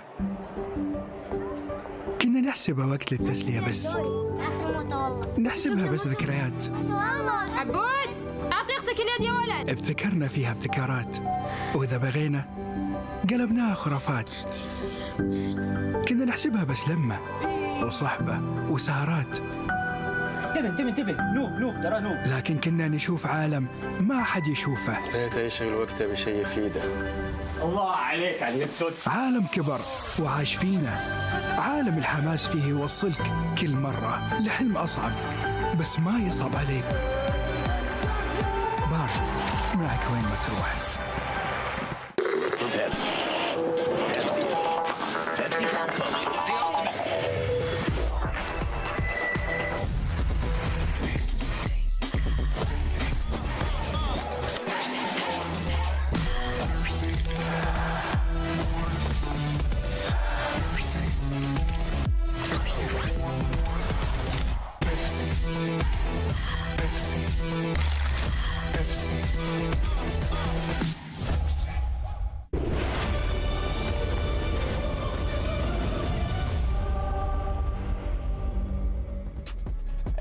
As you guys can see, I'm shaking in my boots. Welcome back. You guys are watching the Mid-Season Cup 2024. LaFell here, and I'm joined by Wolf as well as Leo. And here's the thing.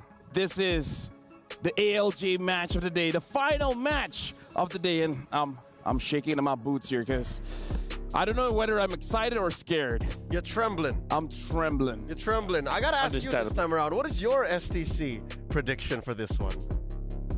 You're telling people all day to predict. How about this time around? What you got? Judging by my own reputation, I believe... Oh, he's gonna do it. He's gonna do it. I believe the people back at home would not mind me doing this. What do they want?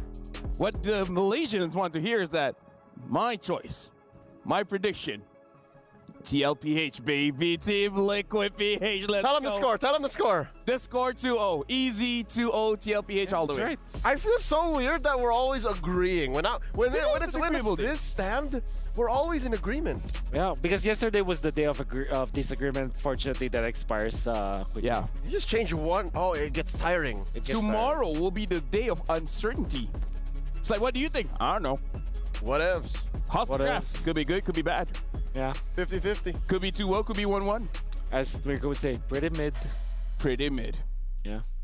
But either ways, we got to talk about this right now. Homeboys, Liquid, the ruler of Group C, the Cavalry versus the Flame Boys. Who is the king of the hill?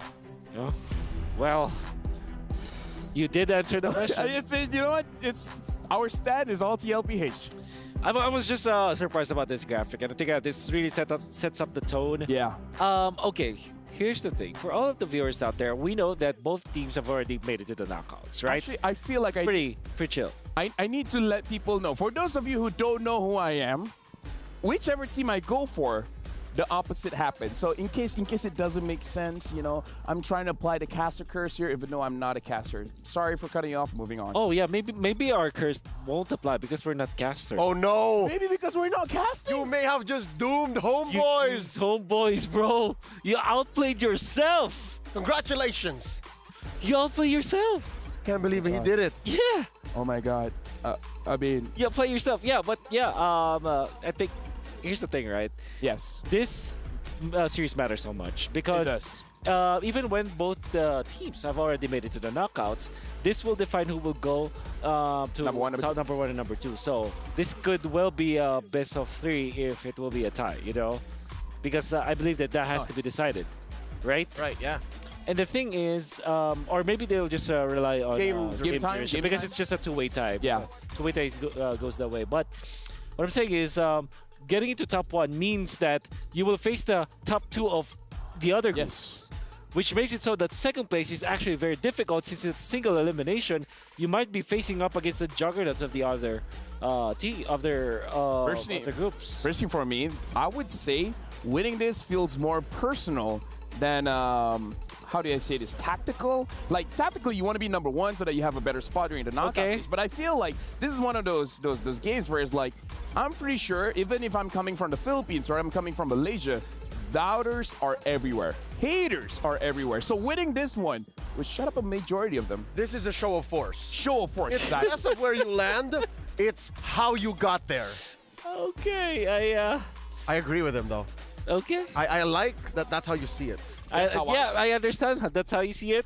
Because for a majority of Liquid Echo and TLPH matches, that's how it is. They just wanna style on y'all. They want to style you, but again, yeah, you need to get a top 1.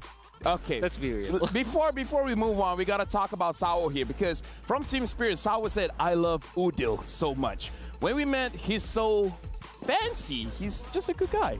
He's so fancy.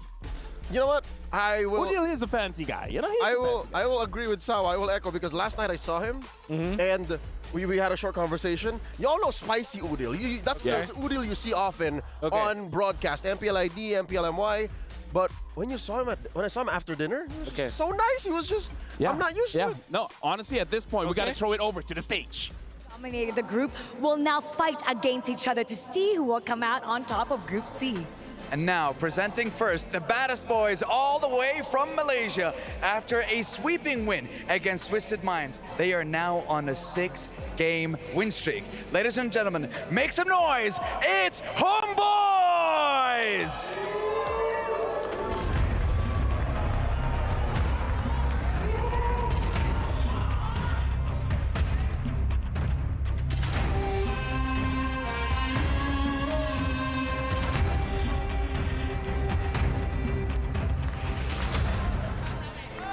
Chibi Sling has been impressive, undefeated in 5 games from the wild card to the group stages. You know what? Talking about those incredible stats, I think a lot of people at home and a lot of people here want to know, how many times do you think Zorn's going to be able to recall in these upcoming games too? Now we're going to see that, but looking to break their win streak is a team that has yet to be defeated. The Cavalry from the Philippines are back. Introducing Liquid Echo.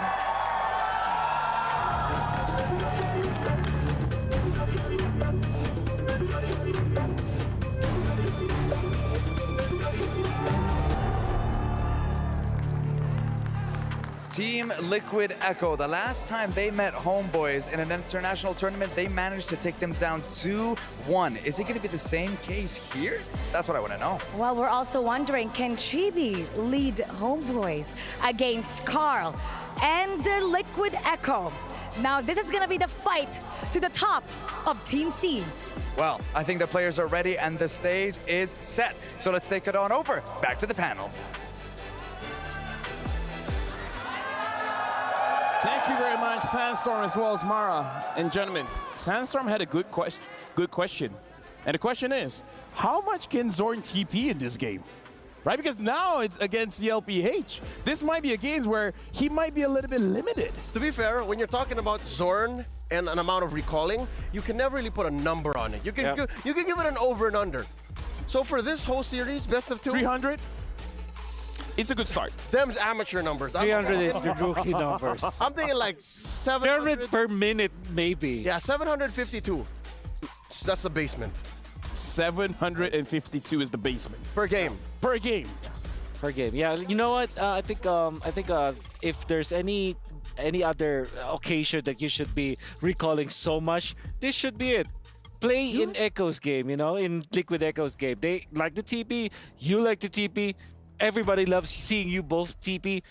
I'm gonna watch it. It's a TP party. TP party. Imagine trying to go for your Lord dance, and then you're trying to edge your opponent to start the Lord 5-man TP. Yeah. 10-man. 10-man TP. Sorry, 10-man TP. Lord gets confused at that point. Lord TP.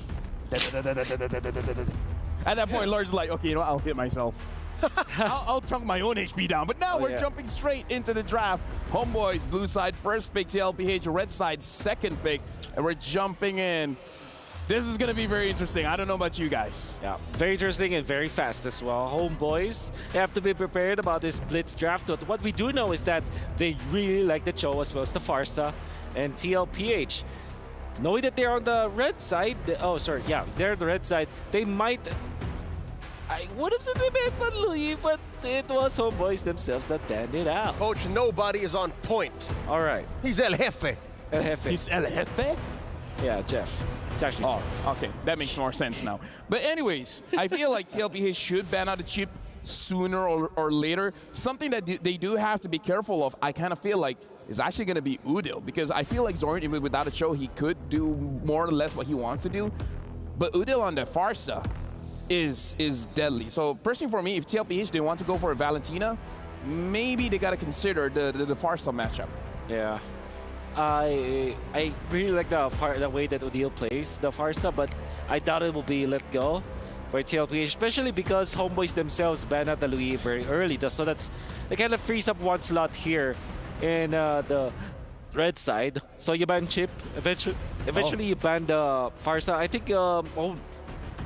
This is interesting. Ling instead. That's what I was gonna say. Talking about the Farsa, you always have to consider the other side of the coin.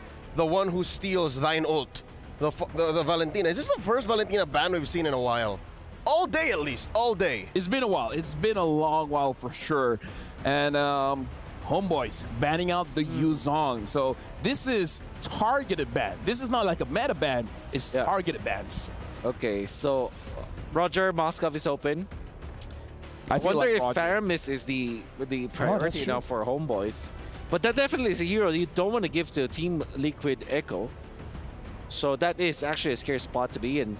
I do feel that among all of the heroes, it might be the best hero to pick up first, just because even if the Roger was picked up from Team Liquid Echo, at least you have an answer already with the Faramis. But nonetheless, yeah, Roger looks to be a pretty solid pick. There you go. Oh man, this is Faramis backshot territory for TLPH. This is one of the few times you can actually flex on blue. Yeah, by picking a Roger this early. Mind you, the Arlo is still out there. But here's the thing. Homeboys has been batting out Faramis almost every single time. Yeah. So this is one of those times they actually let it go. So it's kind of like asking TLPH, the Faramis is up. Yeah. Do you want to pick it up? Because if we don't, we might take it for ourselves. It's backshot Faramis. Like I told you before.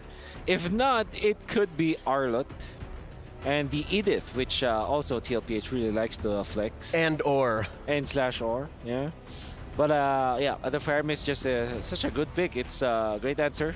Oh, there you go. It's the Edith. It's one of the variations of this one. Especially because even when they give the Faramis to Homeboys, they're okay. They have the Edith anyways. They have the backshot to kind of neuter the sustain. And obviously the Edith is great versus the shields of the Faramis. And they can also still pick up the Claude or the Farsa on the swim back. That's right. If there ever was a team that you would try to bait out picks from, I don't think Liquid Echo is the best one to do that now against. No, I do agree. At this point, Homeboys, Faramis is an amazing hero, but Udil seems very comfortable on the Vexana. So even if it's up, maybe that won't be the pick that he's going to pick up. But I feel like Udil should pick his hero now. And Angela? We got blindsided. This is not a Zorn hero, by the way. It's the first time that we've actually seen Angela open. Yes, that's right. And this time there is the backshot to actually answer for that. So typically when this is the case for the opponents of Team Liquid Echo, they go for the Kaja, but that might be the last pick. This time they might just settle for their gold laner, which is likely to be the Claude as well as the Moskov. Two good heroes to answer this. But they also like carry when they're going up against Thursday as well as Angela. So this is some of the programming that Team Liquid Echo always considers. The benefit for carry is that you have that burst. But instead, they go for Florence. So this confirms Edith in the EXP lane. I mean, this is already looking like a very solid lineup coming in from Team Liquid Echo, because this makes it so that they have, I want to say, immovable object, but the object is moving all around. I'm talking about the Boxia here. Boxia as well as the Florid, and the Edith is just going to stop any kind of movement coming in from the front lines of Homeboy. So the question really is, this Angela... That's it. That's just the question. It's a double flex. I'll tell you the truth now. It's a double flex on blue. Yeah. You are obfuscating the roam pick. You're also obfuscating the gold lane pick. That's right. So, interestingly enough, Liquid Echo attacks neither. They go ahead and ban out the Grok. Yeah. I wonder what this decision was from Team Liquid Echo. Getting the Florida at this slot seems like it didn't have the urgency that Team Liquid have obliged, just because of the presence of the Faramis that's still open. Yeah, I'm wondering what the plan is, what the MO is by Coach CJ and Coach Tick here. Yeah. Why so soon? Yeah, why so soon indeed. So there's the Moskov ban that we also prescribe Team Liquid will pick up. But then Betty Cutie can play the carry eventually afterwards. There still is the Matrix, which, you know, what if Team Liquid just goes for the Novaria in this composition? Great damage, great coverage. Novatrix? The Novatrix could be a good option. Florine plus Novaria has been done before, but instead they steal the Farsa forcing, hey, Odile, pick up that Angela. Let's see what you got. Yeah, I'm worried about Angela because this is one of those compositions where you either have a good start or you're not going to be able to ramp out at all. Because I've seen Carl Teasy always able to find Angela in the backline somehow alone. And he just makes sure this Angela is a non-factor. The thing that I want to say is when Carl Teasy has this Boxia, it makes it so that the opposing side feels like you only have 4 heroes. So it's just 4v5. And that's not a good standing point that you want to have when you're going up against Team Liquid Echo. Wonder if this Roger will go to the jungle then. Oh, well, never mind. That's the Cho. And the Lunox. Oh, wait, where's this Lunox gonna go? Jungle? That gold? is Mid. Gold. Oh yeah, no, gold. And Gold then mid Angela. Rome Cho. Oh, Chibi on that Roger again. But this prompts the Nathan pick, right? Oh, but then again, that's a lot of magic damage. This is all magic damage from the entirety of... So maybe the Beatrix. Yeah, Beatrix. They can be crazy with an Ixia. Or an Irithel. You keep looking for the Irithel. Oh, Irithel? I think Ixia is... Irithel looks good. There's not much lockdown from Homeboys. You've been looking for the Irithel for 2 days now. Yeah. Yeah, dude. I mean, like... Yeah, but I think Beatrix is just a standard pickup for you. Sometimes you have to patronize him. Just let him think it's possible. Yeah. No, I'm just psychoing myself. There it is. Yeah, whatever. Yeah, simplest point A to B, right? Yeah. I feel like Irithel is too much of a stretch, you know. But either ways, the draft has been completed. Homeboys, Team Liquid Echo. This will be the first game of their best of 2. This is an interesting lineup coming in from both teams. And when I'm throwing it to the casters, I only ask for one thing, and one thing only. Show mercy. With that being said, Naisu, Mirko, you guys can have it. Thank you so much, LaFell. We'll see if we can have some mercy here for this matchup. It's the ALJ match of the day. The match between the rulers of Group C, trying to get that top spot. Once again, I'm Naisu and joined here on desk with Mirko. And we'll be bringing you the last match of day number 3 here for MSC at EWC as we round out Group C to find out where they fall into place as we jump into the land of dawn. It's Homeboys from Malaysia and Team Liquid Echo from the Philippines.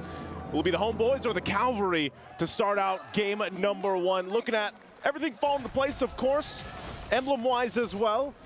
You got Chibi, once again, running the Roger. I love the Roger in the jungle with the war cry. I love it, the war cry. We were actually talking about where the Roger's gonna go, where the Lunox gonna go. I was like, okay, maybe we get a Fire Flux here, maybe we get the Lunox in the jungle. But it turns out, no. All right, Nets is gonna be on it in the gold lane. And hey, it's really cool to see, you know, for this matchup especially, Nets, back when he was playing for MPLPH, you know, for Onyx PH, he said that, you know, he's the best goal laner, and now we technically get to see that if he has improved that much. Udil gonna be engaged on Zorn as well, getting that G Kundo. We'll see him tested up against Benny QT after transferring the Homeboys. He hasn't really had the chance to go up against a lot of Filipino gold laners. Yeah, it's been a while, I'd say, for Nets. So there's this matchup alone, there's so much to talk about here. Even the fact that this time around, Carl Teasy went with the Boxer pick, which actually ends up, you know, working pretty well against the Angela that Homeboys went with. You know, leave it to Homeboys, by the way, to go ahead and bring a draft like this to the table. Top side, Sapat should be fine. Does get quite low, but it has that passive as well. The body of Smith there to keep him alive a little bit longer, and it will not go down just yet. I think the other thing you have to point out, too, is Zorn on this choke pick. We saw how good this can be back in the wild card stage, Mirko. We did, man. Zorn, not even just the wild card, even just earlier, we saw how lethal Zorn can be on the Cho. When he finds, you know, the jam, his momentum, it's very, very hard to actually get away from him. He's a very annoying player on the Cho especially. I think I would say on anything that can actually initiate. So 50% of Mobile Legends heroes. I was going to say, that's quite a big pool of heroes that can initiate, but Turtle's going to be initiated already, but Carl Teasy is going to start that up. Trying to get that level 4 for Homeboys, but they might be a little bit too late to the fight here. Zorn doesn't have it either. He does have the Shunpu, though. He's going to go in with G Kundo all the way to the back line. Chibi winning out of the red tree battles. Carl Teasy was stunned up in a penalty zone. Sapat swinging a hammer down, as Sanji picks up the kill. That's first blood over. Chibi will not be able to escape. Liquid Echo, they say it's fine. Get the turtle, we'll take the kills. Yeah, Liquid Echo does not matter to them. Oh, hold on. Do they? Okay, they get the brilliance out. Some extra shots coming out as well, but Liquid Echo, because of the fact that they were able to get those 2 kills, loaded as well on Sanji here, that's going to help them out in the damage department, and then play around the power spikes that come pretty early on if you look at this. And that's why I'm wondering, for Nets picking up this Lunox, you know that can overload the damage department early on, but even with how the last fight went, Zorn is still doing what he does best. Just showing, oh, hold on, mid lane. Force the flicker out, Udil. Wow. LaFell was already talking about this pick right in the mid lane. It's kind of concerning to see Udil on a pick like this, when usually he wants to go on the carries. If it's not the Valentina, you definitely see a lot of that Farsa, and we did get to see that just before match number 3. In match number 2, when he played together with Zorn on the Cho. So it's already very interesting to see him now on a passive, reactive pick over the carry roles or over the proactive picks that we're used to seeing. But even Benny Cutie, you can see. Now I feel like for the Beatrix, back in the day we always expect the Beatrix to go for a pure 1v1. You know, like she's the dueler, she's the duelist. But now it's more of a non-lane whenever you're up against a Beatrix. All he does in the lane is clear wave. That's it. And then rotate over to the mid lane, does the same thing as well. Yeah, pretty much. You know, and at this point, honestly, if you're going to pick the Beatrix up, now again, we saw this get the Savage before, what was that, on day 1, I think it was, with CW, but it's still a hero that has a tool for every situation, and sometimes that might just be clearing waves for a while, getting that gold lane experience. Sanji, though, used that Feathered Airstrike. I don't think Chibi's not going to be able to follow. Heart Guard was actually used, too, so it looked like some miscommunication there from Homeboys. For sure. I think Udil's call was definitely, you know, go in, I can get you the Heart Guard, but Chibi wants to play it a bit safer. He knows here's Zorn, able to go for the kick, onto the way the Dragon, wrong angle, though. Sanford jumping in with the Onward and the Earth Shatter, now with the Primal Wrath. Chibi canceled out of the Lycan Pound. Zorn going to be getting rid of in the back line, and that's a turtle again this time for Liquid Echo as they dominate game number 1 in the first 4 minutes. My goodness, who let the cavalry out here in game 1 against Homeboys? And time again, as people have been watching Homeboys, they've been like, man, they're looking good. But right now, Liquid Echo is just dominating the early game. That time around, they also managed to get the objective. They got the turtle, they got some kills, and a bunch of extra gold as well.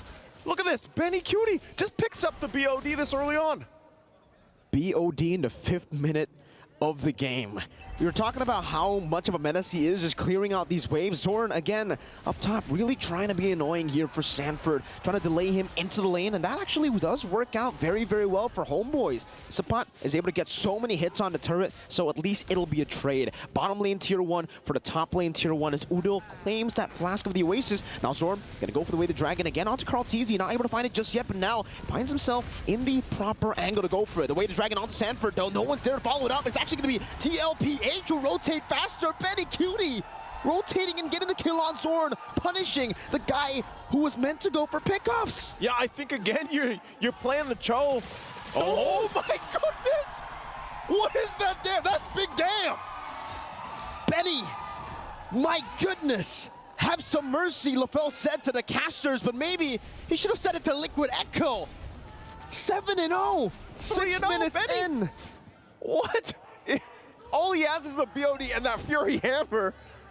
I mean, a little bit of extra damage, but my goodness, the damage department is already there for a Liquid Echo this early on. And I mean, everything that they just managed gives them that 5,000 gold ahead in terms against Homeboys. And Homeboys, you know, Zorn, what he was trying to do early on, trying to find a pickoff, is going to be increasingly more difficult now because of the gap that you're seeing here in terms of items. He's going to have to be much more calculated in the approach to deal with this. Turtle, I think this is just for the taking for Liquid Echo.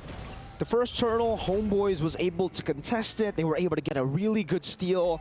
And then the next 2 turtles, it was just, you know, pure domination for Liquid Echo. Able to control it, set up properly as well. And this time, no contest at all. Zorn trying to go for the way to Dragon. But again, Sanford, I don't really think he's the right target to go for. Now with Carl Teasy with the shield unity, Sapat, Udil, everybody from Homeboys, they can't even step foot in their own jungle. Sanford's doing such a good job at being that front target because do you really want to kick an Edith towards your team? You know, No. I mean, she's just going to pop the Primal Wrath, Yeah. and then it's a disaster from there. For Homeboys, that's the thing. We kind of have to look at where can they find hope in this game already, falling further and further behind. It looks like they used Concealed down there.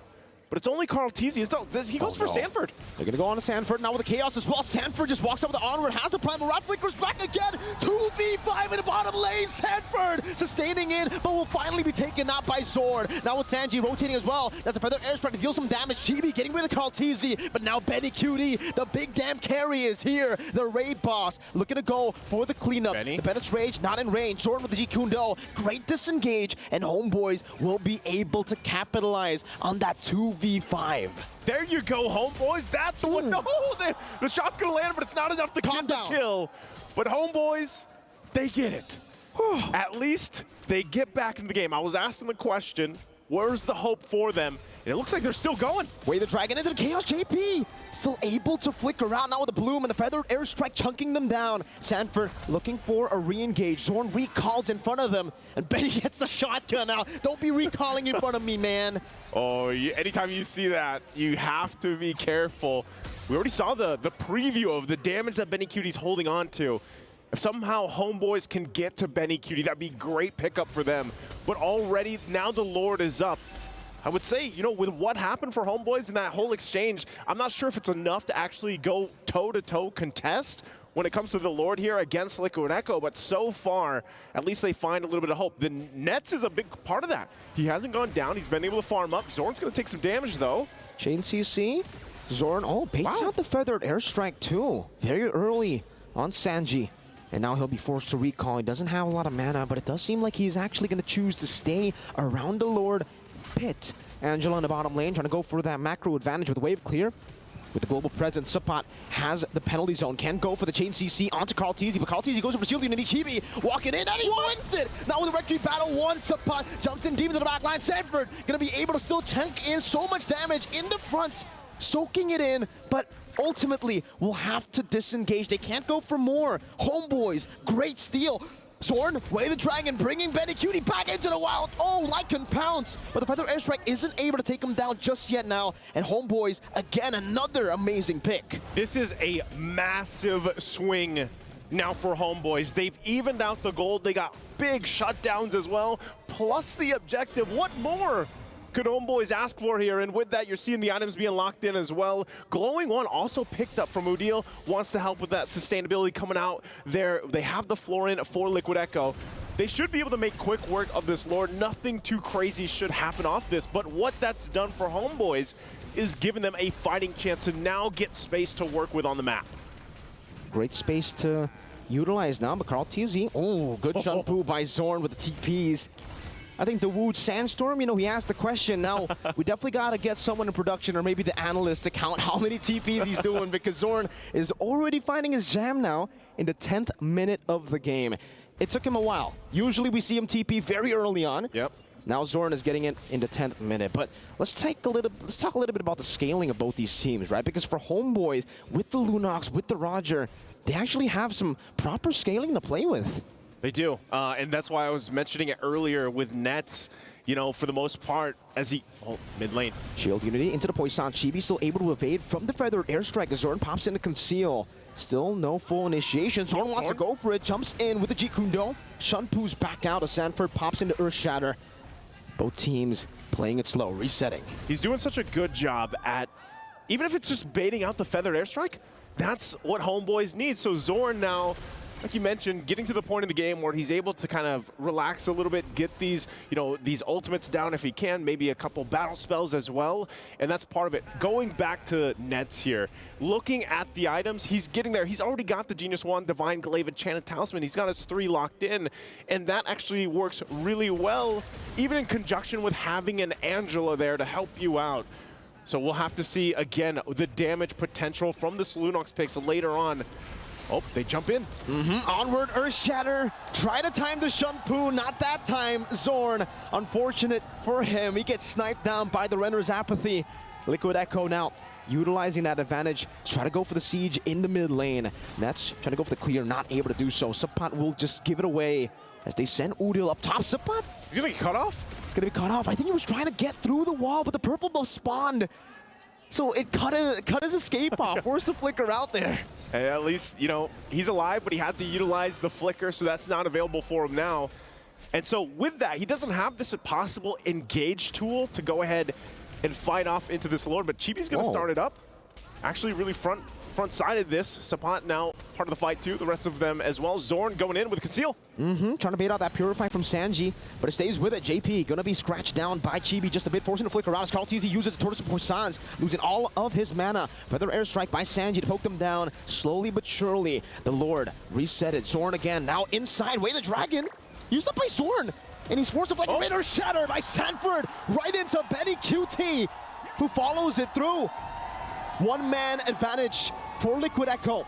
As they play around nets, jumps in with the Chaos, unable to find Sanji. The blue comes in, and Sanford again finds the onward, right into the Shield Unity to change CC Chibi, but he's still able to escape now with Venus Rage, not connecting nets, gets the Brilliance off just in time, but Sanford is able to catch him just in time as well. Liquid Echo, though, secure the Lord. Benny on the Renner, tries to go for the snipe. There's no one there for him. Homeboys, they gotta give it away. My goodness, I know we have said multiple times that the Lord dance has changed. It's not technically a dance anymore, but it's more like a puzzle. It's more like a board game because, man, Liquid Echo played that like chess. They bobbed and weaved within that zone. They got the ultimates out. They re-engaged when they had to disengage at first, and then they came out picking off the right targets, giving them the Lord, and now giving them this advantage as they get ready to approach the base here. Homeboys, though, fully lined up, should be able to at least hold on possibly some of the base turrets if they can withstand the initiation from Liquid Echo. They still have a Lunox, but Liquid Echo have a Farsa. Feathered Airstrike, that's all they needed to zone them away. And Udil, oh no! Udil in the bottom lane pops into hard guard and will be able to escape. CLOSE didn't have the Shield Unity that time, and it's a great distraction. Chibi, what? Caught all alone, Sanford brings him back to the team. Overextended. What? Why was he there? Why was he there? Well, with that, Liquid Echo, they know they can go in. Shield Unity, Sanji flying by. Udil forced to flicker around the Feather Airstrike inside of the base. Udil still able to get out. Nets gonna be chunked down as well by that Feathered Airstrike. 3 base turrets taken down with one big mistake from Chibi. Zorn. Can he do something? The saving grace goes on to Betty Cutie, finds the engagement with Raiders Dragon, but a penalty zone locks them down for nothing. Nets is unable to get them. It's only JV gets taken out. Benny is able to kite away. Zorn has to conceal, but he's unable to find anyone else. Now it's a killing spree as Benny goes into the Menace Rage. Sanford with the Primal Rad now following down, trying to go for the mobility. The Feather Airstrike there, taking Nets out. Zorn has the Jikundo. One last snipe. Zorn able to evade from it with the Shunpu. Gets immobilized, but is still able to run away. Homeboys, they're able to defend, but 3 base turrets have been taken away from their base. They hold on to the game, but man, again and again, Liquid Echo really showing the prowess in terms of team fighting, even into this base. It's amazing that Betty Cutie was able to survive that last exchange, even when Zorn awaited so long for that initiation. He did have to use that flicker, but he's 7-1 right now. Just had that one death earlier on when he was shut down, but so far it's been really difficult for Homeboys to find the answer. How do we get to Betty Cutie? How do we get past even once that artillery is set down with the Feathered Airstrike? And that's really what's just working so well for Liquid Echo in the lineup that they have here. And my goodness, Sanford on this Edith pick. She's been a hero that has played its role, played its part so many times for so many teams, but in the hands here of Sanford, really just kind of difficult for Homeboys to get past, even when he pops that Primal Wrath form. So Lord up once again, Homeboys resetting, readjusted. Their base is fully exposed. They have to keep an eye on the possibility of what we've seen the Liquid Echo do time and time again. And the Lord is now up. Liquid Echo will go ahead and approach this. Meanwhile, Udil is planted top side, but I'm not sure if Homeboys really wants to contest this Lord here. Doesn't seem like Liquid Echo are gonna go for a full commit just yet, but they do just with a few more shots. Zorn concealed to the back line, trying to go for it. Sanford will be able to secure it. Now it's going to be Chibi again, caught in the front. Gets sniped down by Benny. Just with a basic attack, he dealt that much damage. Benny chasing him down. Zorn still able to escape with the Jikundo. Look at Sanford with the Primal Wrath. Benny trying to kite him off, and it will be JP with a flicker forward. Zorn will not be able to take this damage. Sky Piercer for Benny. The TPs start counting them from Liquid Echo as they take Zorn down. 5 members strong with a big Lord in the mid lane. They'll wait for it. Lord walks in with them, and the cavalry is here, and they're looking to close out the game. That's a 4-man penalty zone right into the winner crown, but what is it for? They're going to be gunned down by Benny QT, who's an absolute monster in game number 1. TPs all across the board as Liquid Echo take the lead. And the cavalry is out, and the crowd goes wild with them. Team Liquid Echo, man, oh man. Are they again at the peak here? Or is there more yet to be seen from this lineup? Homeboys, it looked like, you know, they were holding on a little bit there. They were finding some signs of hope. The Homeboys have to go back to the drawing board. It just was not enough to deal with everything being thrown at them. Just talk about it time and time again from Liquid Echo. Homeboys, hopefully they can find adjustment. Again, this is for the ruler of Group C. Gentlemen, I know you have a lot to say about this one. Let's throw it over to our analyst to break it down. A lot to talk about, but let's start things first. I know Angela is a strong hero, but I don't know if it's for Homeboys. That's number 1. Number 2, Sanford on this Edith kind of cancels out what Homeboys wants to do in the first place.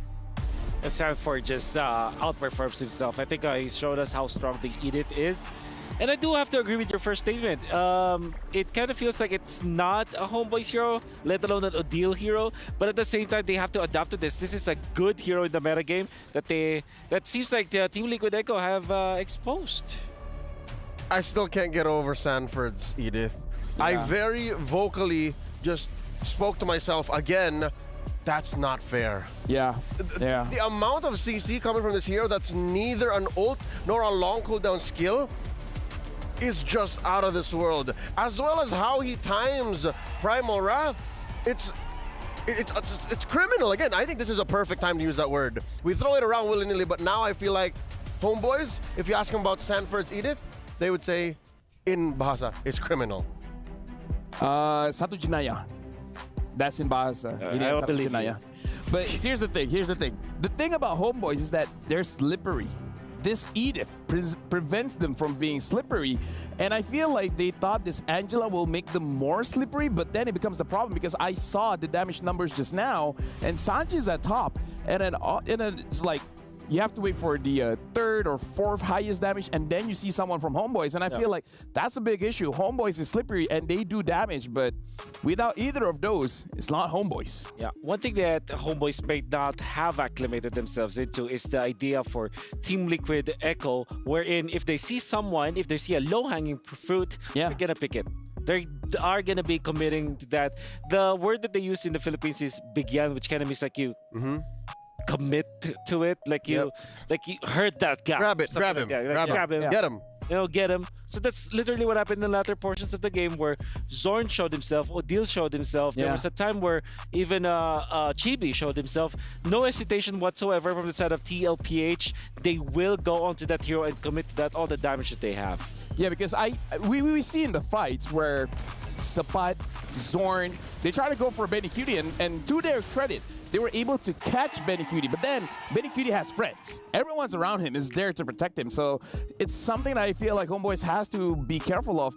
This Angela pick, Angela is strong. I'm saying Angela is strong, but maybe not for Homeboy style. Yeah. And that Edith is making you not slippery. It's making you very sticky. Not for Homeboy style and not against a team like Liquid Echo.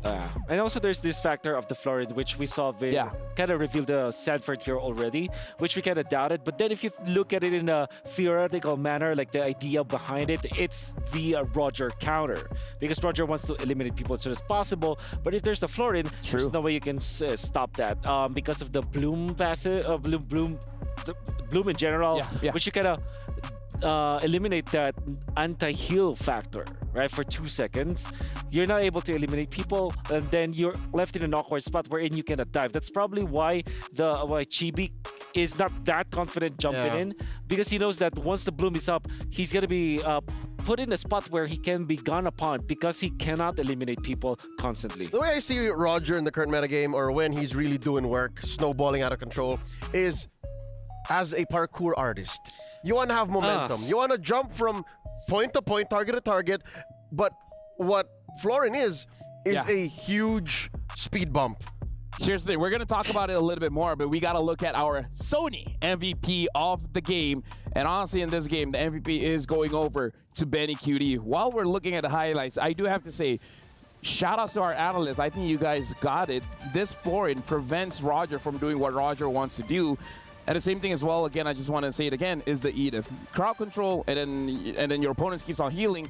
It's hard for the Roger to do much. The fact that we keep on bringing up multiple points of Liquid Echo's performance that we're super impressed with means Benny QD's performance is pure payoff. Everybody helped set up what he did, and yes, he did die a couple of times, but that's only because, again, Liquid Echo has that as a part of their character, as a part of their trait, right? That's just the way that they play. Hard, fast, and sometimes they get caught out. But credit where credit is due.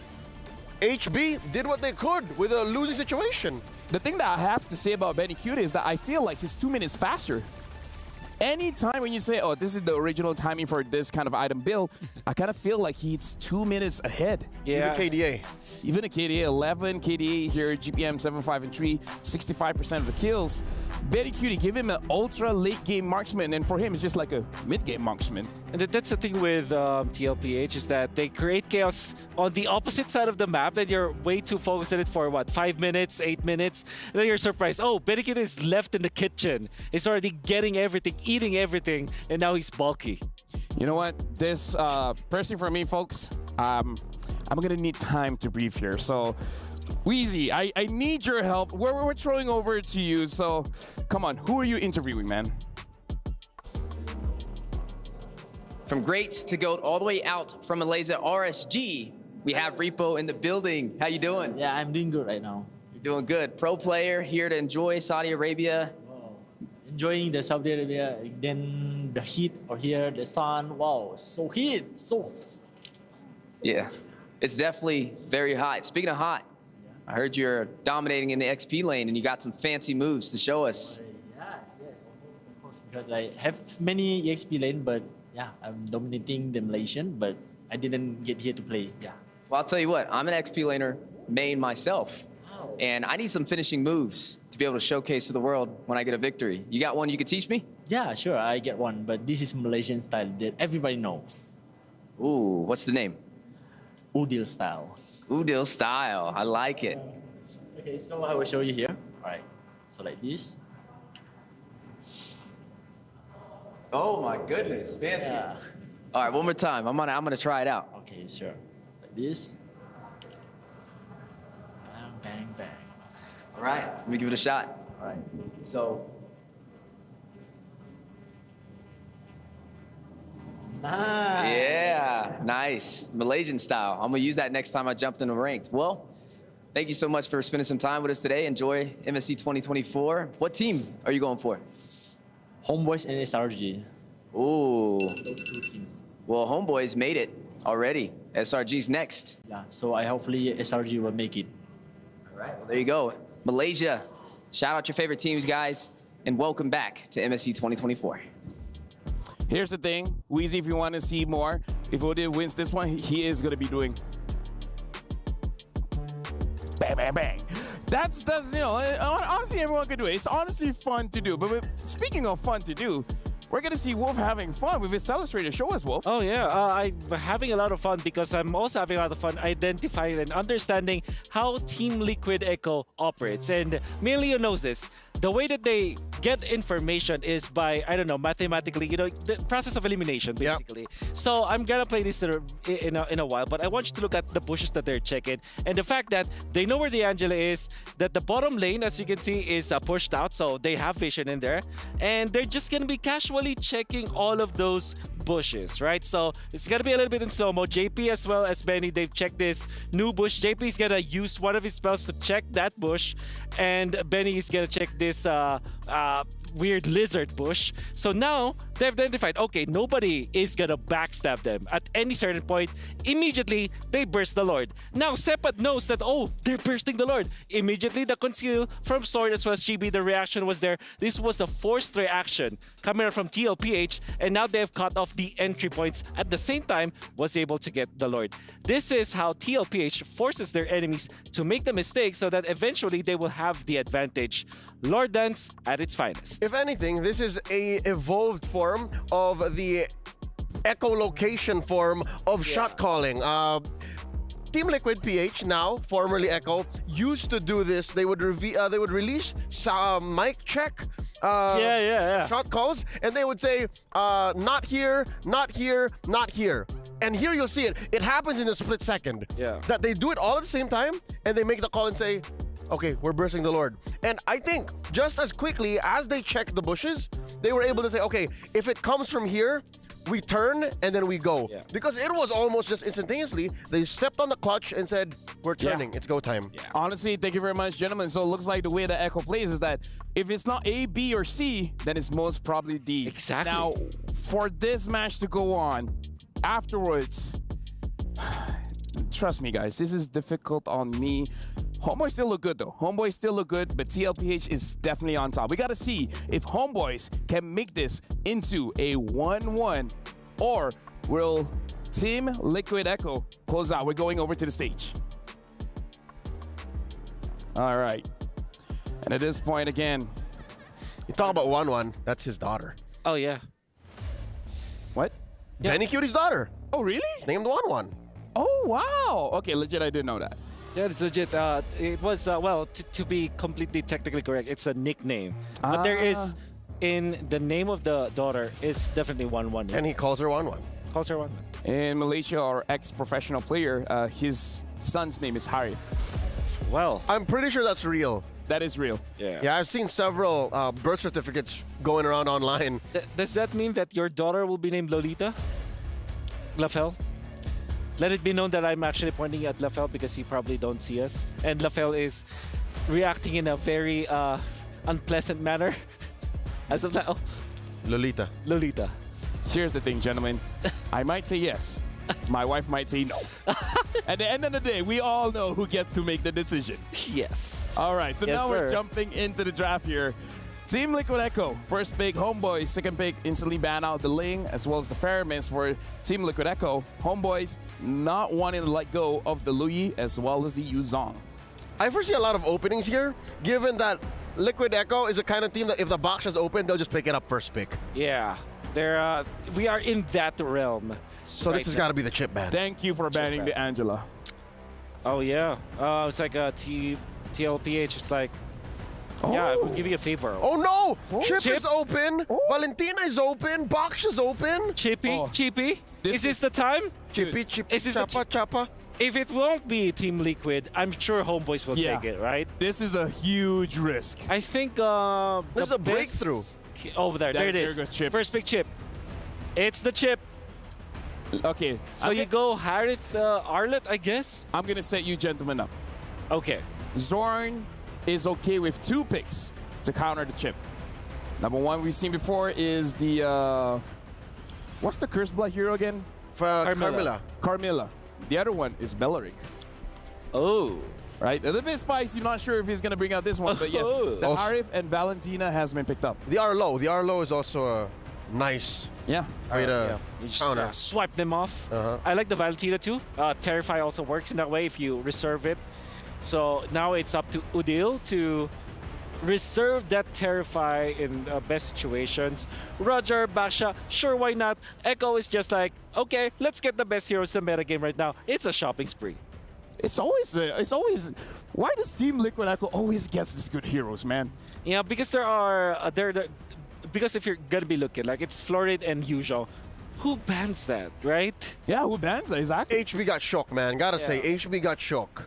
Yeah. So there is the Roger Baksha. How do you answer this? You're left with Arlet, perhaps. You got to invest in the Arlet now. Is good, I would say. Arlet or Tanisla. Yeah. If you pick the Arlet up, it's still a flex. Yeah. Maybe they're forced to go for Minotaur, but then again, it's not as effective. But yeah, Trizza makes a lot of sense here for Homeboys. still pretty good composition. Like, let's just say that we're not seeing Chip. I think that Valen, Harith, Thursday, solid lineup. Do we ban something like the Farsa Novaria? It's also just a solid shopping spree. But yeah, no, Liquid Echo still need a mage. Yeah. I feel like you have to ban out Farsa, right? Farsa, yes. Farsa Novaria? That's or right. Farsa Vexana? The Varia is going to be there. I think Farsa still is a valid ban. I don't want to give that. Honestly, there should be. You should be thinking about the Chip combos now. Chip Lunox is actually pretty strong. We have not seen that, obviously, because we have not seen Chip at all. But yeah, that's a big combination. That means that your Chip Lunox is the combination in the mid lane, which is also very scary. There's the Farsa Varia, as expected. 100% win rate on Moskov. 80% for nets on the cloud. We're not going to see there's the Benny's. Carmilla. Yeah, we're not going to see Benny's Moskov. Oh. He already has the Roger. That's right. Or, yeah, that's a backshot. So Yeah. it's pretty honest. Pretty spelt out. Yeah. We still need a mid laner, though. Vexana? Again, Lunox looks good. Vixana's kind of weird coming through a portal. True. She has to do a late entry. Kadita or Lunox are my candidates for TLP8. I like the Kadita. Or how about the Odette? Oh, no. The Odette is great. I versus think Harith. no, it's a good pick, but no, man. Yeah, that's really scary. That's scary. Yeah. So you take away, in this case, you're looking for a roamer. I can't believe Arlott came through. That's true. Matilda, I think you might be forced to go Matilda or Arlott for homeboys. Grok, okay, it's okay.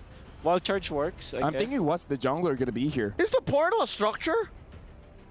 No, I don't think so. That would be. Yeah. I mean, number one, Xavier. you can attack it. Number one, you can attack it, but Paquito's great with the chip. Xavier is weird because doesn't need a chip. So he might just, there's very little interaction between them. Yep. Okay. Okay. If this works out for Echo, I'm foreseeing a Liquid Stampede. This would go very fast. I do hope that. Okay, there's a potential for actually, Leomord looks okay, or about an alpha. Would Chibi do that? Chibi would play the Leomord. Yeah. Chibbity skibbity, maybe he would. Is that enough burst? Yeah, kinda. I like the Grok. What did you say? Chibbity skibbity. Chibbity skibbity. You know what? Let's make it from Rayash, dude. You know what? Oh my God. I'm sure Mirko likes that. Chibi. Oh, there it is. Leomord. And again, Chibbity skibbity. Let's go. Chibbity skibbity. This is definitely one of the things. But let me just say, Homeboys has a 0% win rate on the Leomord. So it's good and bad. And we're talking about good and bad. We're talking about casters as well. You know what, Mirko, nice it's all yours. Chibbity skibbity, he's a Sigma. Did I say that right? Was that about right, Mirko? I know, Yeah, that's right, Papa Nice. You learn from the best, Oh, I can't believe I made you say that. I can't believe that worked, but I can't believe Leo made that sound effect. Chibbity skibbity? Yeah. No, the sound, you didn't hear the name? I did, yeah. I did, yeah. Hey, he picked the Calvary versus the Calvary. Oh, man, I love the draft, right? We got JP literally making some crazy plays later on the chip. It's always going to be his fault now. Oh, we'll find out again in this best of 2. Team Liquid Echo already a very dominant game 1 as we jump into the land of Dawn here. Can Homeboys take this draft and even out the series 1-1? Again, the fight, the rulers of Group C here for an ALG match of the day. Look at that, things falling into place already for these junglers. Look at this aggression from JP. And man, it's been a minute since we've seen the chip being used. Wow, he's actually getting really low here, but just want to put the pressure on Chibi, so he's going to be fine. And yeah, I think this is going to be the question is, how does this Leomord work against Carl Tizzi on a very... I'm actually surprised that he picks up the Baksha again. Yeah, me too. But, I was also surprised that they went for the Xavier, and they got the chip. Nats up top, really getting bullied, though. This is what we expect from Mr. Man on the chip. JP, he's going to be everywhere on the map. In the mid lane, though, I didn't expect Sanji to be able to actually, level up against Udil Hero. It's a crash course onto him, first blood. Damn you, JP! No! It's his fault again! He just flew over and connected on that. talk about timing here. Carl TZ, not level 4 just yet, might get it during this exchange. Oh, going in for the 1v1, and he gets stabbed through Carl TZ. A bit too aggressive, but technically, it fits. He was threading the needle there, trying to get that level 4. But unfortunately for Carl TZ, not going to happen. So that's great for Chibi. Getting that 1 kill early on this Leo Mord. Could scale up really well here. Yeah, look at JP. Oh, again, just crash coursing everywhere, man. And now he's looking to go back to the mid lane, perhaps. Liquid Echo with that little skirmish, though. Chibi does get 1 kill, so it's actually kind of worth it for Homeboys, I feel, in a way, right? Because Chibi does get the snowballing a bit faster here. You can already see Zorn as well, trying to be that annoying force in the jungle with this Grok. Pops in the barrier, unable to go for the reset on the turtle. But Sanford is already posturing up.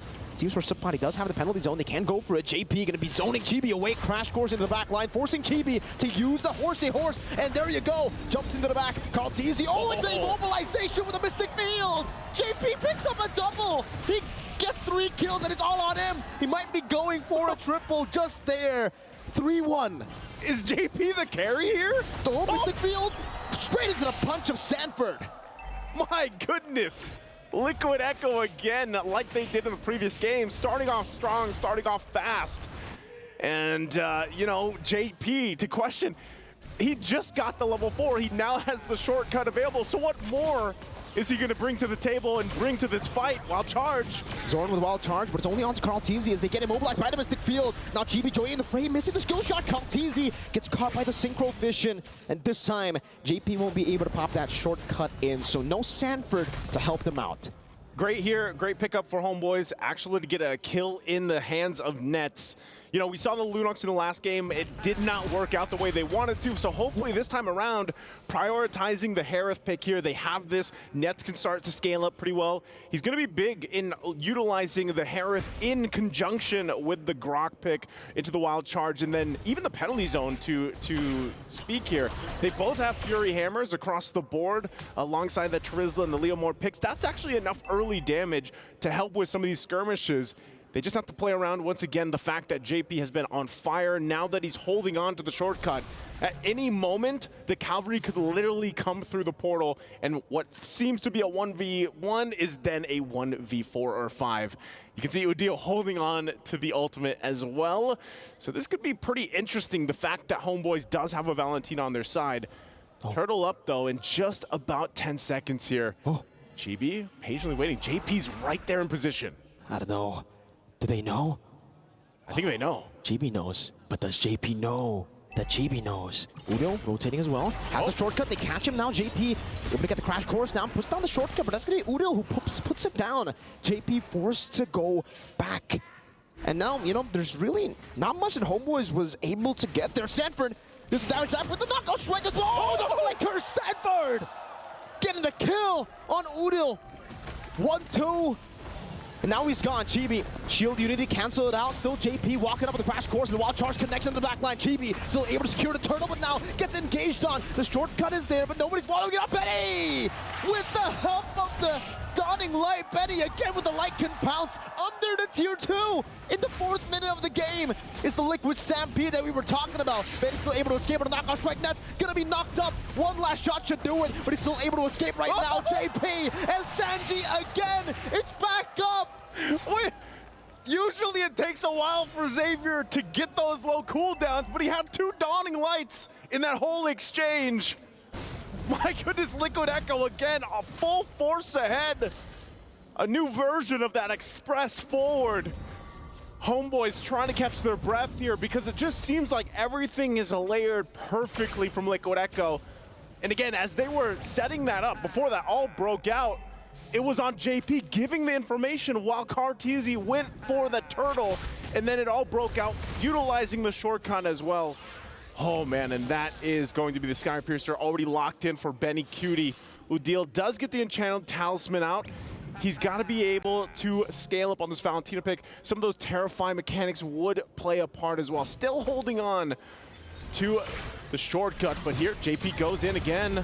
Yeah, with a shortcut, Sanford trying to go for it. Now it's called TZ, jumps in, knockout strike by Sanford. Gonna be caught in the Mystic Field, Nets disappearing. Zorn under the turret, it won't save you, not this time. Benny again, just scratches him, claws his way to another kill. It's another 3 for 0 for the Cavalry. How does Homeboys play against this? I mean, look at him, look at JP. Oh my God, this nerd, JP, look at him. He's so annoying. He's just walking GB down. Look. Oh my, how do you deal with this? How do you deal with this? That's the question, and there's a reason why Chip is constantly banned out for the most part, him and Luo Yi. The structure that they can bring to a game, the chaoticness that they can bring to a match, really makes things difficult to play, especially when you're behind. We're talking about 6,000 gold behind at the 7-minute mark, as they can't do anything about this turtle being taken by Carl TZ. Homeboys will find themselves in a position that they found themselves in the previous game, where they're looking to find any kind of win, any kind of glimpse of hope to keep into this game, to hopefully get to the 1-1 in the series. But right now, Liquid Echo in full force, in full control of this. Oh, again, it's JP bringing him back into the bottom lane. He does finally get punished for it, but it's a good trade. He got the gold laner just with that. Sanford rotating all around. Everybody's going to be ignoring him. Sanji, let's see if he can win this one. Usually in lore, you do it. A dawning light against 3 members. Nah, I'd win, he says. But just like the Lord, he dies. Just like the Lord. Good pickups here for Homeboys, but here's the answer. Here's the Cavalry. Udil going to be scratched out by Benny again with the Lycan Pounce. As Sanford deals with the back line. 13-4, Chibi still able to get his own jungle camp there. Benny pushing down in the bottom lane. 8 minutes, and you can see the 2-level lead already by Benny earlier. And it's looking bleak right now. Sanford, oh my goodness. Another steal. Sanford is just a menace right now. No matter what hero he's playing, he's always on point, providing so much value here for Liquid Echo's lineups. And really, when you look at Homeboys, you have to kind of consider the fact that where do they start? Where does it start for them to slowly crawl back into the game? This is a massive lead from Liquid Echo that a lot of teams, when they're facing against this kind of lead, they fall apart. So Homeboys, can they adjust? Can they readjust the game plan here?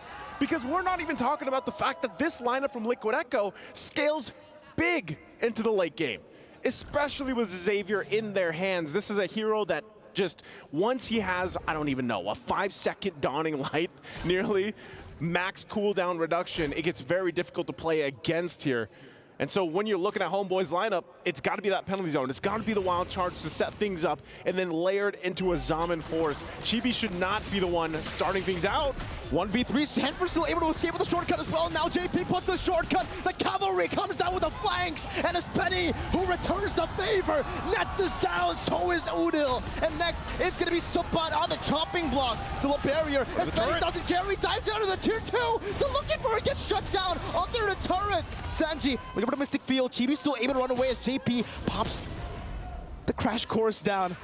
No further engage. That would have been crazy. A dawning light as well there for to get Chibi a little bit lower. A little bit lower, but I mean, look at the confidence here again with Liquid Echo, the way they're playing, even under the tier 2 turrets. Lord's up now for the taking. They did lose 2 members. It was a trade 2 for 2. But just looking at the item difference here, look at that. Look at Benny Cutie, has the Sky Piercer, has the Endless Battle now as well to pair it up with the 3 items, and there's the Lightning Trunchet. So also for Homeboys, they gotta catch up here. Another Dawning Light gonna be used. It's got such a low cooldown already at this point, 10 minutes in the game. Lore accurate. Yeah, lore accurate, that's right. And with that, we'll see, once again, the battle for this Lord. As we saw from the previous game, the Lord dance has evolved. And Sanji alone, able to provide so much utility to this lineup. Udil's gonna go ahead and take that shortcut for himself. We saw this in the previous skirmish, the team fight. Turned into a quick 5v5. But as Homeboys kind of readjust, they're gonna go ahead and let Liquid Echo start this Lord up. Sapat given the information, we got Chibi all the way on the bottom side. I think they just give this up, possibly. Shortcut. Again, Zorn with the conceal as well as Carl TZ goes in for the flanks, but is unable to find it. Zorn getting caught in the Mystic Field. Nets jumping forward, gets caught by the shield unity. Carltini with choices, poise shots, damage reduction all across the board, but Chibi's able to take him down. JP rotating the back line now with Benny again, scratching Zorn down. It's gonna be Sapat finding the penalty zone, getting rid of JP. Sanji flickering out, Nide with Chibi. Going to be taken down by Sanji as he pops into Dawning Light again. Sanford on the chase, the Mystic Field right into Sanford. The San duo again in the 11th minute, and they're looking for a Sanford with a flicker, with a knockout strike to knock him up straight into the Mystic Field. Oh my goodness! Talk about synergy between the entire team from Team Liquid Echo and the San duo, part of that highlight, and now they'll take the Lord from Homeboys, furthering it. It does take a little bit longer. Carltini will make his way, but Homeboys, man, is it getting increasingly more grim as they approach this. Look at the layering here. Sanford goes in, gets the punches off the Mystic Fields there, and Benny Cutie goes in as well. Talk about, again, the juggling between this lineup. You hear that? Nothing. Because that was what happened. There was nothing Homeboys could do there. They had to just accept it, and it's ridiculous. How Liquid Echo, now Benny with the BOD. That's his 4th item in this game, ladies and gentlemen. 12 minutes in, it's a BOD. What's crazy about it is Chibi went with this Leomord pick. He has some items. He's got even the Malefic Roar, but it feels like every single time they try to fight it out, he's just not able to utilize those picks, and that's the Wishing Lantern picked up now for Sanji. Oh, look at that, look at that. There it is. I'm sure you guys have seen the clips going around with the Wishing Lantern and the Xavier, and why this pick is quite massive in terms of the damage department with the low cooldown like the Dawning Light. So easy to proc that 10% current HP with the 800 proc. And with that, Homeboys will lose. Oh, they hold on just barely to that turret, top side of the base. Dawning Light going to be used again. They're really trying to keep what they can up. Flickers out right now, but gets caught again by a few of those shots. Sanji to the backline, still able to flicker out now. That's going to be Sapat with the wild charge, helped out by Zorn. Still Sanford to the backline, trying to deal some damage. Gives the shield down and gets out with a shortcut too. Oh my lord! Liquid Echo are running Homeboys down. What a shortcut! You know, you saw Sanford in there. Escape. He got the work done, and then he escapes. Oh my, Homeboys. Can they hold on to the rest of the base turrets here? They got 2 left, the top one's down. And they'll try to keep it at bay, but the Guardian's barrier's not gonna be enough. Bottom turret now goes down, mid could be next. Homeboys, can they hold it together? With the first Lord, a Dawning Light again onto Nets to poke him down. 13 minutes in, 2 base turrets, the mid lane, the only base turret left standing, is already at half HP too. Liquid Echo, they're making the Xavier look like an early game pick. And you can see from the items as well, it basically is an early game pick. He's almost tied for gold with the gold laner and a 5-1 and 11. He's 5-1 and 14. Hey, if there's a game for a mid laner, that's it, because man, look at the difference between the gold. Udil just picking up the Divine Glaive.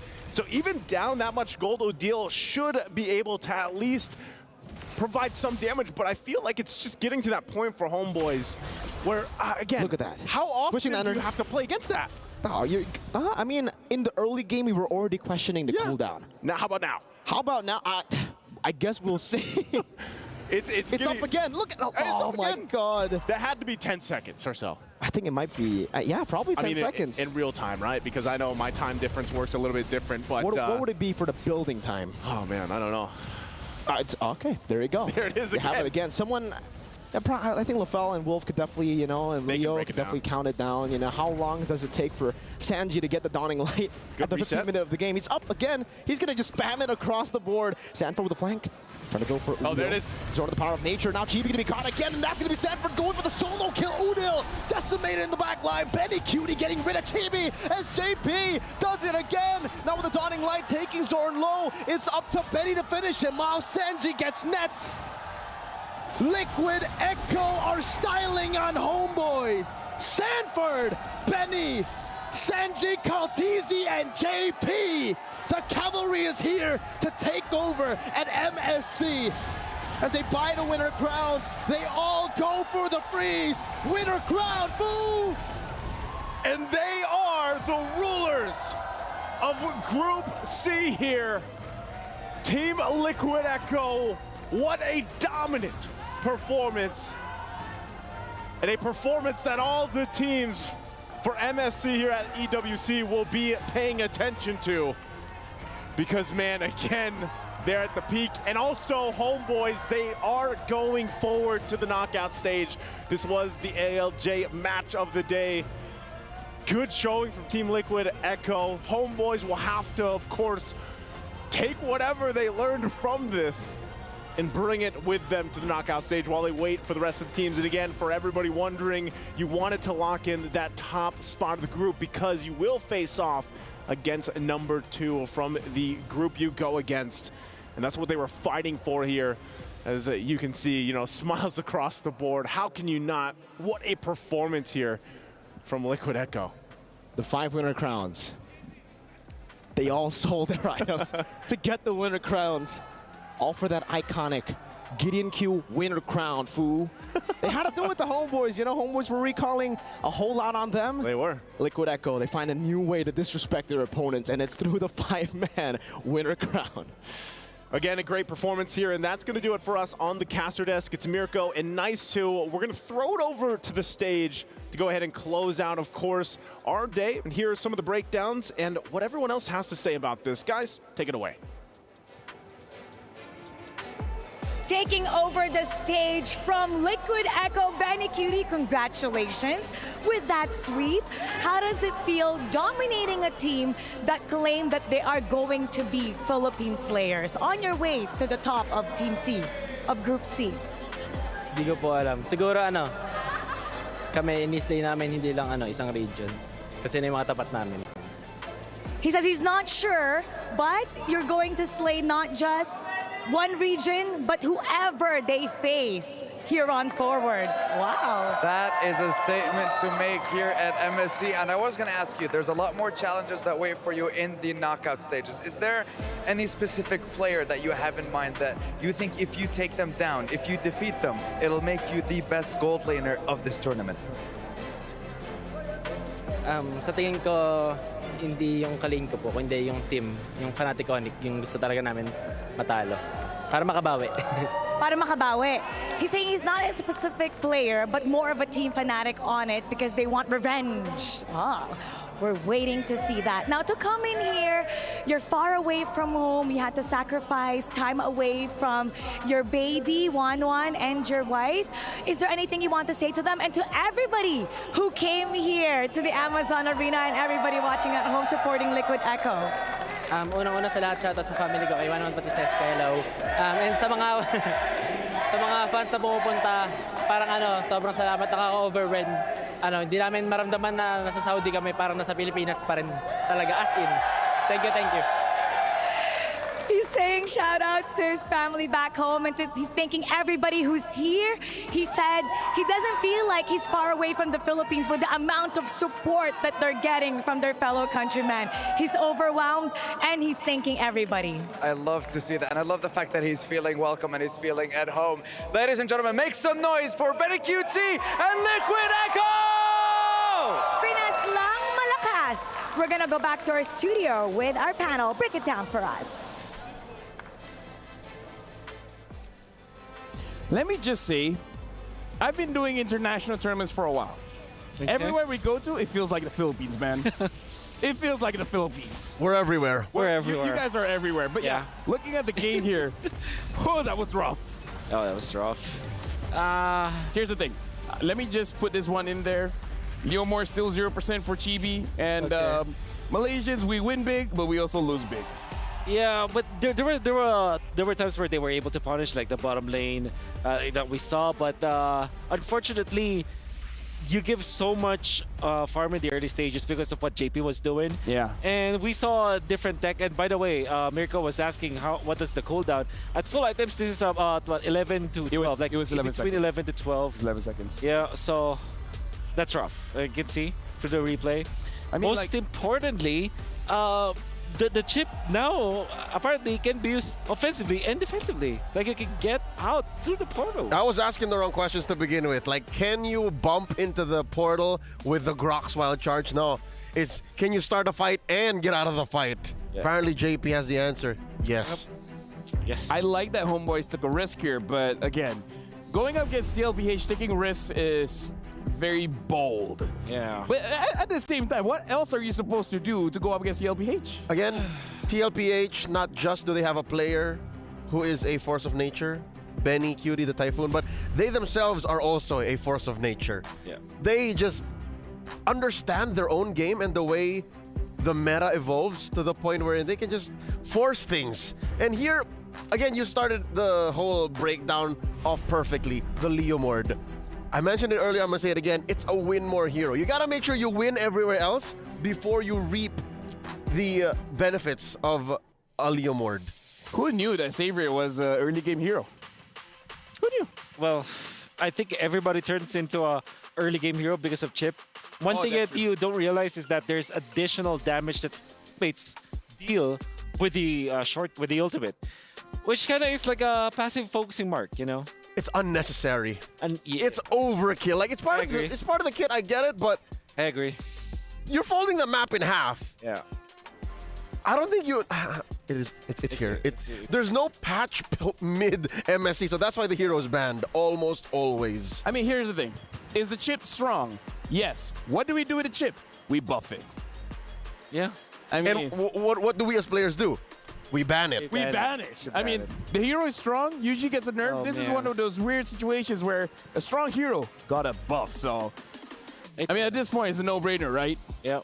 Super difficult to deal with. I'm running out of ideas. I think maybe Yuzhong could have been good, but it was Homeboys that banned it themselves. Honestly, at this point, you can pick up any heroes like... Exactly. So just ban it. Just ban it. Oh, ban chip. We don't like chips here. And what sucks is Red Side has the incentive to do that. There's so many things Red Side now has to deal with. Louis and Chip. That's like literally like 2 automatic bans. So you honestly have only 1 ban against your opponents. Which is like 75% of the time also Harif. Yes. Although to be fair, Harif has a pretty low win rate now. Speaking of which, guys, I'm sad. But what can make me happy is your opinions. Make sure you guys scan the QR code to let us know how we can improve. But more importantly, how to make me not sad. That's a tough call. You're in the playoffs. You should be happy. One of their teams. Yeah. You know what? Let's look at the MVP. Let's look at the Sony MVP of the game, because the thing is, I know you guys are trying to make me feel better. You guys need more practice. Okay, will do. We got a week and a half to go. Don't worry about it. Wait. I feel a lot of energy. Oh! I'm feeling Super Saiyan energy. We're still trying to break down the MVP though, right? Yeah. Okay. This is the lone stallion we're talking about. We're talking about Sanji, the last man standing in that 4-0 victory against FCAP in the grand finals of season 13. Look at what moment did you guys think he went online? Well, what minute? Sanji? Yeah. The moment that JP got 3 kills, he got activated. Somebody went in for the shortcut, I guess. Yeah. I mean, here's the thing. Like the moment the Chip got 3 kills, at that point, I feel like as a mid laner, I'd be like, hey, I can do it too. If he can, I can. All right. That is JP, his fault once again. Everything is his fault. 9.5 KDA, 70%. I think, yeah, that's very true. The fact that he was able to get 3 kills. I don't think it's his first item. They probably have sold some of their items, right? Just to get that winter crown. And don't be fooled by those finger hearts. He does not love his opponents. Hi, Carl. We're standing in the presence of greatness. All right. We got Carl Teasy from Liquid Echo. Carl, congrats. How are you? I'm good. You good? Yes. Okay. So, I have a question. Okay. Was that easy? A little bit. Okay. He thought about it for 2 seconds. Yeah, 2 seconds. He thought about it for 2 seconds. I have another one. Aren't you bored of using the box yet? No, I'm not bored because we're keeping on winning. I don't care if I use Baksha. Okay. Can't you just use assassins though? Like maybe Hanzo. Are you sure? You plan to use Hanzo? Careful what you ask for, bro. He used Ling yesterday. Yeah, but at this point, like, come on. His box is too much. Oh. Carl, you played Ling yesterday. Kumusta? Anong feeling na nakaling ka ulit? How do you feel like playing Ling again? Ano po, sobrang sarap po sa feeling kasi syempre, iba pa rin yung feeling na pumipindot talaga eh. All right, it feels great because he misses the feeling of really pressing buttons. That's why his hero is Lancelot. Na mismo, no? Parang kapag box Kaya puro ano na lang ako dun eh. Puro taas ako ng kamay sa kalaban kasi gano'n lang pinipindot ko. So he just keeps putting his hand up when he's fighting as a boxer because that's all he does. Yeah. There's just 1 or 2 buttons he's pressing. Yeah, I have a question now. For this time, it was Sanford that did the backdoor Benny play this time. I wonder what's the communication in your team during that moment. If there's something that you can share to us about that.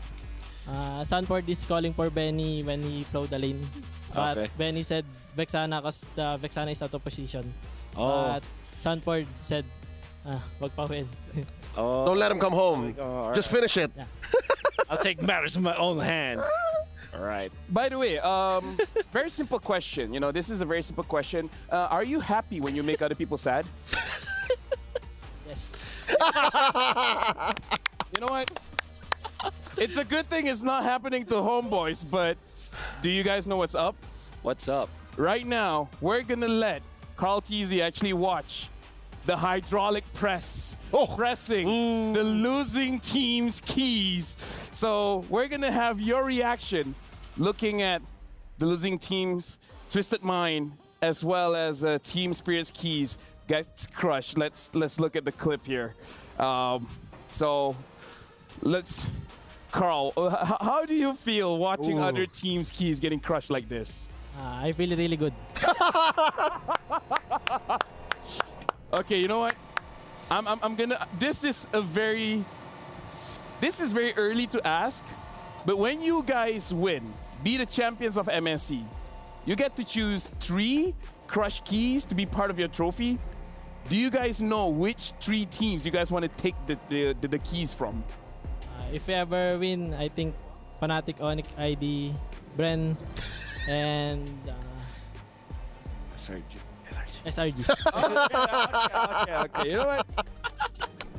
Look at the keys. It's being crushed. And okay. You know what? SRG is part of the mix as well. Yeah. I don't know, guys. What am I supposed to do here? Well, let him, give his thanks maybe to everyone that supported them, perhaps. Holler at the cavalry, right? Yeah. I'll give it away. What they said. Tagalog ba? Pwede! Thank you sa mga pumunta sa watch party sa Pinas. Patuloy nyo na kami supportahan. Gagalingin pa namin. Gulong hanggang finals to. And now, before we end, I'm just requesting a wide shot because I usually don't have this opportunity. But just a wide shot. Shake hand. Good job. I got to shade the GOAT's hand. And with that being said, thank you everyone for watching. Honestly, the matches today has been incredible, and we have a battle within here between PH and MY. So you guys better grab your skins quick.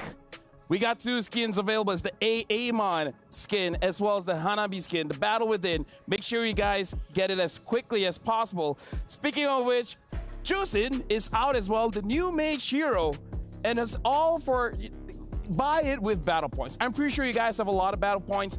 Grab it quick, and then just with 51 diamonds, you guys can get the new skin, the Ethereal Serenity skin. So grab it. And now we got to look at the group standings just to make sure what happened throughout the day. Might as well recap on what happened yesterday as well. Group A, NIP Flash, Fireflux, moving on. Group C, Liquid Echo is number 1, Homeboys is number 2. Both teams are moving on. And then Group B and Group D, these are the only 2 groups that are left with the question, who's gonna make it through? I'm happy. I am still stunned. I have mixed feelings. I'm still stunned. Oh no! Okay. Okay. Okay. Back to back. Carl Teasy has drawn the line in the sand. Tomorrow, we find out how far he can make it on his word. Yes, sir. SRG in action. Tomorrow, SRG. Falcon, SRG. Fnatic Onyx in action. Fnatic Onyx, see you soon. Falcon going up against See You Soon, so See You Soon is going to play back-to-back. Homeboys opened the show and they closed the show, so SRG is going to open the show and close the show as well. Falcons, thanks for hosting us. By the way, SRG is not in the same spot as Homeboys because it was a 1-1, which was the result for their day 1. Oh, yeah. So there's a chance that SRG doesn't make it. By the way, for you guys that predicted TLPH to win, congrats. And you guys that voted for Homeboys, you know, boo. Semangat. Do you say semangat in Bahasa Melayu? Yeah, semangat as well. All right, semangat to everyone who voted for HP. Semangat. Thank you. You can do this. Thank you, everyone, for watching. You guys are great.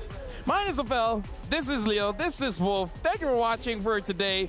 But that's all for us. Tomorrow we're gonna go with Group B. We'll see you guys tomorrow. Assalamu alaikum. What's passion? What's pain? Gotta lose before you gain. That's the game.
New adventures bring new challenges. Even as the heat rises, dandruff and grease won't stand a chance. With new Clear Men, powered by triple formula technology.